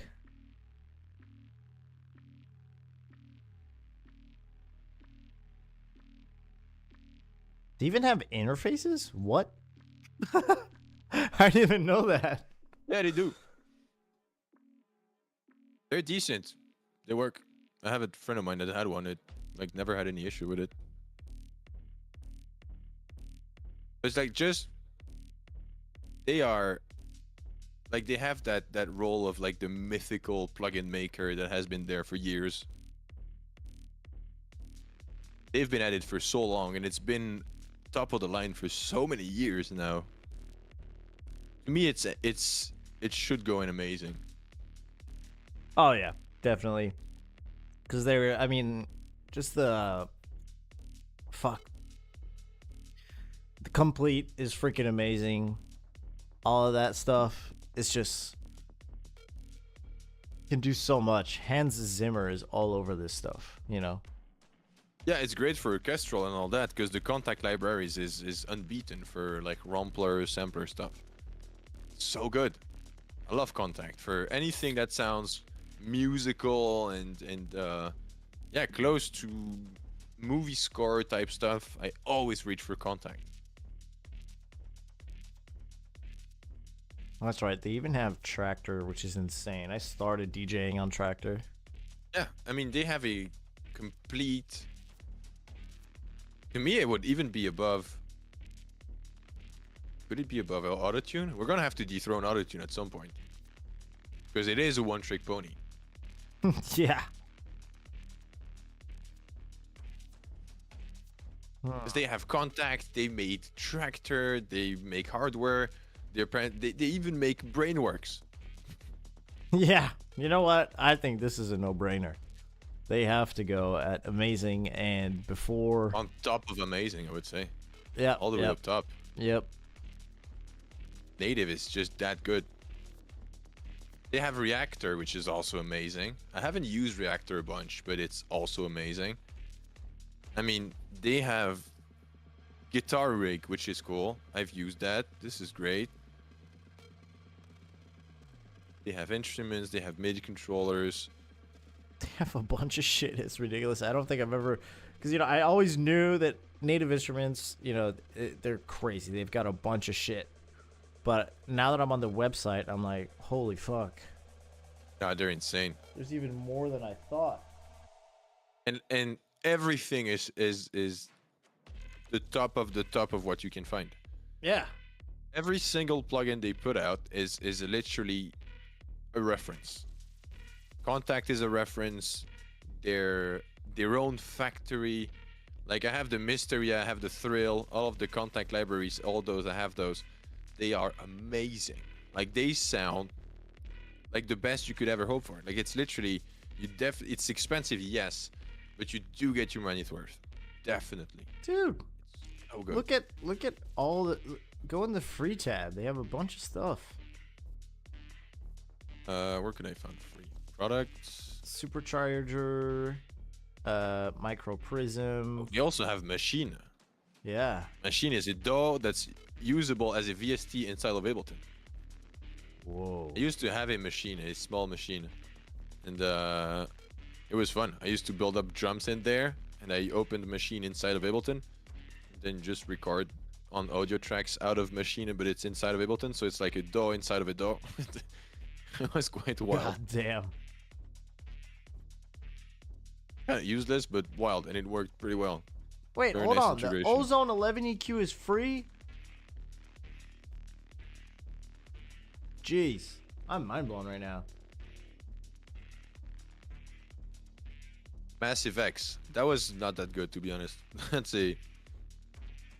not a really great synth, to be honest, but all of the rest is amazing. I think Native deserves that amazing rank. Yeah, they deserve that spot Definitely. for sure. Yep. Boom. Ghost says not better than Spitfire Audio. I've never used any Spitfire Audio stuff. I use the Spitfire I wouldn't Audio Labs, and it's really cool. It's really cool for It's good? synth. And they have a lot of free shit, but I wouldn't say it's better than God damn it. Native? Contact. Yeah, Native Instruments. I don't think it's better than that at all. Yeah, I think it's like benchmark stuff. It's like Like entry it's the level. reference. Yeah. But like yeah, Native is it's the benchmark. It's what everything compares to. Yep. Don't think it gets much better. There might be like much more expensive stuff they use for movie scores. Like stuff that has been recorded off of like insane orchestras and stuff.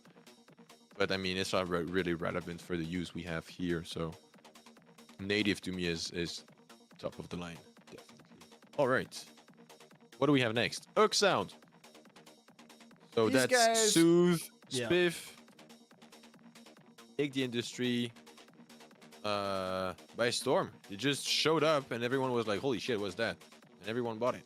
And they're At least a now lot of people. they're about to drop Bloom, I think. I don't think they've They have a new released one it coming. yet, but yeah, that one looks pretty cool as well.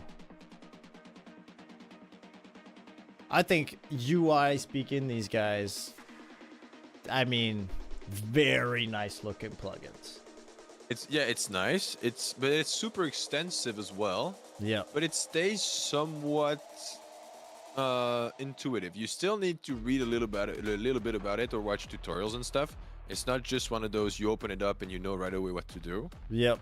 If you really want to extract all the potential of the plugins, it's better to read manuals always. But yeah, it's one of those where to me you need to read a little bit about it to make sure you understand all of it. It's not the most. It's pretty, yes, but it's maybe not the most intuitive.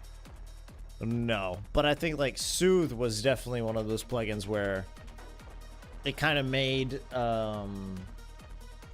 taking care of resonances and making space for different sounds through EQ. It made that a much easier task. Yeah. You know. And it's a new approach. Yeah, it's a new approach, definitely. And I think it's really cool. But I've heard that these plugins are pretty CPU intensive. That's what I've heard. Which does make sense, to be fair. Because like it's very intricate work on like sample-based work. It's like it's a lot of work for the CPU. Because it has to EQ every single sample, and sample as in 1 out of 44.1 thousand, like the sampling rate available. Yeah. So I mean, what it's doing is a different EQ shape on each and every one of these. So of course it's very CPU heavy. What I like to do is freeze those channels usually. Oh Freeze yeah. flatten, so I commit to it. So it's not really a problem, and sometimes I just keep them, and I don't really run into too much CPU power issues. To me, it deserves amazing. We're starting to have quite a bit of stuff in amazing. Yeah, But we're to me, it definitely gonna deserves have to amazing as weed well. out some of the stuff here for sure. I mean, this is amazing, but where does it go? Before or after Valhalla? Like, where in the line is it? They just have 2 plugins, 3 plugins. It's just, not forget this. It's nowhere near as complete as an offer as Native Instruments, Eventide, or even Valhalla. Yeah. So I think it's before. Oh, come on, Cable Guys is a good one too. Yeah. But they're hard to compare because they do such different stuff. Yeah. I'll put it after Maybe Cable price, Guys, but in price. price. Let's see price. Let's see Sooth price. 2, Sooth 2 is quite expensive. I mean, it's $289. And I don't even know if they have a bundle. They don't have a bundle, so it's like $289 for Sooth, $219 for Spiff. Yeah, those are Canadian dollars, so that's $199 for me and $139 Swiss francs. Feels fair for what they do. Actually, Sooth 200 is maybe a little steep. If both of them were $139, would make more sense, but But then again, I mean, they don't have a wide variety of plugins yet. yeah. I'd put it at yeah, but let's just watch what we have in good. Yeah, I'd say on top. Should we put it on top of good? You know what? Or Yeah, on yeah. I think it yeah, for what it offers, it's maybe not amazing just yet until they come out with more Little plugins. expensive, yeah, maybe a little more extensive offer. For now, Ugg Sound, as a company, not just judging Sooth, but as a company, as an offer, as a brand, it's still a little bit early.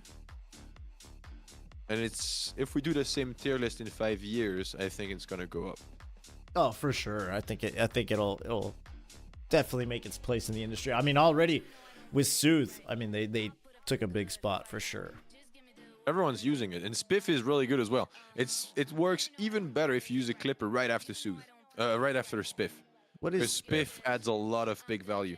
It works the same way as Sooth, where the thing that looks like an EQ curve is where you put Transient emphasis on what the shaping. plugin does, but it's a transient shaping. So it's a Nice. multi-band transient shaper. That works with the similar control as Sooth. So if you know Sooth, you definitely won't be lost on Spiff. Yeah. But if you add trend, usually it adds a lot of peak value. So it's best running this into a clipper right after, so you can manage and accurately compare if it sounds better or not at like similar peak value. But yeah, it's great. Needs a little refining, Spiff, I think. It's nowhere near as complete and proper as Sooth, which is why I think it costs a little less. Feels a little rough around the edges compared to Sooth, which makes sense because Sooth got developed after Spiff did. So yeah, on top of good for now makes sense to me. Yep, that's where it'll be. All right. Plugin Alliance, dude. A weird stance on this because Yeah. Plugin Alliance. I don't really know if they develop anything or if they're just a shop because I see their logo on every single plugin out there. I Do think they- it's just a shop. Wait. By Native Instruments. Oh god. Oh no. And so they Okay. sell a shit ton of Brainworks. I mean, I think it's Native just a just bought everything. distributor. yeah, I guess so. So I don't know. So it if- wouldn't really make sense to have them in the list then. No. I 'Cause, mean, yeah, it's distributor of mostly Native and Brainworks. it's the Walmart of plugins, basically. So you just go there and you buy whatever you need and get the fuck out. Products. Let's see. Yeah, I don't think. Yeah, they... but it's mostly like Brainworks and Native stuff. Yeah. Kive Audio, So yeah, I see here. it's redundant to have it in the list because we already rated Brainworks and Native. Yep, I'm gonna take it out. Yeah. Can I take it out?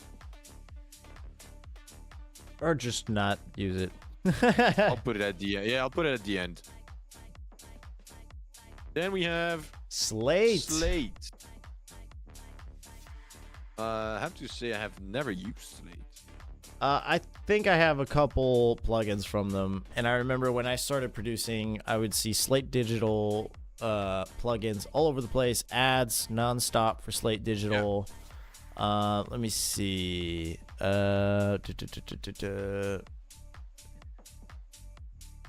All Access Pass. What are? Oh, okay, no, I missed it. It's our plugins.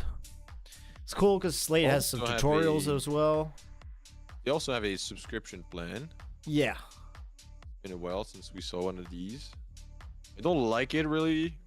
Apart from the model, who had the model where you could, it made you a credit to buy them in the end. Was that Kilohertz? I think that was Kilohertz. Yes, that was Kilohertz. Where you could like rent Yeah. them by month, but then at the end you still end up owning it, Yep. which I think is an important. Like it's very important, that thing, because if you just rent it and you never end up owning it, it's really not a good deal. Oh, that's right. They made Fresh Air. Whenever, yeah. Fresh Air is pretty popular in vocal processing, man. A lot of people like that. Let me see our plugins. Let's see. They even sell kilohertz. Heatwave, which is distortion. Never heard about it. Meta pitch. Pitch shifting powerhouse that lets you easily manipulate the pitch and the format of your source sound. Okay. Formant. No, there's a typo in their website. Format. It's format. Yes. Loaded with essential features you may not find in similar plugins. I've always found a little bit like they're offering a little confused. I never really understood what they went for. I know. Bass enhancer plugin, okay, but it feels like a few years ago it was more like a hardware emulation stuff. And it seems like they moved away from this and now have their own What it seems like to designated me plugins. is like they're trying to reimagine other people's plugins. Like you have the MOTT, which is a turbocharged OTT. Basically, is the way yeah. they sell it, you know. And just the way they describe it is kind of funny. Producers have turned to the legendary OTT setting in Ableton to add life and drama to their tracks. Yeah, I don't know about Drama. What the fuck do you mean about drama? You mean like phase cancellation and shit? Drama. Yeah, talk about drama using OTT. And I mean, a lot of these, I mean, they're cool. The interfaces are cool, but there's nothing in here that I'm like, oh shit, this is game changing, you know? You know, Metatune. Fresh Air is actually pretty cool. That's probably the only one that I would say that it's nice. It's just like adding top end to stuff. That's all it is. But it does it in a really nice way. FGX2, what the fuck is this? I haven't found the Fresh Air yet. I'm not a. It's way down. It's way the further down. Reimagined. I hate the user interface. Can I zoom into this? Nah, that's stupid. That's stupid. That's, as a mastering engineer, this is stupid. Stay away from this. Learn the craft. And if you don't learn the craft, hire an engineer, a mastering engineer. Do not use AI mastering. Do not use one plugin does it all mastering. Fuck that. Yeah, that never works. Mastering is something only people that are trained to do should do. And usually if you release music on labels, it's not you that are going to do mastering anyways. So do not focus on this. It's not really important.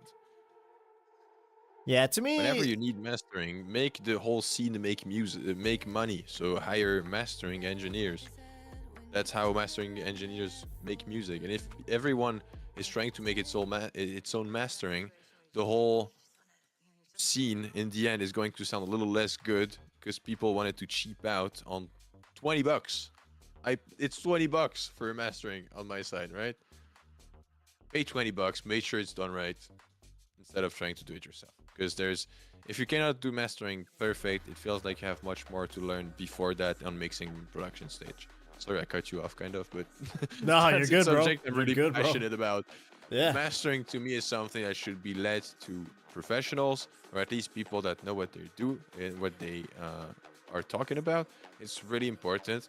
And whenever I see those mastering reimagined, have a good sounding masters out of one plugin, I hate that because it's conveying a very wrong way of thinking. I don't like that at all. And you know what? It Really? ties in a little bit to what I was gonna say, because that's a gimmick, right? The gimmick of like the one plugin to save them all, to save us all, basically, type of deal. Well, I feel like Slate Digital, and I hadn't looked at their website in a long time, but from what I'm seeing right here, this all feels very gimmicky. You know, it's not convincing at all. The turbocharged OTT. What the fuck is that? Murda Melodies, the ultimate mangler. I mean, this could probably be cool for some sound design a little bit, or maybe beef up some stuff, but just use saturation and use, you know, I don't know, different plugins. Metatune. What is this?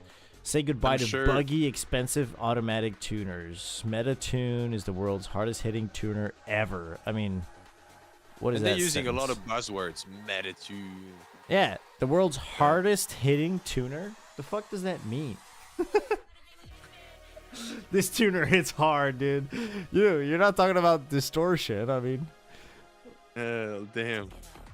I mean, Fresh Air is kind of like the only one that I'll give them. I'll give them that. Look at it. It's kind of cool. Industry's most game-changing synth. And it looks like a 2001 synthesizer. Dude, how much does this cost? Because, like, it's weird because I remember some of their marketing back then was all about old hardware recreations. And now there's none of that on their website. If you scroll down, there is a little bit. There's virtual analog bundle here with authentic analog modeled plugins, but it's way far down there. Oh, and they have a lot. Oh, shit. But you can't buy the thing. You need it's a subscription thing. Wait, why do they have kilohertz in there? I know. I don't know. It's weird. Infinity Q. They still have the virtual analog bundle. Yeah.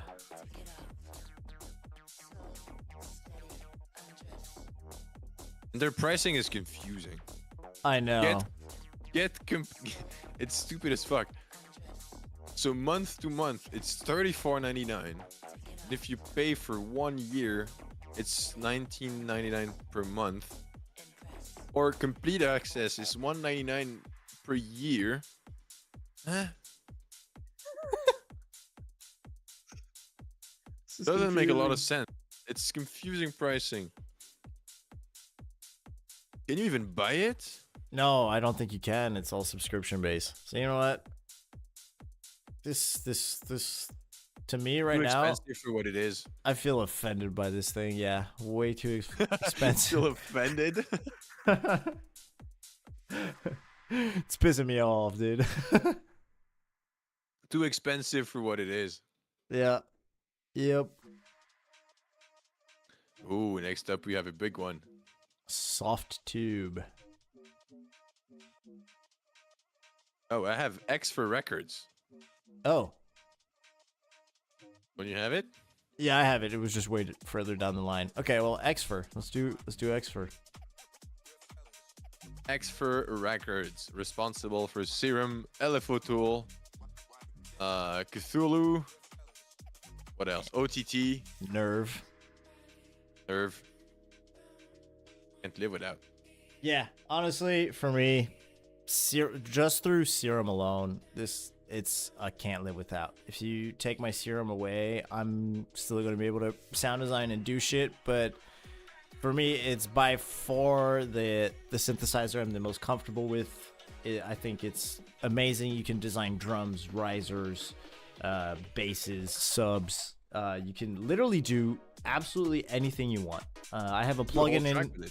Yeah, I have a plugin in there that emulates like a 80s disco bass kind of thing, like an actual instrument. That's crazy. There's not that many synths that you can get that sort of sound out of, or that is this versatile. I mean, I've seen people use Serum that aren't even in the EDM industry. They use Serum to plug it into a MIDI keyboard and they play in like a folk band or something, or indie rock or something, you know?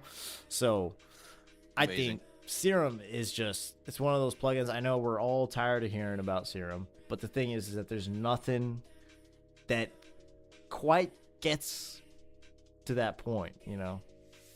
And it's a point I've had before, but it makes you want to go like under the hood, whereas most of the other synths on the market makes you want to reach for presets usually. Yeah. Serum, you just open it up and want to patch shit. It's like it makes you want to patch stuff. There's something about a UI that feels like you're at home and you know what you're doing. Whereas on most of the other synths, it feels like, should I I want to init patch? Like, first of all, the fact that when you open it up, it's not a preloaded preset, it's the init patch. I think it has a lot to do with it.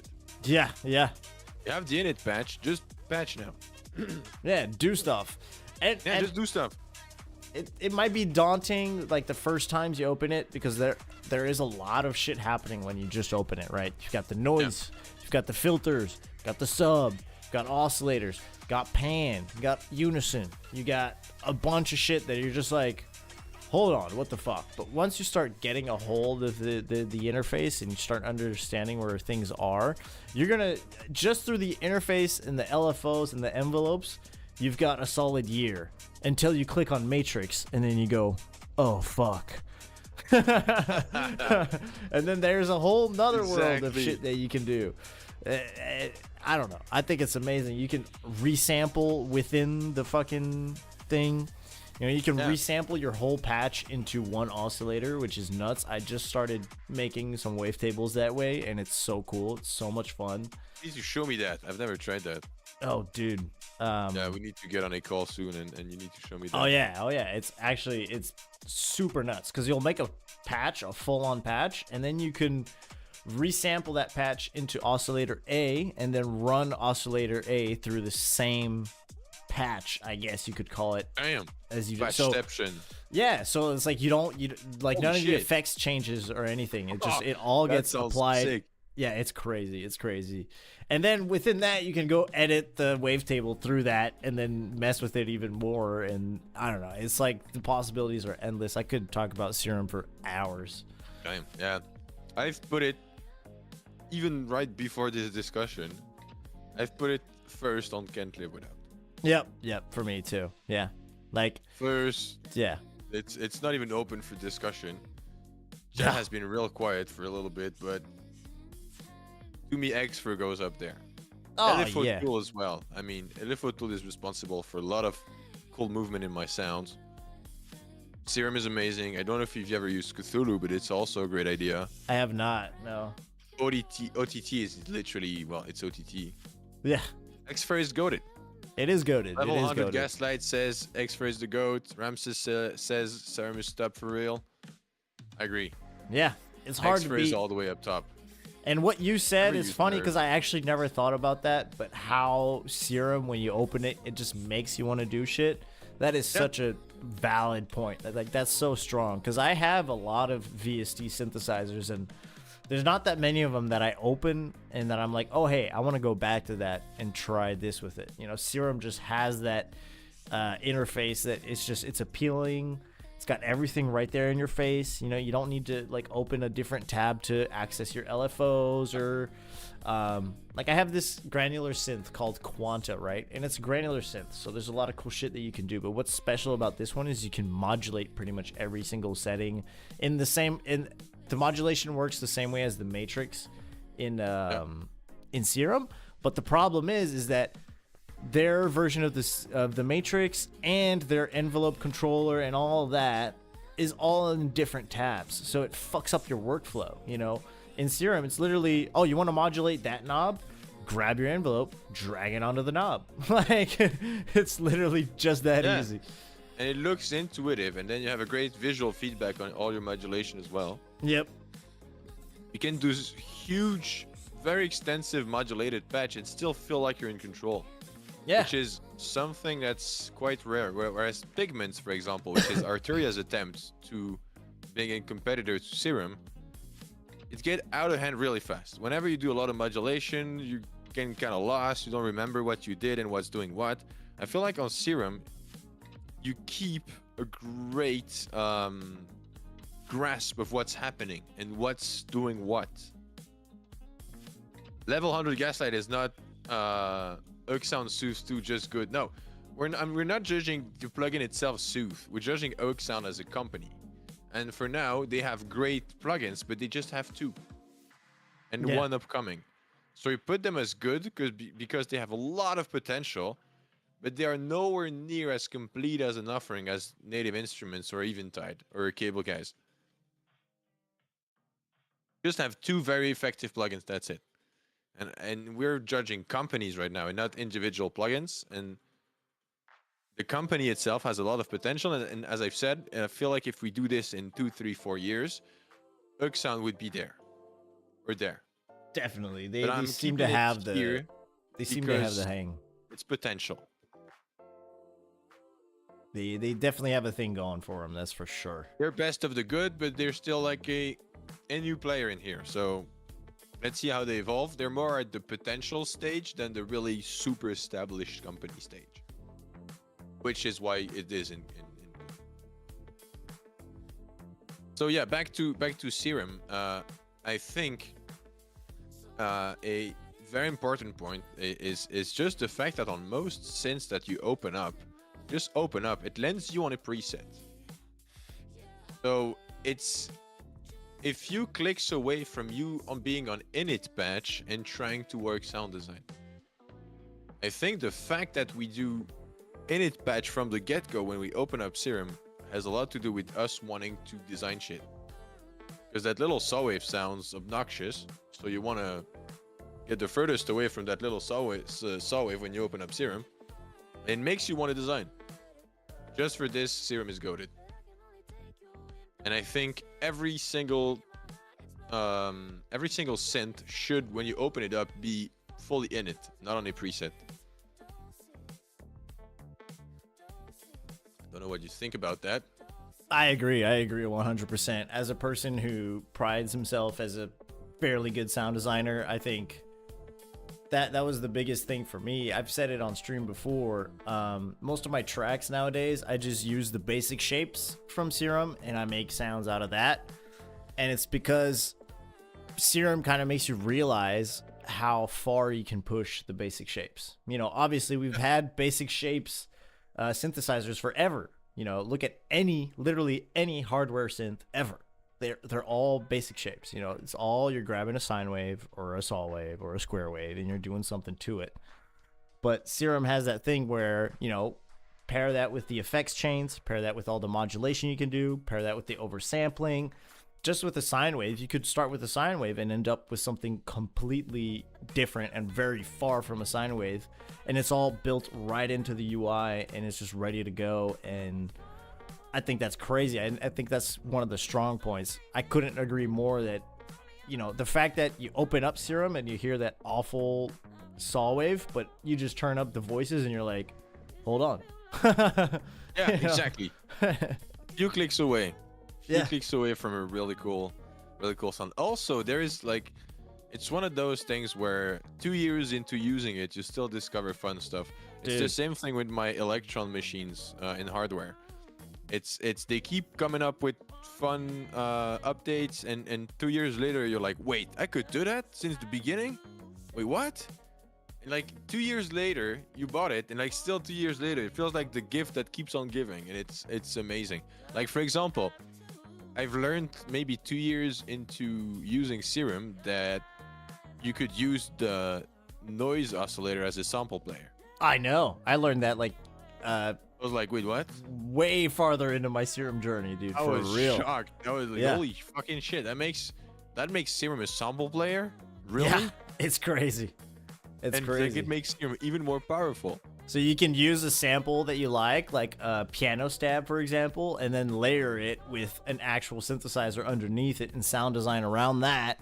Or you could use the sampler as like a layer to add to your synth sound. I use that a lot, where I'll just throw in a bunch of one shots that are tuned to like C or whatever, and put that on key tracking, and then mess around, and then I end up with like something that sounds ish like a kalimba or something, or like a real instrument, but it has that quality of like, oh, there's something else in there, but it's one patch. There's no like, I'm not layering two instruments together technically. It's all in Serum. Yeah.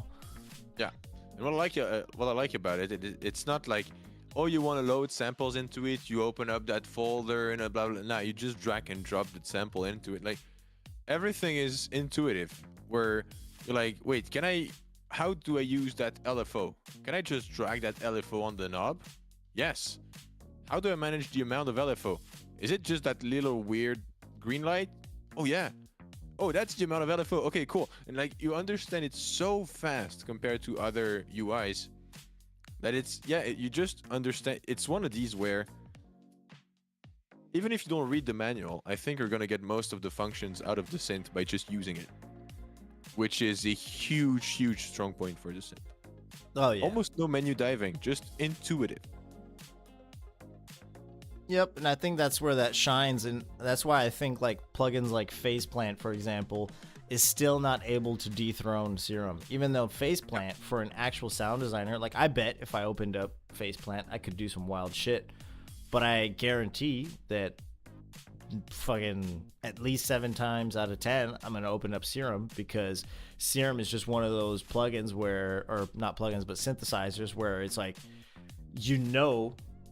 that what you're gonna do is gonna sound somewhat good. You can, when you work enough with Serum, you get to a point where the steps that are like, a lot of times you'll see me do this on stream. I want to respace. I don't even need to listen to it to know what I'm doing is gonna do what, because you end up learning the synth so much that it's like, I know if I turn up the voices, low pass filter it, add a sub, distort it a little bit, compress it with OTT, boom, we've got somewhat of a Reese that we can use and put on our song. Simple as that. Easy. It's ready to go. Same here. And if you want to dig deep and go deep into sound design, you can. That's crazy, because not a lot of plugins have those two elements. It's either something really simple, or it's just like an overcomplicated mess of things where it's like, dude, I don't even know where to look. I don't even know what to do. I don't even know, I feel like Faceplant probably has that element where it's like, you can do so much with it, and they let you know that you can do so much with it that you just get lost in the sea of possibilities. Yeah. As to where Serum, they keep it focused on one element, and then it's through learning those elements that eventually you go, holy shit, this thing is way more powerful than I thought it was. And you don't have on Faceplant, to me, as good as a visual feedback on modulation as you have on Serum. Nowhere near as good. True. Like, on Faceplant, I don't have that I am in control vibe as I have on Serum.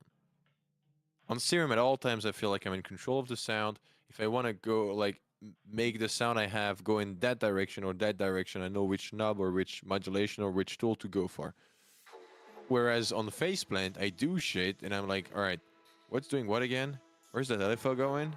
Right, it's going there. I mean, it's not as precise and as fast. Where Xfer has been, like Serum has been optimized to the very last click, which makes it just that good.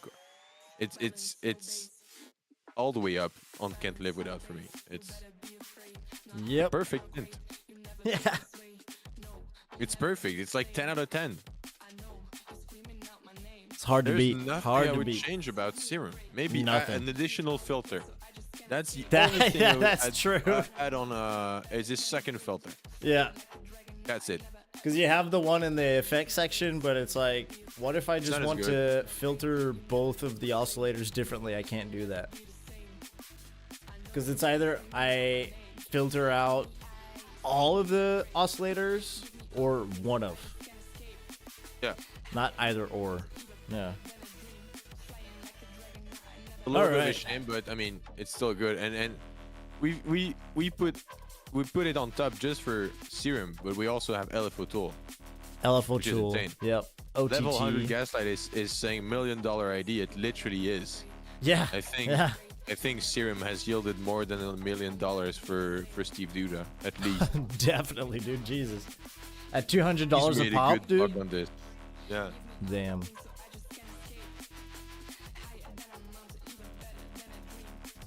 Who's next? Soft Tube. Soft tube. All right. Oh, so these are the AI guys you were telling me about. Like everything is AI based, right? No, it's the next one. It's Oh, Sonable. okay. Uh-huh. I remember using a virtual modular they did, which was pretty good.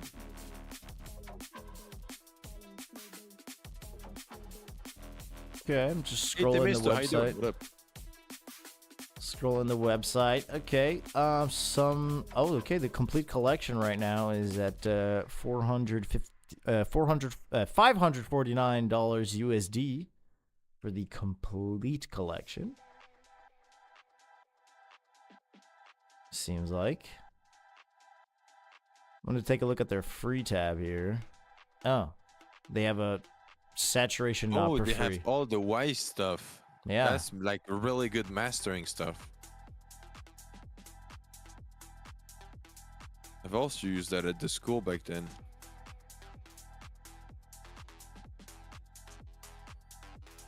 Their clipper Yeah, looks those nice. are really good quality. They have their free saturation knob one, which is also pretty cool. Yeah. Seems like they have a lot of different categories here, and it's cool how they Yeah, they have a lot. mix them. They mix them with like mixing and mastering, guitar and bass, synth and keys, hardware plugin controllers, plugin collections. Free on sale, obviously. Always on sale. Everything's on sale today. What the fuck? Oh, The they world have is the really empirical trying to get labs. me to. The world is really trying to get me to spend money right now. Yeah.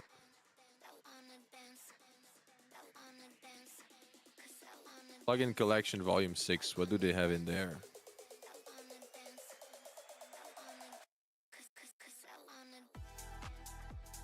Where do you see Oh, that? so they have synths, they have compressors. And when you go to products and plugin collections, I'm into what is it called? Volume 6 plugin collection. Ah, okay, yeah. $8.99 USD.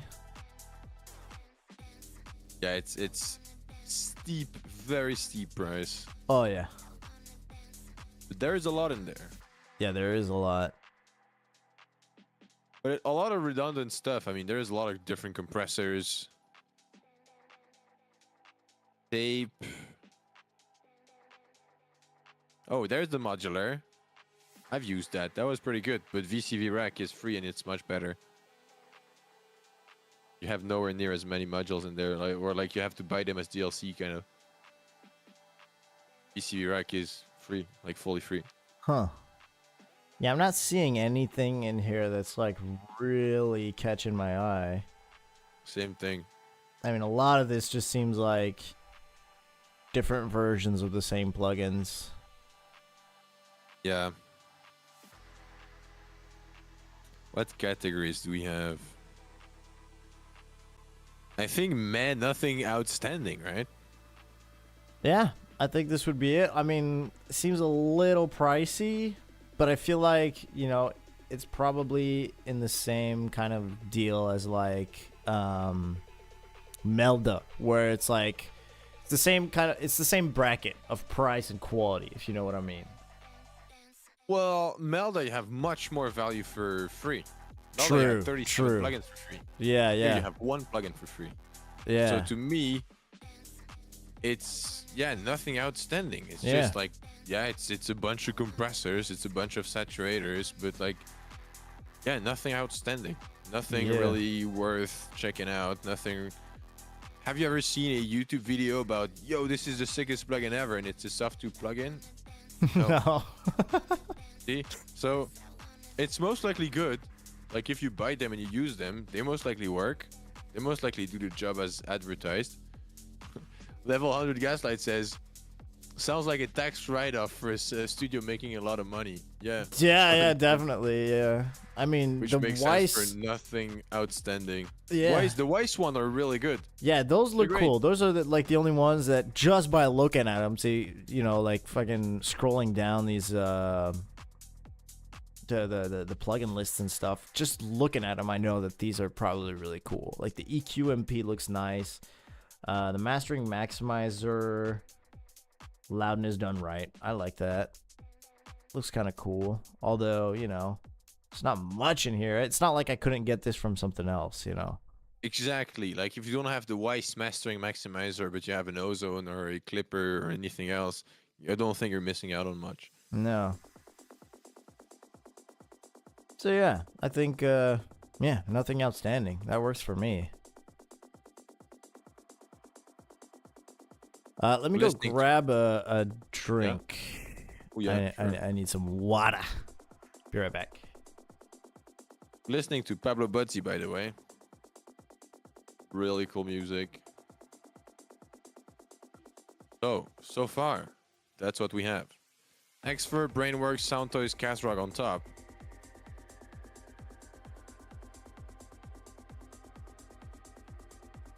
Then, Native Instruments. Autotune, just because of how much of an impact it has had on overall music. It may go down a little bit, but it's up there. I don't really use it, but it has had such an impact on music, period, that it needs to be up there. What's up? Eventide, Valhalla, Cable Guys.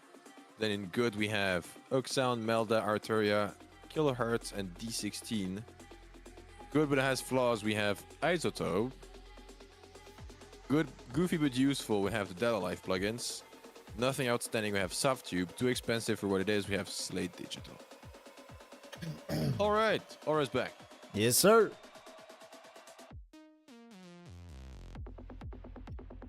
Okay. Sonable. These are the AI ones. Yeah. These are probably gonna frustrate me a little bit too, but I already have an idea for the ranking. To me, it's good, but it has flaws. yeah. 'Cause I feel like, to me, anything that's got like smart, and like half of these plugins have smart before them. Smart EQ, smart DS, smart comp, Yeah, smart it's limit, their whole smart thing. gate. It's their whole thing, yeah. It's like it's hit or miss, you know. It's either gonna be really good or I'm gonna start messing with it, and it's like, you know, maybe for someone who has no fucking idea what they're doing, maybe I could see that, you know, it could maybe help someone. It could serve as like guidelines for like someone who has no idea what they're doing. But as soon as you know, you understand a little bit about EQ, why would you need a smart EQ? You know.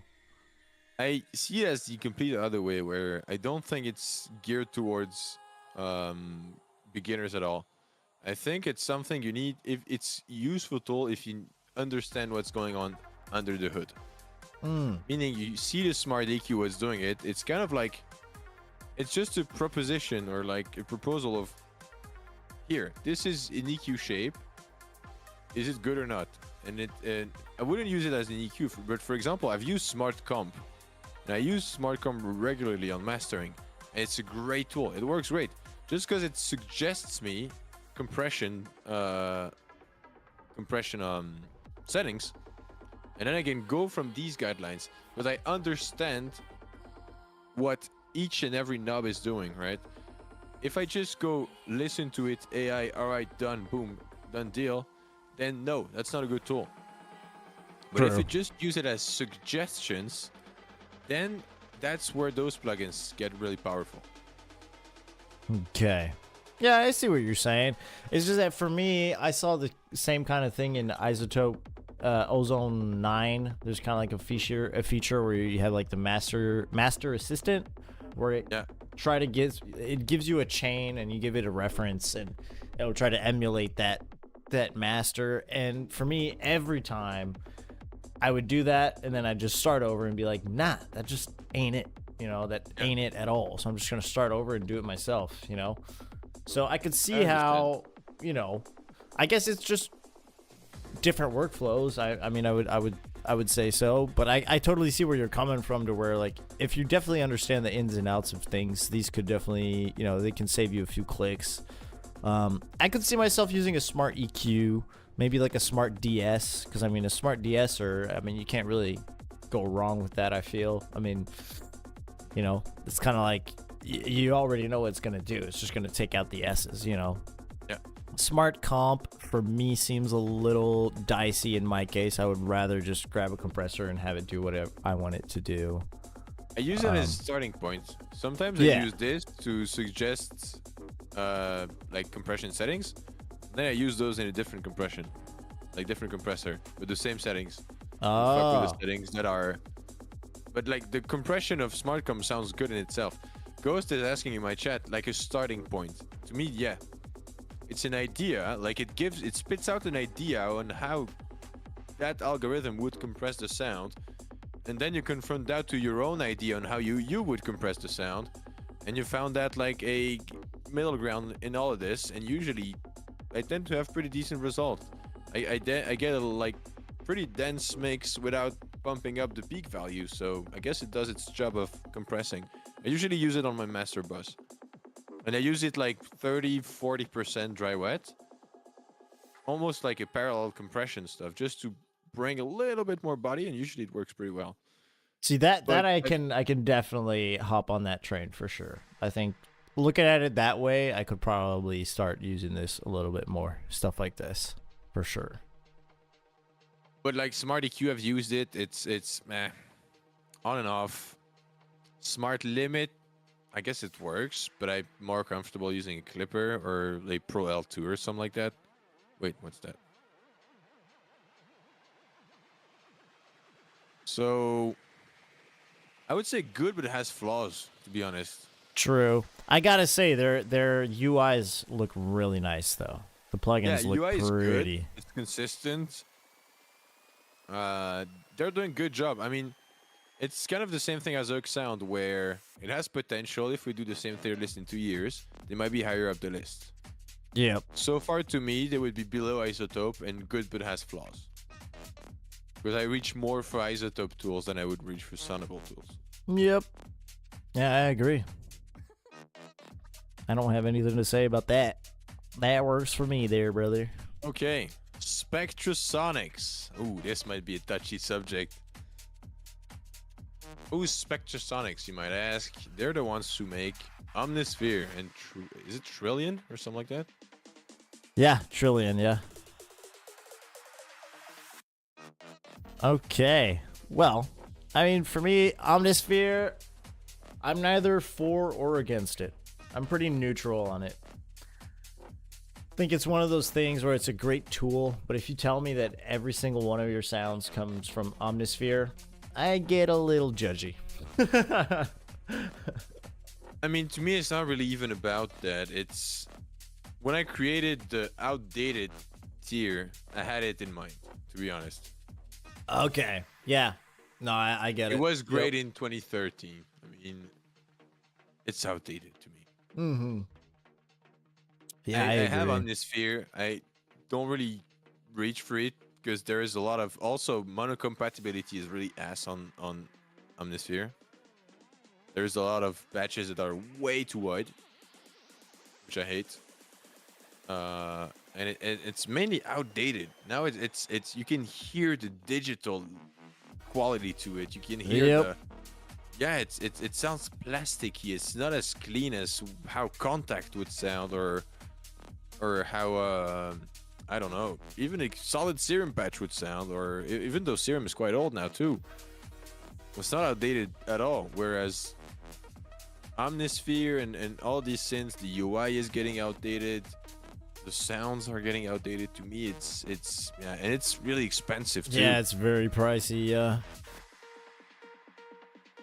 Yeah, no, I agree, man. I think outdated is the right word because it definitely has its, it has a charm to it. I mean, I know a lot of bands who love to use Omnisphere, but you ask anybody who does like actual sound design and who does electronic music, which obviously heavily relies on synthesizers and stuff. Most of us are kind of over this thing already. Like, it's cool. And it's but $500. yeah, dude, for $500, come on. Yeah. Gloom in my Cool. chat is saying if it was sub 250 for being that old, they would have it higher. I would agree. Yeah. For the But yeah. price, yeah. Outdated. Yep. Outdated Spectrasonics. Wait. Next up we have Fab Filter. Oh. All right, Fab Filter up next. Yeah, that's an easy one. That's definitely an easy one.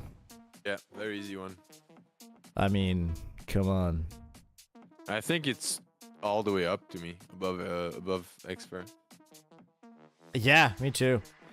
It's either that or it's right next to it. It's one more of those complete companies. of an offer. Yeah, true. Like it's every track I've ever made. Must have. Dude, Pro R, amazing. Pro L2, amazing. Pro Q3, amazing. Their de-esser is nice. It's amazing. Pro MB is awesome. Saturn, Volcano. Oh, dude, Saturn is insane, dude. I love that thing. Yeah. It's my favorite thing right Volcano, now. their filter. Have you ever fucked with the modulation capabilities of their filter? I have not. It's really fun. They have an envelope follower which you can map to all of the parameters. It looks kind of like a modular, where you can mix and match all kinds of modulations. And they just came up with a new one. I just updated my Fab filter, so I have Pro R2 and Volcano 3. So and Saturn 2 as well. So I need to check those out. Damn. All right. Let me add this though, cause Watch, let me show that on my stream. go Let me ahead. go on my little plugins. Look at how pretty they look. Saturn 2. Beautiful saturation, multi-band saturation plugin. Absolute beauty. We also like- have What blows my mind about any Fab Filter plugin is the amount of control you have on the stuff. but it's not overwhelming at all. No. They keep it simple. Pro R2, which came out late last year. That looks amazing as well. Insanely good reverb. Pro MB, also goated. Super good. Like, it's, yeah, 10 out of 10. Like, UI is good, sound is perfect, so transparent, so clean. Best UI ever. Yeah, doesn't break your Yeah. CPU. And it's, yeah, super CPU light. How much is the suite? I think it's quite expensive. It is pretty expensive, but I mean, considering what you're getting, I think it's worth it, dude. Oh, $899. I'm not gonna lie, that's pretty Yeah. expensive. But I think it's so good that you kind of get your money's worth. Yeah, Look and I at mean, if you Volcano 3, holy shit, it looks so good. if you buy all 14 plugins individually, it's worth $1,800. Yeah. So it's kind of crazy. I've been digging Simplon for some reason. I think it's such a simple. I've never used it. It's such a simple plugin, but you know how like What is it? autofilter, it's basically autofilter in Ableton. But the thing is that autofilter, sometimes you use it and for some reason it distorts your sound whenever you're sweeping it. I don't know. I Yeah? get that sometimes. Simplon, that never happens. And it's just clean. It just sounds absolutely clean. I might be tripping. I might be missing a setting on the autofilter, but Well, Fab Filter sounding clean makes sense to me. yeah. Hey, thank you for the follow, Global Reset Music. How you doing, my man? Yeah, that was an easy one. Fab Yeah, Filter that's- is UI is perfect, sound is perfect.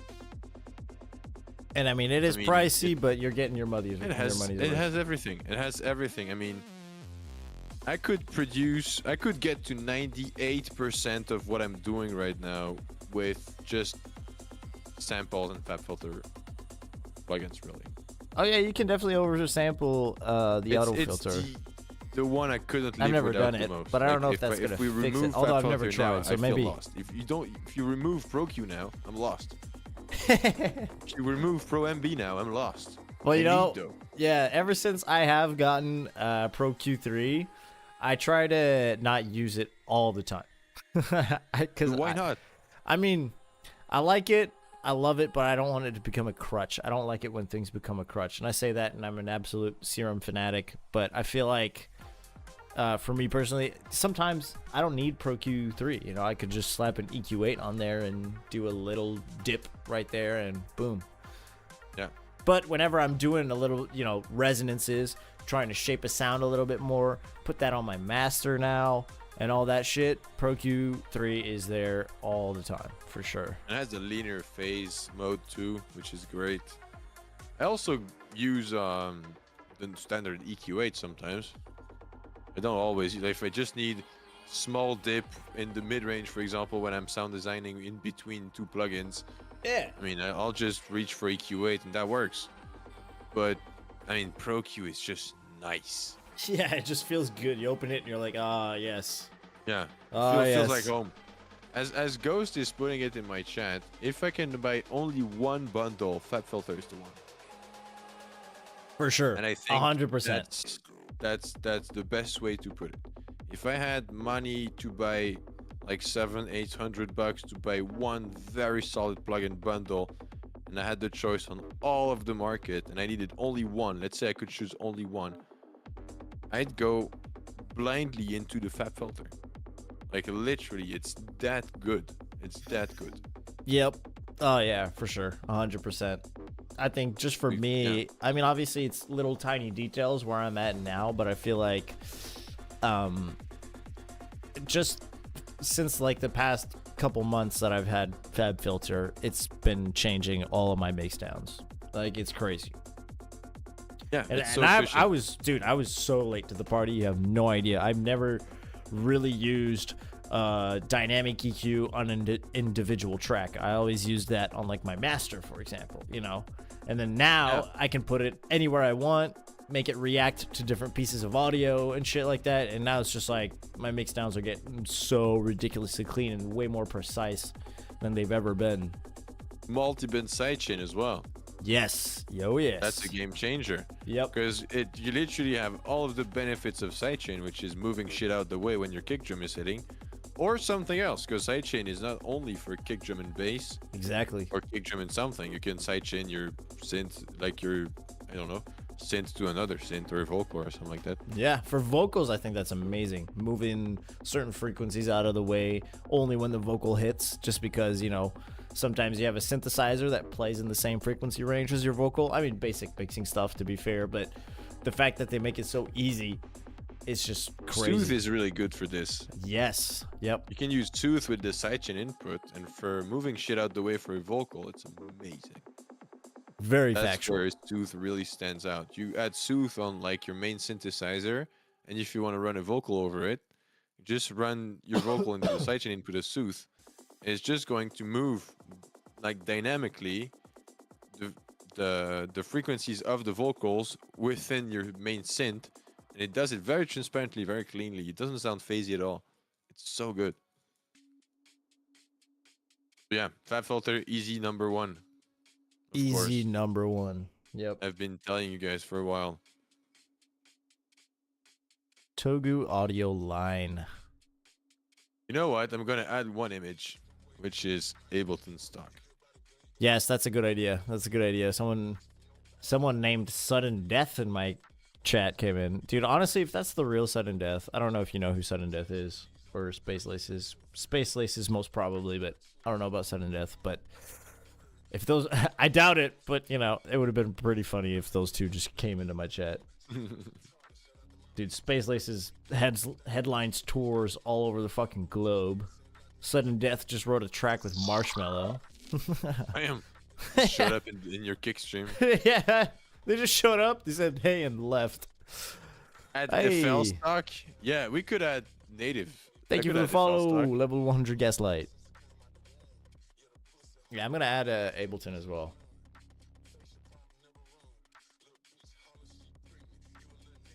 Let me add FL Studio.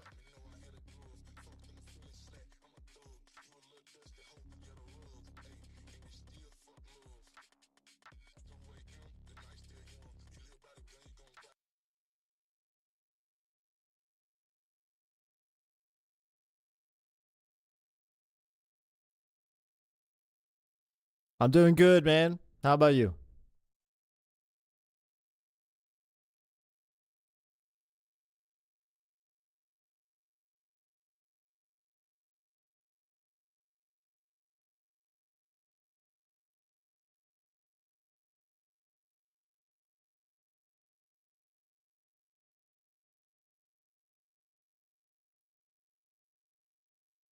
Pretty cool shit. I like that.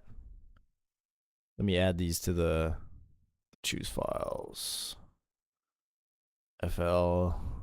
Boom.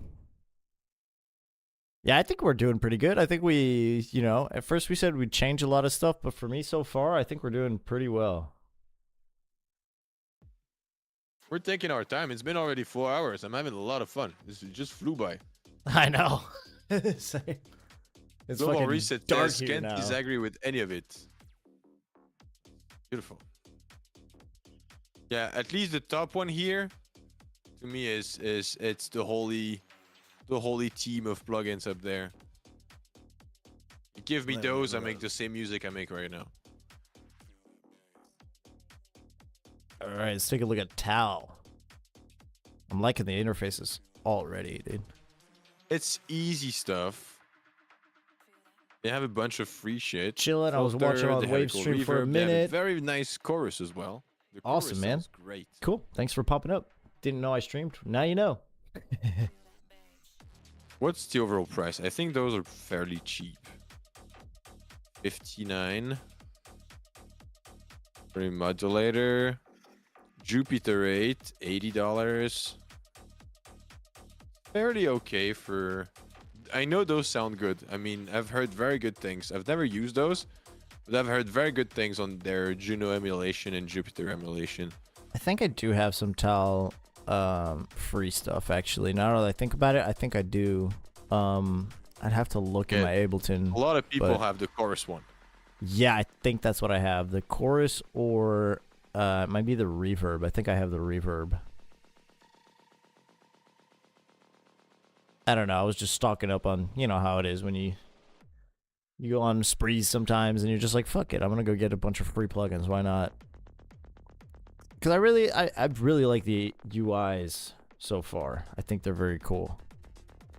Simple, straight to the point. Yep. All right, hold on. Let me switch up the music here. Play some of my own shit. There we go. So yeah, honestly, I'm not too familiar with Tal, to be fair. I'd But put it all the way down in good. good. It's just good. Yeah, it's just It's good humble. stuff. It feels like humble. They just put it out there. It's good. It just works. It's nothing groundbreaking, but if you want some good plugins, I agree. Because all this stuff, I mean, Actually, we could go for nothing outstanding, to be honest, now that I think about it. true. Because it's just straight up, just good stuff.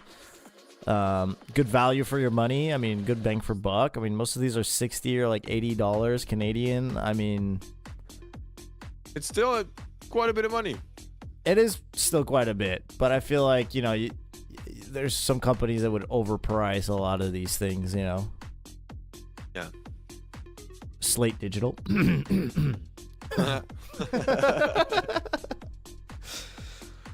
Yeah, I'd put it below SoftTube, I think, because they don't bring anything groundbreaking to the table. They're good, but when I look at good, look at what we have in the good tier. It's like miles above what Tal is doing. Yeah. Tal does not compete with Oak Sound. It doesn't compete with Arturia. Compete with Kilohertz. I mean, come on. Even Melda. D16. It's all much better established, and it's the overall offer feels more complete and smoother, and yeah, almost maybe a little bit more bang for your buck, especially with Melda. So yeah, Tal goes on nothing outstanding for me. Yep, I agree. Put it on the same place. Then we have Yuhi. Yuhi. Let me see here. I need to dig on these guys a little bit. Products, synthesizers. Oh, I've seen the Diva before, for sure. Dude, Diva is great. Yes, I've seen, is it Hive? I think I've seen Hive. Are these the ones that make... No, they don't make this snare plugins, the 7 Deadly Snares. I don't know, Hive looked a lot like the 7 Deadly Snares interface. Hive is good. Yeah, I've it used looks it at a fun. friend's place. It's really cool. Looks like fun stuff. It's all synths. Yeah, I like that. I don't think we've seen a company so far in this tier list that only makes synthesizers. They always usually have other stuff. So this must mean that, these guys, I mean, judging by the reputation that Diva has, I know for a fact that you probably get any of these and, you can make some really cool shit out of them.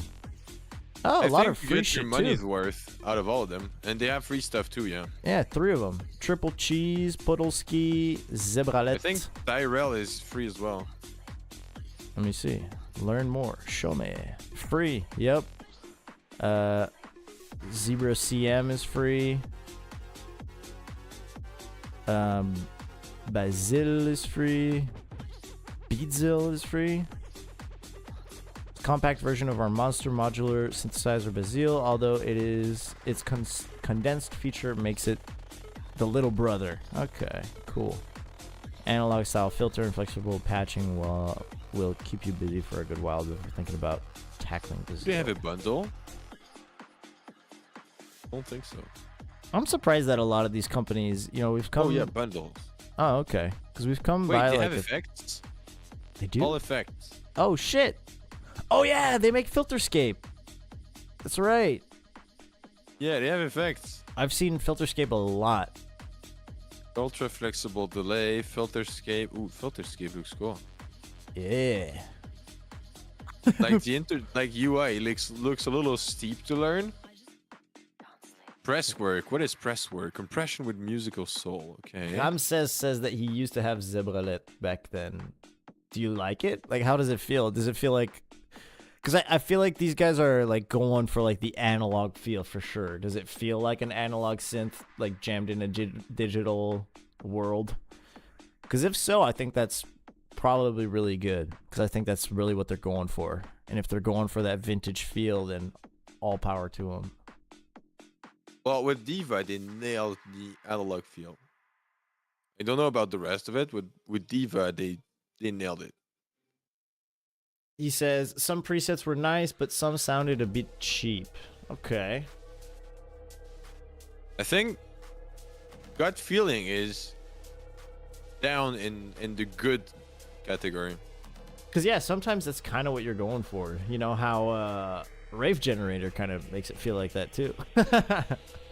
You know, some of those sounds are very cheesy and very cheap sounding, but sometimes they just work. Yeah, sometimes they're cool. I think Yuhi is good. It's in the good list. Yeah. It's here. I might actually go ahead and get Zebralet, Podolski, and Triple Cheese just to Yeah, give it a test shot. them out. Yeah, Why because not? I like their UIs. They look a little daunting with like the actual like routing. You see, Yeah. like the other ones that they have down here, like Beatzil is just like you're routing it kind of like if it was an actual analog synth. Looks a little intense, yeah. Yeah, Yeah, maybe a little steep learning curve, but yeah. I feel like quite it's extensive stuff. Looks yeah. like you could have fun in those. I'm gonna bookmark this one. Gloom says Satin is cool too. Tape emulation, yeah. This is like, it's cool ideas. Plugins look good. They have a bunch of free shit. I like it. I'll put those in good, below D16. So at the bottom of the good tier list. Nice. I agree. And who knows? This might be a company that they might end up, you know, because the Diva, I've heard nothing but good things about them. But if this is like the only one that like everybody really likes, then I feel very comfortable putting it there. But you know, eventually they might come up with another kind of thing like Diva that's gonna sound even cooler. I think Hive is good as well. It's just not as popular, but I really do think Hive is a great synth. Also kind of daunting UI, kind of scary. But I think you can get a wild sound out of it. But yeah, UI is a little scary. Definitely doesn't want to make you dig into as like Serum. Yeah, If because you I just feel pick like out Hive UI, it's yeah, it looks scary. You That's want to the- use presets in this. that's the thing with like digital VSTs or digital plugins that try to make it look vintage and feel vintage. The thing is that a lot of the vintage gear was actual hardware, so it's different. The workflow you're going for, like a Moog synth, when you try to put that in digital version, it just feels weird. But when you have it in front of you, it's way different because it feels a lot different. And I feel like that's where a lot of these synthesizers or even effects pedals and things like that, for me at least, I think that's where they get it wrong. It's like, I get it, you want it to aesthetically look old or like analog and stuff, but to me it's like you're missing the whole point. If I wanted something really like that, I would go for like a hardware version of it. Although some companies nail that, you know, Valhalla, they make their UIs look or feel vintage, but it just works. It works because it has like that modern Arturia nails twist. it as well. True, yeah. Arturia, you just give it the synth as it is. Yeah. I like it, and it looks good. And like they have that little lighting thing they have going on, where the plugin really does look live and real. It looks awesome. I like it. I have you were talking about the Moog. I have the Behringer one, like the Model D, in my rack. Nice. It's a fun little piece of kit, like for $200. Price of a plugin, really. You get to have fun with a real piece of kit. It has a lot of flaws, but it's fun. All right. Yeah, he goes into good. I'm gonna go have a pee again. Go for a piss again because I've been drinking so much beer. On my last one, actually. I'm out of beer then. Oh no. I'll be back in a sec. All right, sounds good. All right. Hey, I'm gonna use this moment chat to let y'all know. I just released a song this week. The song's called Text Imbalances. Obviously, y'all can't hear it on Waves stream, but if you would be ever so kind to go check it out, that'd be sick. Be sick. Yeah, how do everybody feel? Like, how do you guys feel about the tier list so far? I'm thinking I like this a lot. Like, a lot of these companies, I've never really put that much thought into them, and now to actually sit down and go through these companies one by one and vibe, you know, and just see what I feel about them, I think it's solid as hell. I agree with you, Gaslight. That's true. It's playing right now, brother. Let me bump up the volume on this thing.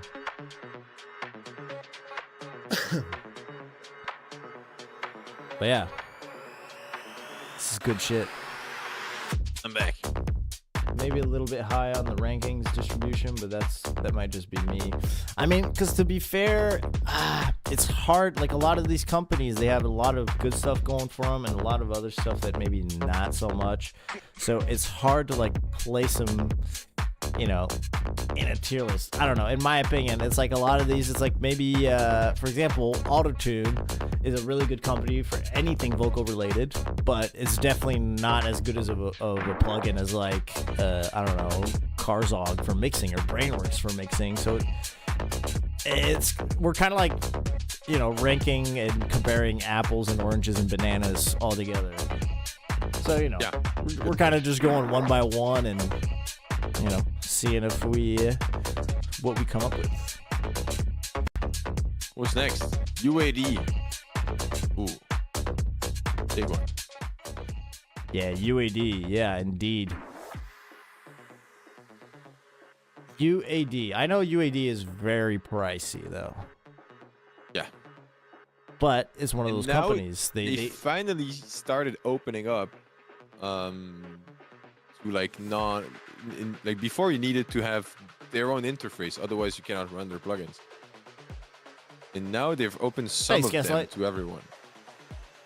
Yeah, I think that's cool because I remember I know I have a couple UAD plugins in here because once I went in a studio session and this guy had I forget the name of it, the UAD interface that everybody has. Apollo yes, Twin? Yes, exactly.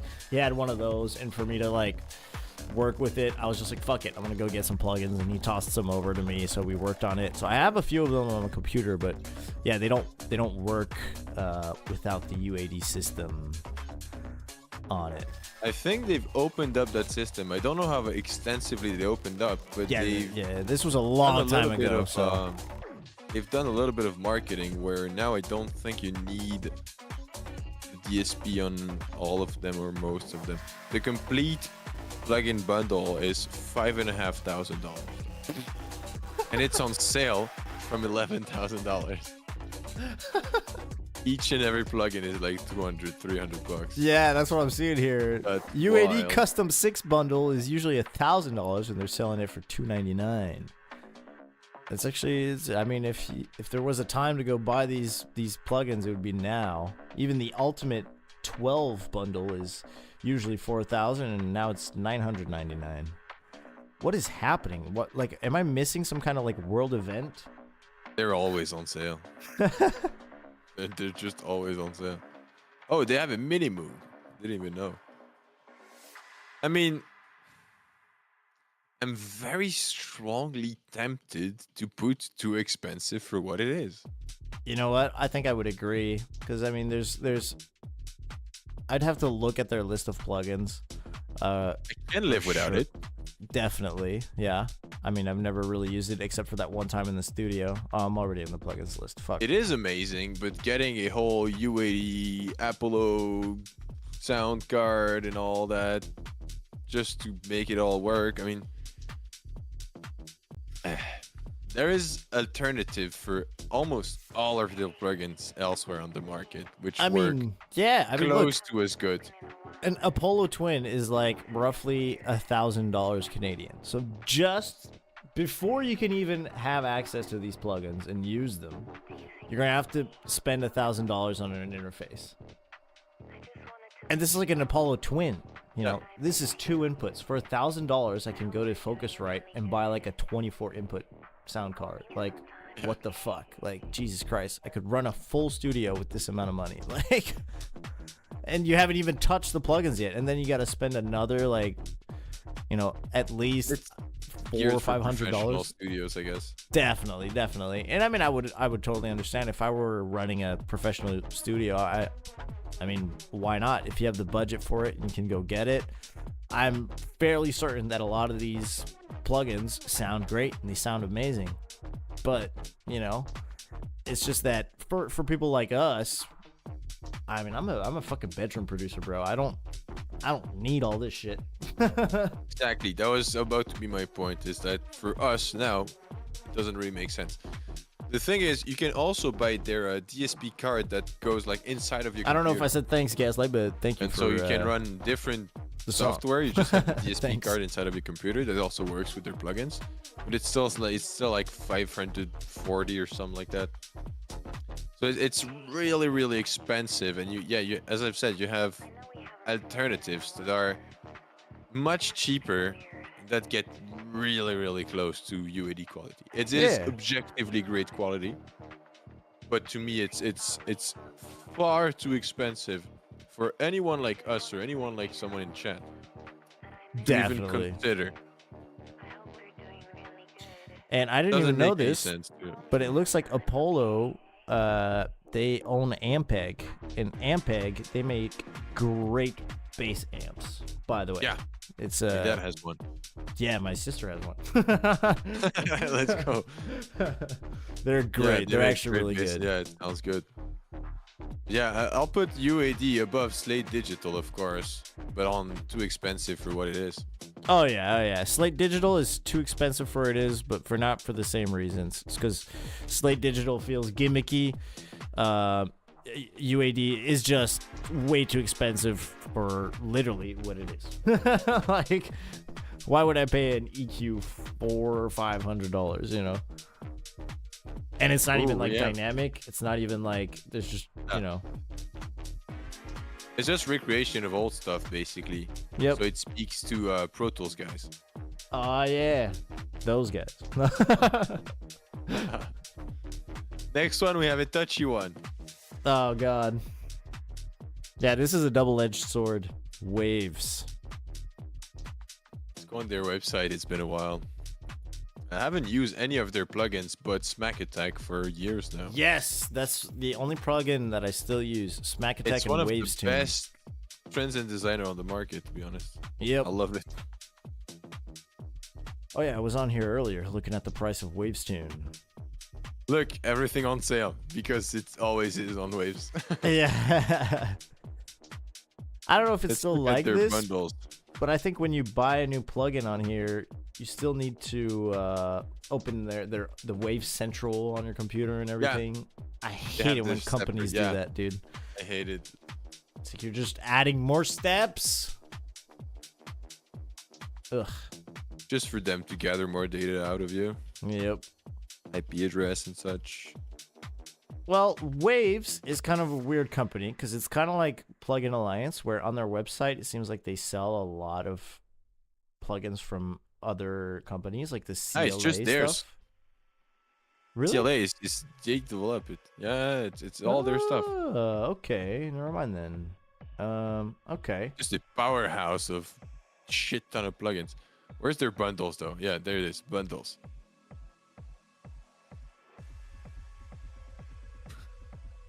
The Horizon one is $399. It's on sale 90%. It's normally Jesus Christ. $3,900. What the fuck? It makes no sense. Oh, actually, I just clicked on it, and the first plugin that comes up is Audio Track. This is another really cool EQ and dynamic. EQ and compressor. Sorry, I just read the fucking title. Wait, And all I think their it's really bundles nice. are reasonably priced now. Yeah. I wouldn't pay this bundle $4,000. No shot. No, but 400 seems reasonable. Yeah, it seems not bad. I mean, a lot of these are kind of cool.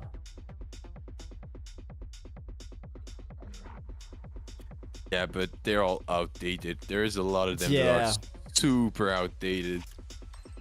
And you know what Yeah, this most of Wave stuff is outdated, to be honest. and it kind of comes down to what was the other company that we were talking about earlier, where it's like, I think it was Yuhi, where it's like there's nothing like super innovative about this. There's nothing that you can not get anywhere else. There's Yeah. nothing in here that I'm like, oh, I really need that. I mean, some of the shit is cool. Don't get me wrong, like you pointed out, Smack Attack is really good, but I could live without it. I actually have the one knob driver, and I think I have the one knob filter as well. That stuff is kind of cool, but I mean, it's just cool because it's one knob and it's distortion and whatever. It's cool. But yeah, like I said, there's nothing in here that I'm like, dude, this stuff is insane. Like, yeah. Never are you gonna. I'm sorry, the ghost in my chat is saying Pultec EQ P1A is the only one I use. Yeah, Pultec is good. There is a few other Pultecs on the market that work just as good. So yeah, I'm looking at the Horizon bundle, and I mean it looks fairly outdated. Yeah. There's Smack Attack, that's in there, $35. That's worth it. That's a great plugin. But most of it is Waves plugin that have been out for 10 years, at least. Oh, yeah. They have a $20 plugin that's just a view meter. Why? Yeah, Our bass is our bass is pretty good, but low end focus from Isotope is much better. Bro, $35 for a loudness meter? Yeah, fuck Jeez. But I've heard a lot of good things from CLA. Yeah. The CLA Quick Deck stuff. is good. CLA is plasticky a little bit. It's not really, lacks a bit of depth. I've used a lot of those. That's what we used a bunch when I was at the sound engineering school, and yeah, they felt outdated back then already, which was 5 years ago. Most of them. I mean, they have some newer stuff, but most of what they do now, and I don't think. Oh they yeah, have it is a released nice any background check. I groundbreaking wonder stuff who made it. recently. They're still selling their stuff. They've been selling for years now. Ugh. Yeah, to me, it's like Outdated, honestly. Outdated. outdated. Yeah. Yeah. 'Cause I mean, it's not like In it's front of- terrible shit, but it's not. Yeah. I'm gonna say it again. There's nothing in there that I'm like, oh my god. Exactly. I'll put them in front of Spectrasonics because it's a little less outdated than Omnisphere. True. Outlet. Me, Omnisphere True. is really, really outdated.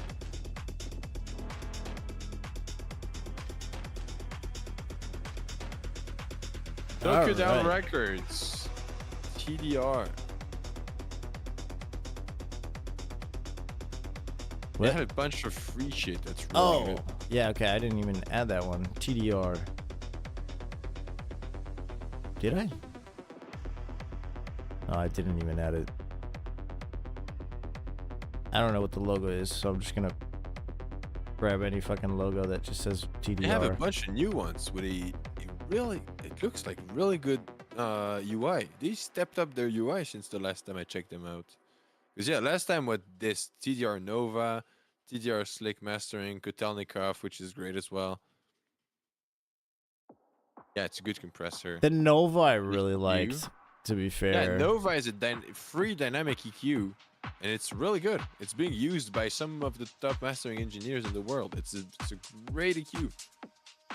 Not because it's free and it sucks. It's literally a great piece of kit, the TR Nova. It's Oh, really the good. bundles aren't expensive too. Yeah, I It's mean, not too bad. They're awesome. Production bundle, 200. You have what? A bunch of EQs, bunch of synths, compressors, limiter, compressor, EQ, compressor. You have the special filters. Infrasonic, elliptical, ultrasonic, and arbiter. Oh, I need to get those. That looks interesting.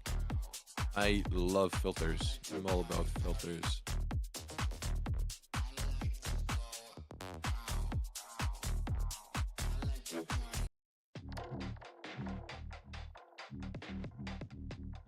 Pricing is fair. That's actually not bad, yeah. Most of these are what, 30, 40, 50. Yeah.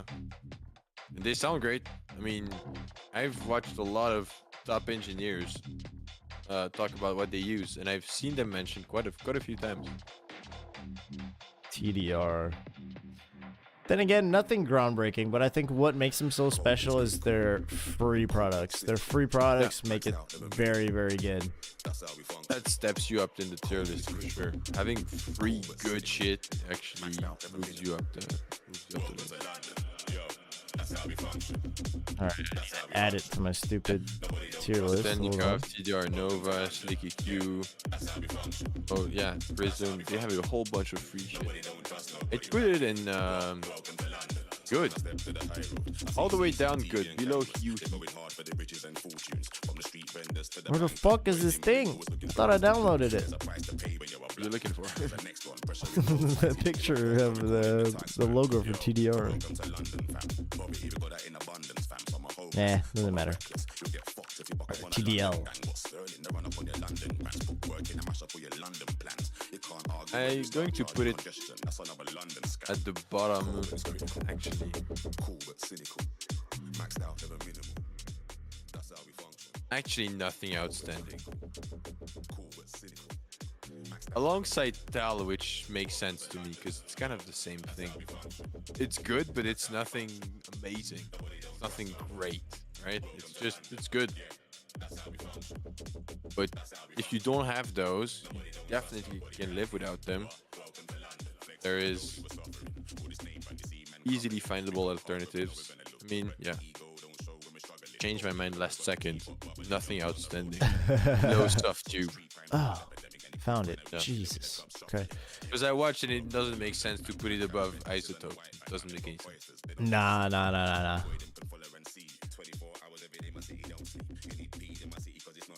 So yeah, nothing outstanding. Above Tal, but below soft tube. There we go. That's my shot. Then, oh, we don't have a bunch left. We have 1, 2, 3, 4, 5 left. 5. Which one is the last one for you? Have Vital, Rave Generator, Oh, Plugin okay. Alliance, which Yeah. doesn't make a lot of sense. We can leave Plugin Alliance on the side because it's more of a shop than a developer. I've already Ableton put Rave stock. Generator in there, by the way. I already, Oh. as soon as I put it in there, I know exactly where that one's going. Have Ableton stock in IFL stock. Okay. Vital first. Yeah. Do you have any experience on Vital? I've never used it.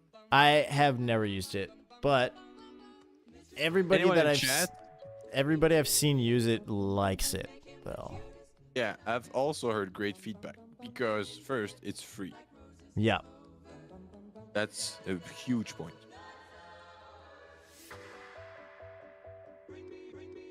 Anyone Oh. in my chat has experience with Vital?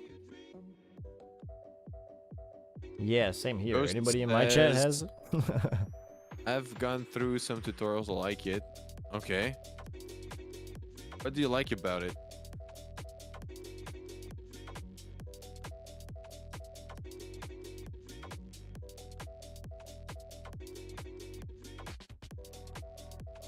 Is it like Serum-like but free? Yeah, basically. Right.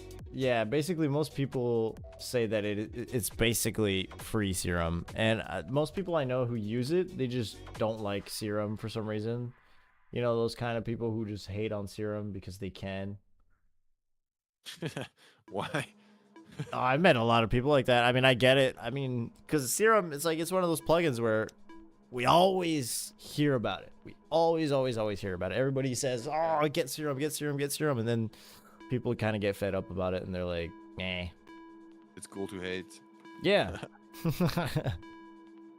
But I like it. I think it's probably probably really good. I've never used it, but it's kind of like if serum looked like faceplant is what it is.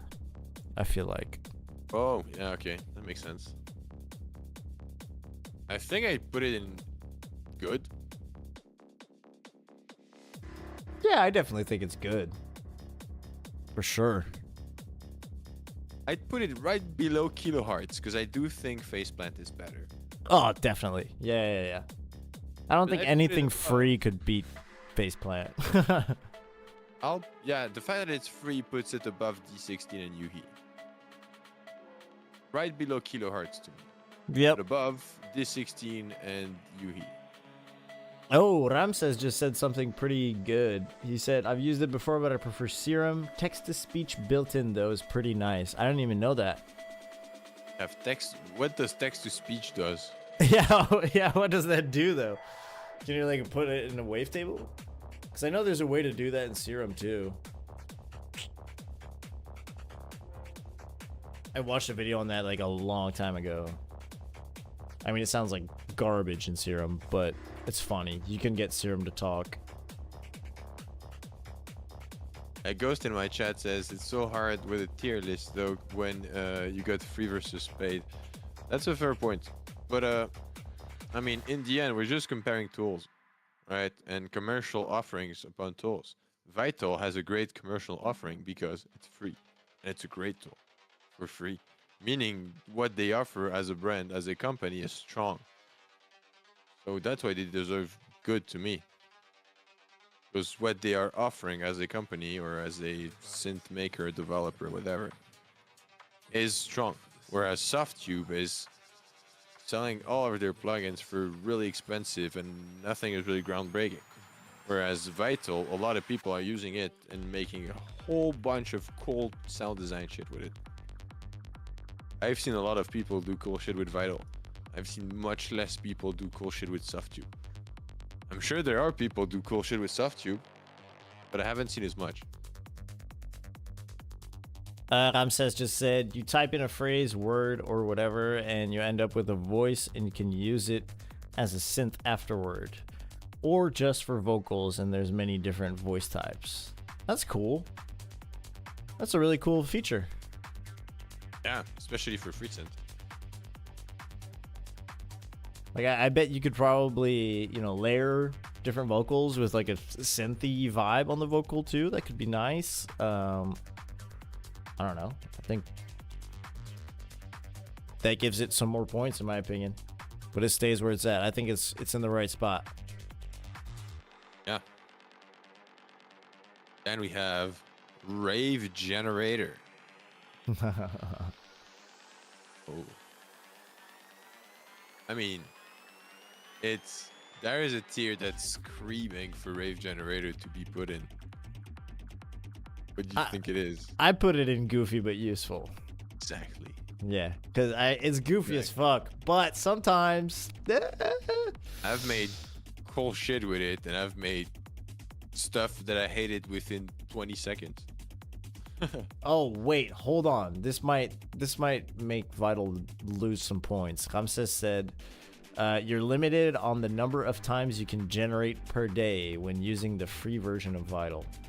What do you mean generate? Generate the text to speech, Just the or text to like speech, you don't care. Like the synth itself is still good. okay? Because if it's the text to speech, I don't think that's much of a big deal. But if I could only Patch a day. I want to design now. No, you wait till tomorrow. Go fuck yourself. yeah, that would be funny. But it would be pretty shitty. Yeah, that would suck. Pay to win music. It kind of is pay to win, really. True. Depending on the budget, if you have an insane budget, it is pay to win. Rave Generator. Goofy but useful. Above or below Dead Alive? Below, I think.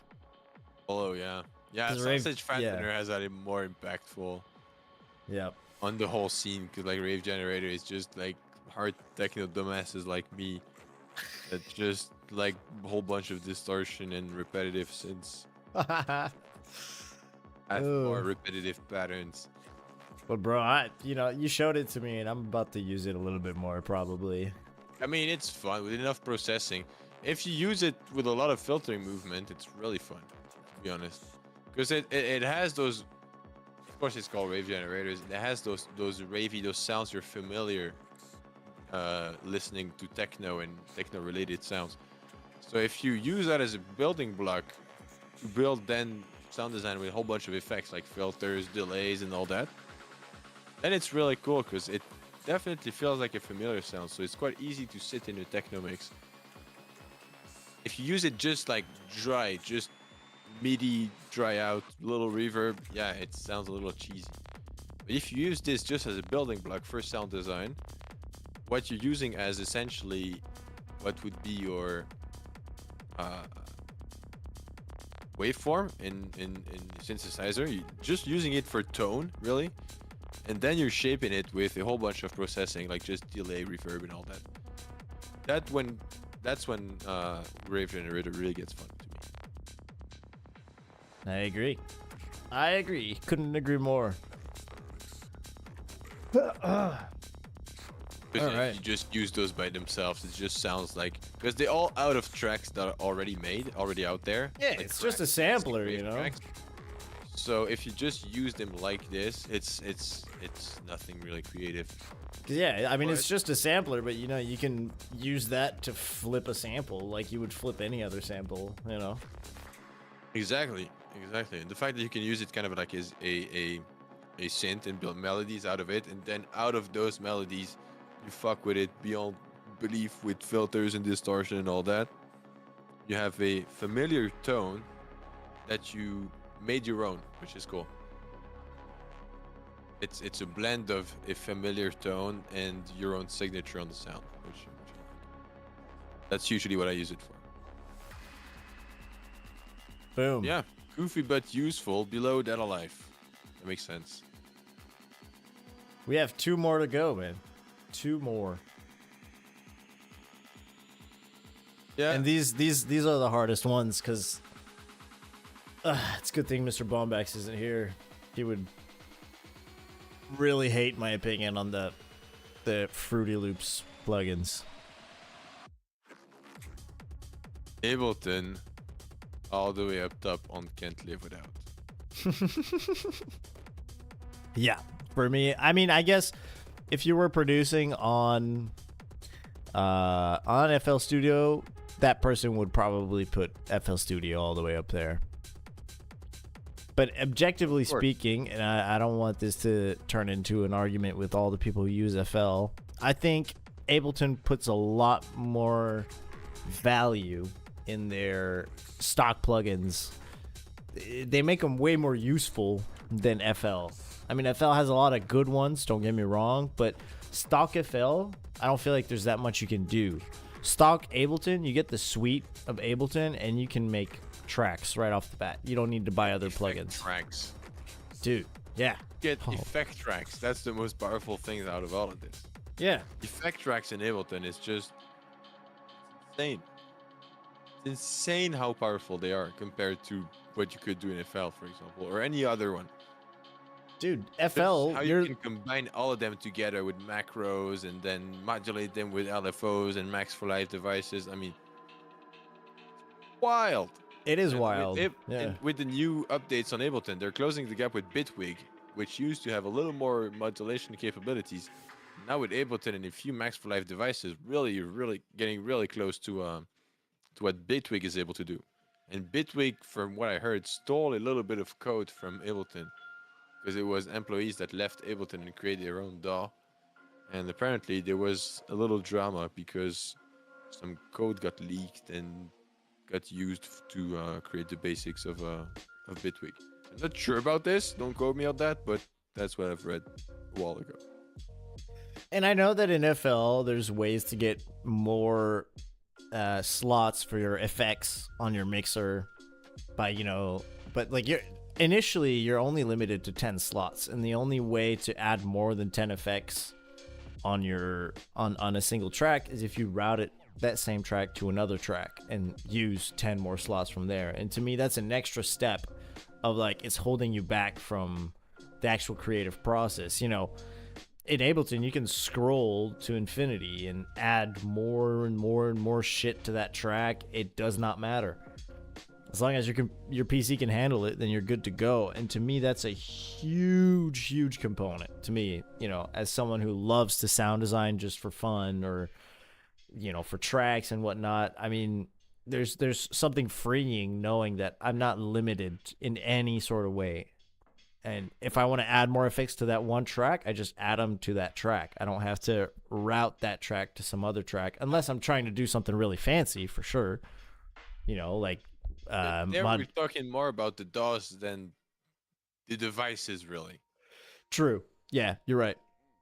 You're right. I have first time chatter in my chat. Kuyagui, yeah. Fading in and out on audio clips in on FL kind of sucks too. You gotta automate it to get it right, which sucks. You want to go to drag a corner, it feels like small thing, like ultimately make a big difference too. Yeah, if things you do 100 times a day are a little finicky, then yeah, it becomes a hassle and it sucks. Thanks for the follow, by the way. Quality of life in Ableton in many areas is definitely better, which I wish something FL would try and improve on. I agree. Here, we're trying to start a discussion more towards like the devices, because the Yeah. discussion was more about VSTs and plugins. And there is one thing that I really absolutely love about Ableton devices and effects and all that is one, Ableton effect tracks and macros. Max for Live. Max for Live is literally insane. It's endless possibilities. You can literally code your own plugin. Yeah, man. Start all stream. Start all stream. And also CPU. CPU optimization on all of these is it's amazing.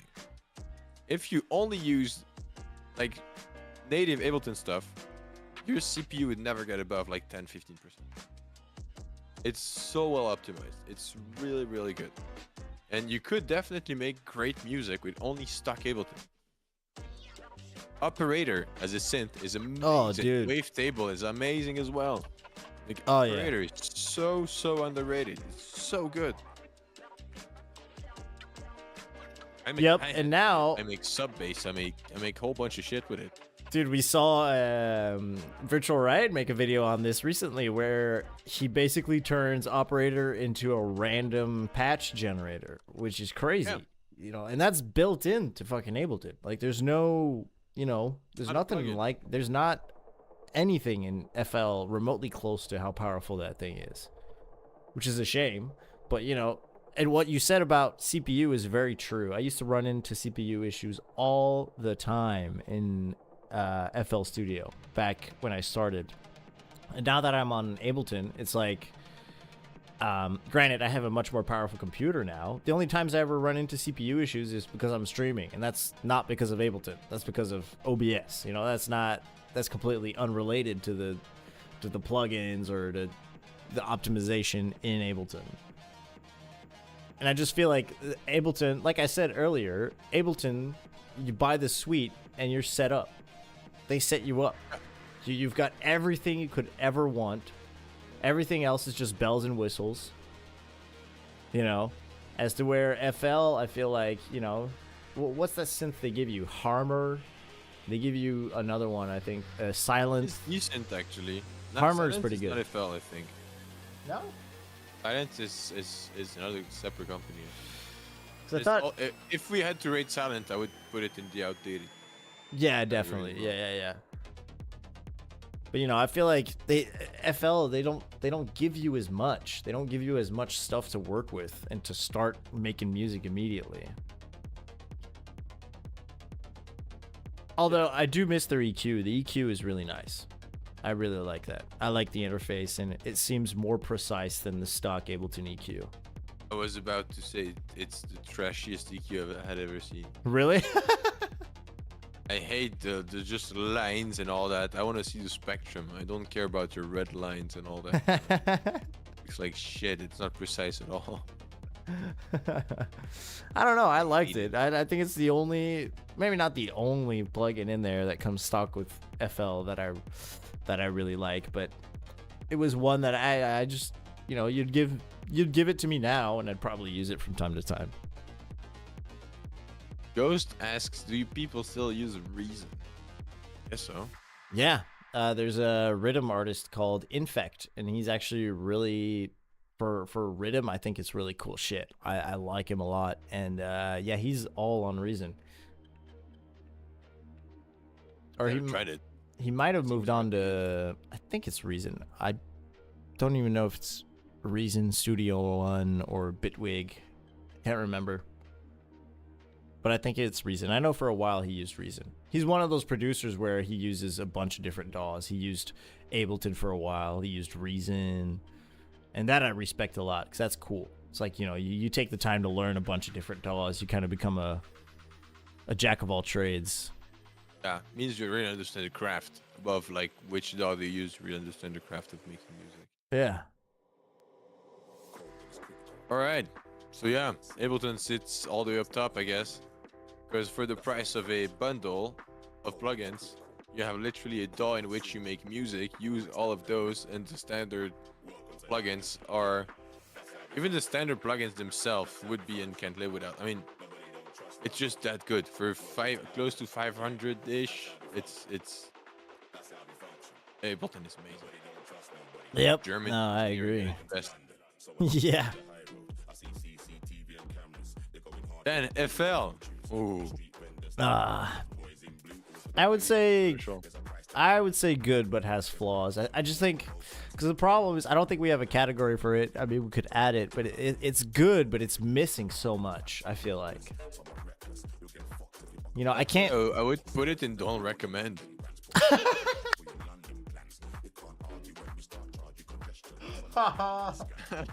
I'd put it in don't recommend. I don't care. To me, FL is a very limited DAW. You can make great music in there, sure. Sure, you can make amazing music. What comes even close in FL to Max for Life? Nothing. Nothing. Nothing. What comes even close in FL to Ableton Effect Tracks? Nothing, dude. There's nothing close to that, dude. See? So sure, it's a cool DAW. You can make great music in there. You can make great music in Pro Tools. You can make great music in Cubase, Studio One, anything. I don't care. Audacity, whatever. But would I recommend FL Studio as your first DAW? No. If you ask me, no. I respect all FL users because the best DAW to anyone is the one you learned on, of course. Because it's the one you're the most familiar on. It's the one you know the most about. But from what I've seen people using FL, it feels so limited. Whenever you get to the top producing level and you want to get to that next level of really like using intricate Max for Life devices, starting to craft your own Ableton effect tracks and all that, in FL you're limited. You cannot do that. And I've seen a lot of people around me that started producing on FL, and I told them, you're eventually gonna end up on Ableton, it's just a matter of time. And they told me for years like, nah, FL's better. And then like we lost touch, and then 2 years later, oh yeah, I'm on Ableton now. See?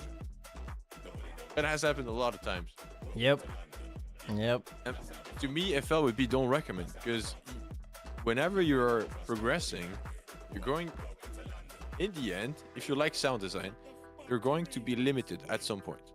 Whereas if you start learning on Ableton, you're never going to get limited, because there's all the tools you need to nerd about for 10 years at least. Yeah, and that's without adding anything external. That's the crazy part. Just Max for Live and Ableton effect tracks are enough. Just watch a Virtual Riot video and you'll know. Yeah. Watch a few of the last, like when he does effect tracks with only native stuff, and you'll know what Ableton is more powerful than any other DAW. It's like factual. Yeah. For the music I make, I mean, if you record rock and roll, use Pro Tools. I mean, that's gonna work. I like sound design. I like pushing sounds to the limit. Ableton is my shit, and that's what I like to use. I agree, man. Yeah. And it's funny what you said. It's really funny what you said about like people on FL, they start on FL and they end up moving, because I'm exactly that person. I produced for 2 years on FL Studio, and as soon as I moved to Ableton, I was like, dude, my life is so much easier now. It sounds so much better because I'm not thinking about a bunch of random shit that Ableton makes you think about. Not Ableton, but FL. For some reason, I don't know why, but when I think of FL, I feel of like I think of like, damn, I feel like you said, well, limited for one, and it just feels like so many windows open, so many things that aren't really necessary right there. You know, Lots that's of routing as well. oh yeah, dude. Like For fuck. Ableton, just auto route stuff because like 90% of the time you group stuff, it makes a bus out of it. Like it's so fast, it's so quick, it's so immediate. Whereas on any other DAW, you'd have to set up a bus, route every channel you'd need in that bus into that bus. It's way more clicks. Like if you want a bus in Ableton, you just click around, select those, Control G, boom, group. You have a bus. You can effect those together. So easy. Mixing is easy on Ableton. God damn. I love it. Yep. I put it in don't recommend, and we have nothing in trash, by the way. Yeah. Should I we don't put think anything is trash really. plug-in alliance? No. So what? I'd put don't recommend. I felt don't recommend. Nothing in trash. Let's review it real quick. Now that we have pretty much completed the tier list.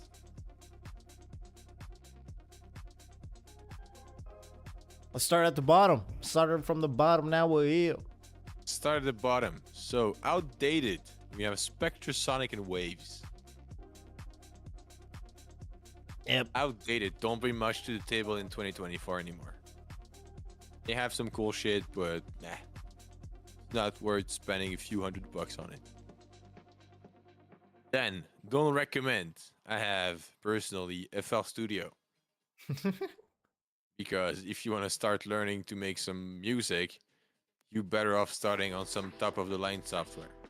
Namely Ableton or Bitwig, or that's about it. Then, too expensive for what it is.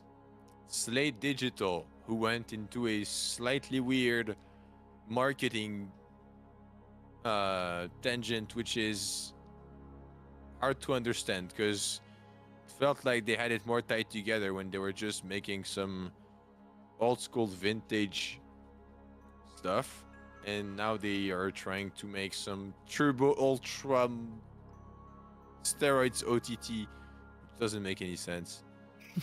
And who needs a too expensive, steroids? yeah. Like, why would you need OTT but more OTT? Like, isn't OTT enough, dude? Jeez. Yeah, exactly. It's already too much. Kuyagui on my chat says, I think it has more of just trying to unlearn certain things that FL made way more difficult than it needed to. Yeah, I think also that's a fair point. I think when you learn on FL, you learn a lot of things that are not applicable on any other DAW. Whereas if you learn on any other DAW, it's more translatable to, like, it's easier to change between those. Where FL is so unique in the way of working in FL that changing to Ableton or any other one is much harder than if you want to switch from Logic to Ableton or Cubase to Ableton. Switching from FL to Ableton to me is the hardest because FL is so unique. It has its own unique way of working, which is to me what makes it bad, to be honest. Yeah. Well, that's fair. I agree with that. In a too expensive for what it is, we also have UAD. Yep. The sad reality of UAD. Thousands and thousands and thousands of dollars. To get that, dude, you're gonna pay thousands and thousands of dollars to get the same thing that Melda can give you for hundreds. Yeah, or Softtube, or Yeah. anyone about that list. Towel. Yeah. Yeah. Damn. Then we have nothing outstanding. I have Tal, TDR, and Softtube. Talon first? No, Tal on the bottom, then TDR, and then Softtube on top. Meaning Softtube is best out of that tier. Yep. Yeah. No, I agree. Softtube, I think, is cool. They make cool shit. Yeah, they don't bring anything outstanding again, so it fits the tier to the table. It's like, it's It's they do plugins, I guess. Yeah. Nah. Then right above that, we have the two funny ones, Rave Generator and Data Life, which those fit into that goofy but useful category. I think those make sense. Yeah, those make 100% sense, you know. All the sausage fattener stuff, endless smile. I mean, it's useful shit. It's just goofy, you know. Yeah. And I think it's good that they make shit like that, because sometimes when you get a little bit too surgical with music, you can kind of like lose the fun of making music. Yeah, I agree. And you know, like some of these, I see a lot of like plugins sometimes that it's like, I bet it's really powerful, but you're not making me want to use it, you know. So Yeah. I think that's what these two plugins have going for them, is that they're not the best, definitely not, but they're good. They're useful and they're funny. You know, they're goofy. You're gonna, every time you slap a sausage fattener on it, there's no way you're being like, this needs sausage fattener. You know, you're just going, fuck it. Let's drop a sausage fattener on there and see what the fuck happens. And you giggle, and that's cool. Exactly. That's cool. Yeah, goofy but effective. Goofy but useful. And right above that, we have Sonniball and Isotope in the good but has flaws. Which they're both going for the route of AI stuff, like auto mastering, we make your shit sound good type stuff, and I don't really like it, and it's kind of on and off. And like Isotope has great stuff and very useless stuff, so the fact that both are like on and off. Sonniball is like AI stuff is on and off, where results can be good or really bad, depends. It's like not up there yet as far as their technology goes. Isotope is more on and off as far as their plugins quality. Some of them are really good, some of them are close to useless. So they're both good, but yeah, they're not good enough to me as a complete plugin brand. Isotope, for example, has low end focus, which is insane. They have a whole bunch of other plugins that are, doesn't really stand out. And on top of this, it's very poorly optimized, meaning on PC, it's slow as shit. And I think that weighs kind of a lot in the balance. So that's why it goes in good but has flaws. And it's very close to being in the good tier, but it stays in the good but has flaws because of the poor optimization, I guess. Yep. 100%, man. Isotope is such a hard one for me, dude, because they have the infrastructure, they have the, I don't understand why Isotope is not delivering what I feel like they should. It's one of those companies where it's like, you hear Isotope, you're like, oh, that's official shit, that's really good shit. Then you start using their stuff and you're like, what? Why is my brain hurting right now? Like, Not as snappy as it should be. no. And that sucks because they have great tools. Yeah, I agree. So yeah, good but has flaws because it feels like it should be easily fixable flaws, but they're not there yet. All Then- right. Good tier. We have Hugh who has a lot of great synth that are actually quite affordable. So they're up there. This 16 also same thing. Good shit, affordable. Vital is free. Great stuff. Kilohertz, to be honest, is carried up there by Faceplant because the rest of it is not really amazing. But Faceplant is good enough to carry the whole thing up there and good, I think. Yep. Yeah, I agree. It's like Faceplant just carried Kilohertz all the way up there, man. I believe so, because If it weren't for Faceplant, dude, that thing would be in don't recommend at all. yeah, or nothing outstanding, but yeah, Yeah. wouldn't be there. But Faceplant is carrying it all up there. Arturia, whole bunch of great effects, whole bunch of great synths. It like just works all around. Great stuff. Melda is being carried up there by their free stuff, which is like top of the line stuff for free. Like it literally works amazing. They have like more than 30 plugins for free. It's amazing. It's really, really good. Like, and they have their whole bundle. It's quite expensive, but it's more than 100 plugins. It's more than you would ever need. So Yeah. they're up there because they just do stuff right, and they have an amazing free offering. And looks OX good Sound, now. dude. Yeah, OX Sound is one of those companies where, out of this entire list, I think this is the company that I'm the most excited about. Honestly, Yeah, me too. I think they're the ones that like they understand UI, they understand usability, and they understand that they've got to make good fucking plugins. And out of the selection that they have right now, I think they're ticking all those boxes. The only issue is that they don't have enough, you know. Yeah. You know, because you get that from other companies up in this list, but Oak Sound has so much potential. It's ridiculous. Yeah, potential is the keyword there.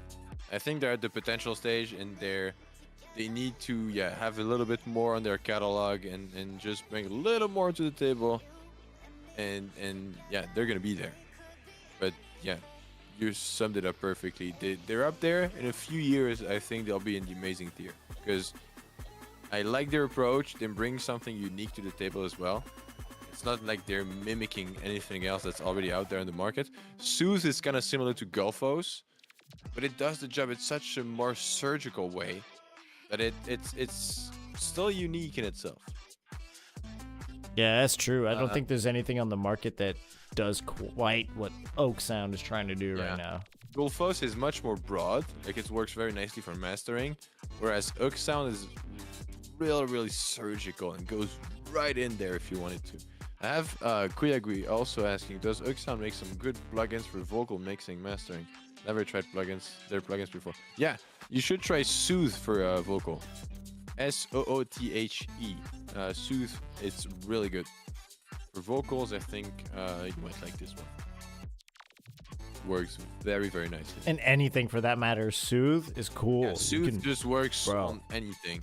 It's just, it cleans out resonances, and it just works. Yeah, they made Soothe and Spiff, and they have a new one upcoming and it's called Bloom, I think. Yeah, Bloom.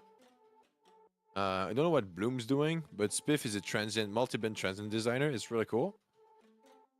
I just need to use a little bit of a safety clipper, because when you use it, the level jumps all around the place. But it's a great idea, and it works, and it makes drums knock quite hard. So I think the idea behind Bloom is like their version of a multi-band compressor, but for vocals, with kind of like that reactive feel that Soothe has. I think that's what they're going for.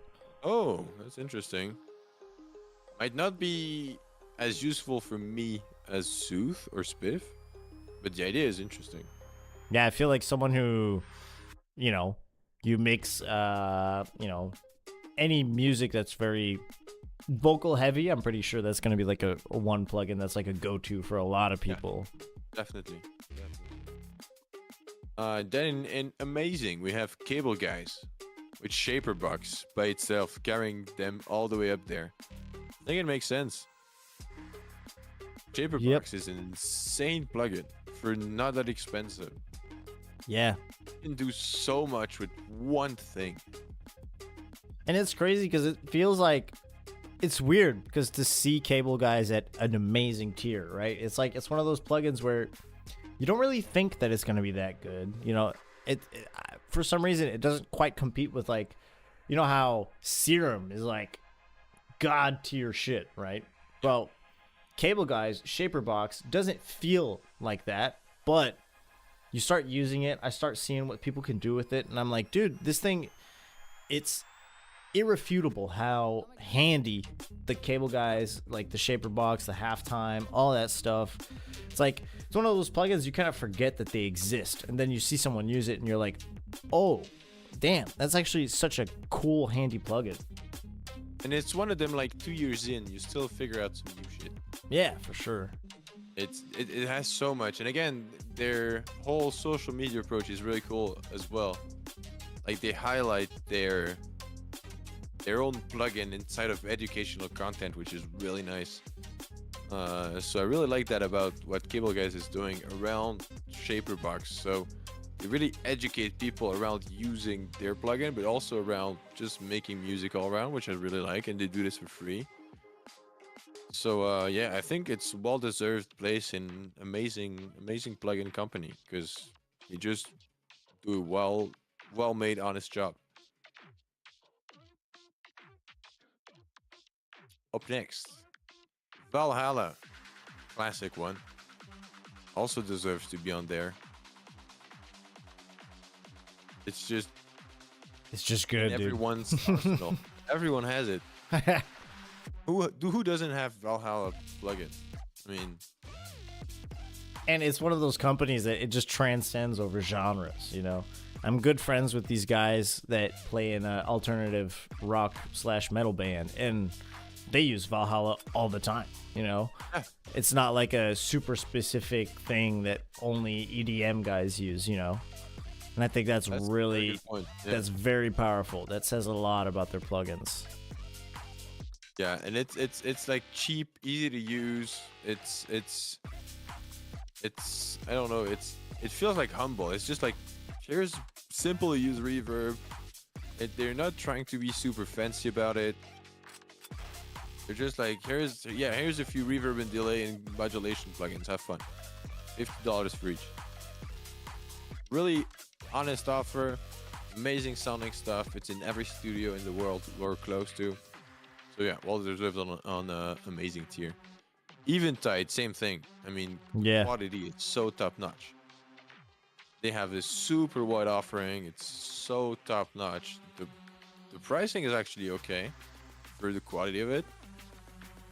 It's just, yeah, it's just proper, well made stuff. And the company itself has been up there, even in hardware before, for 40 years now. So at least amazing is what they deserve as a company, I'd say.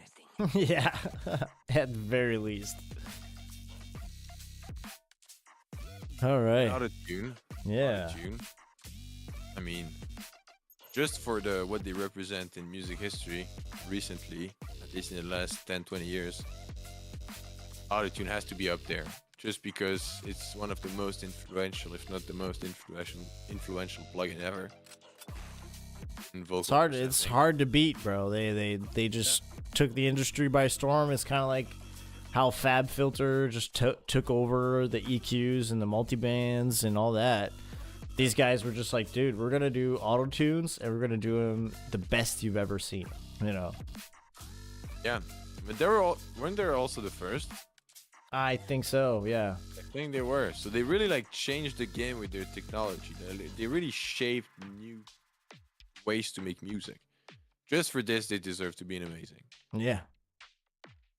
And then Then we have native instruments. native instruments. First of amazing because I could live without what they do, but I use their products to like sprinkle that little bit of some more on what I do, right? It's not part of the really center of my sound design, but every time I use anything native, it just sounds pristine, very nice, very precise, very good, just how I want it to be. So, yeah, anything they touch is just clean, perfect, well made, attention to detail. Like it has no flaws really. Any native instruments, yeah, it's maybe a bit RAM heavy for contact, but what you expect out of 32 gigabytes of like sample libraries. If you want your shit to sound good, you can wait for 20 seconds, I guess. Yeah, exactly. And so it sounds so good. Like I'm yet to find any flaws in most native instrument stuff I've used. Well deserved place, all the way up top on amazing tier. Oh yeah. And then in the can't live without, we're gonna go fast to yeah. Round of applause. Can't live without. We can go fast on these because I mean, you guys know if you watch a little bit of our streams. Yeah. Rock, Sound Towers, Brainworks, Gas Rock for the cheap and very effective tools. Sound Toys because you always reach for their tools for sound design. It's so good. It's effective. It sounds great. What else? We have Brainworks. Brainworks is amazing. It sounds clean. It's owned by Native Instruments, so it's kind of the same veins and same comments I would do on Native Instruments. X-Ray makes Serum, so it speaks by itself. An LFO tool. So I mean, it's just up there because I use it all the time. Pipe filter. Pipe filter. And all the way Ableton, because without Ableton I couldn't make music. Yeah, without Ableton, I couldn't use any of these. So there you go. Exactly. So that's what it's up. Yeah, that's about it. I think we've covered it all. Yeah, man. That This was really cool. That was We should really do that cool. more often. Yeah. Yeah, for sure. I loved it. We should do the same for more specialized stuff, like for EQs or synths or compressors or. I'm really Yeah. down for that. Because honestly, I never really go deep into thinking about plugins like that. To be fair, or anything for that matter, when it comes to music, I usually just open Ableton and I get going. But it's true that when you sit down and you start thinking about these things, you're kind of like, holy shit, I didn't even realize how strong of a tool, like Serum was. Or even when we were talking about Ableton versus FL, I've always said that they were equals, and now I'm starting to think that they're not. They're not. They're not. They're not. And it's things like that where if you don't sit down and you don't have the conversations, there's no like real way to know that stuff. Yeah, I agree. I have Ghost in my chat saying fun content. I'm liking this collab thing. I am absolutely loving it. To be honest, this is like we've been streaming for 5 hours and 21 minutes. Bro, that's crazy. Flew by. It flew by. Yeah. It went by so fast. I had a lot of fun. So even video games, anything. I think we should stream some more. For sure, man. Of course. Hell yeah. So yeah, I think I'm gonna stop there. Yeah, good same run. here. I need to go get some food. Yeah. I need to drink. I'm gonna go to sleep soon. It's 1:30 a.m. here. Good lord. 7:30 but p.m. yeah. here. Oh yeah, it's lunchtime. I still have a bit of my pizza in the fridge. There you go. All right. Well, thanks for All right. hanging out, everybody. Thanks. And a lot. yeah. Thanks, Sora. You're welcome. I'll send you a message after stream. But thanks a lot for joining the stream, and we'll definitely do some more of these. Yeah, for sure. Yeah. Take it easy, everybody. Yeah. Yeah. Have a great night, Aura. Yeah, you too. Cheers. Thank you.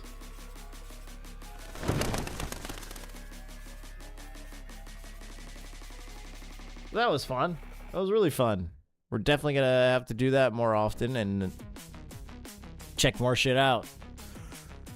That was a fun stream. All right. Well, that makes it. That's the end of the stream right there. I think we're done here. I would thank everybody for hanging out, and yeah, y'all have a good rest of your night, man. We're gonna set more of these streams up for sure, and it should be fun. More tier lists, more just talking shit, shooting the shit, talking about music, getting to know our gear more, and just this one stream was kind of like a test stream. We weren't exactly sure of how we were gonna do this, and it went perfectly. It went really great, so I'm excited about it. We're gonna have some more and cover a bunch of different topics. I've got a bunch of ideas popping up in my brain right now. So, yeah. Y'all take it easy. I'm signing off, and yeah, I'll catch you later. Peace.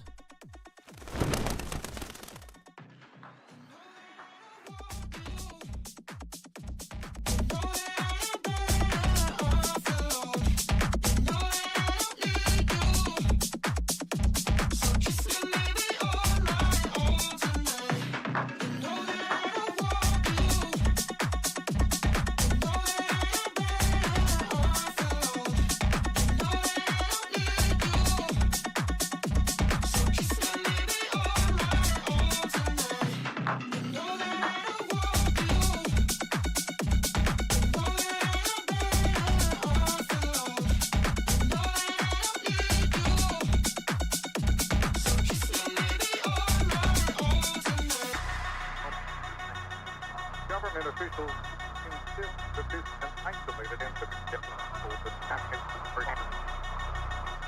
Okay? Well, perhaps we will continue to inform you as this story unfolds. That's the part of the dead.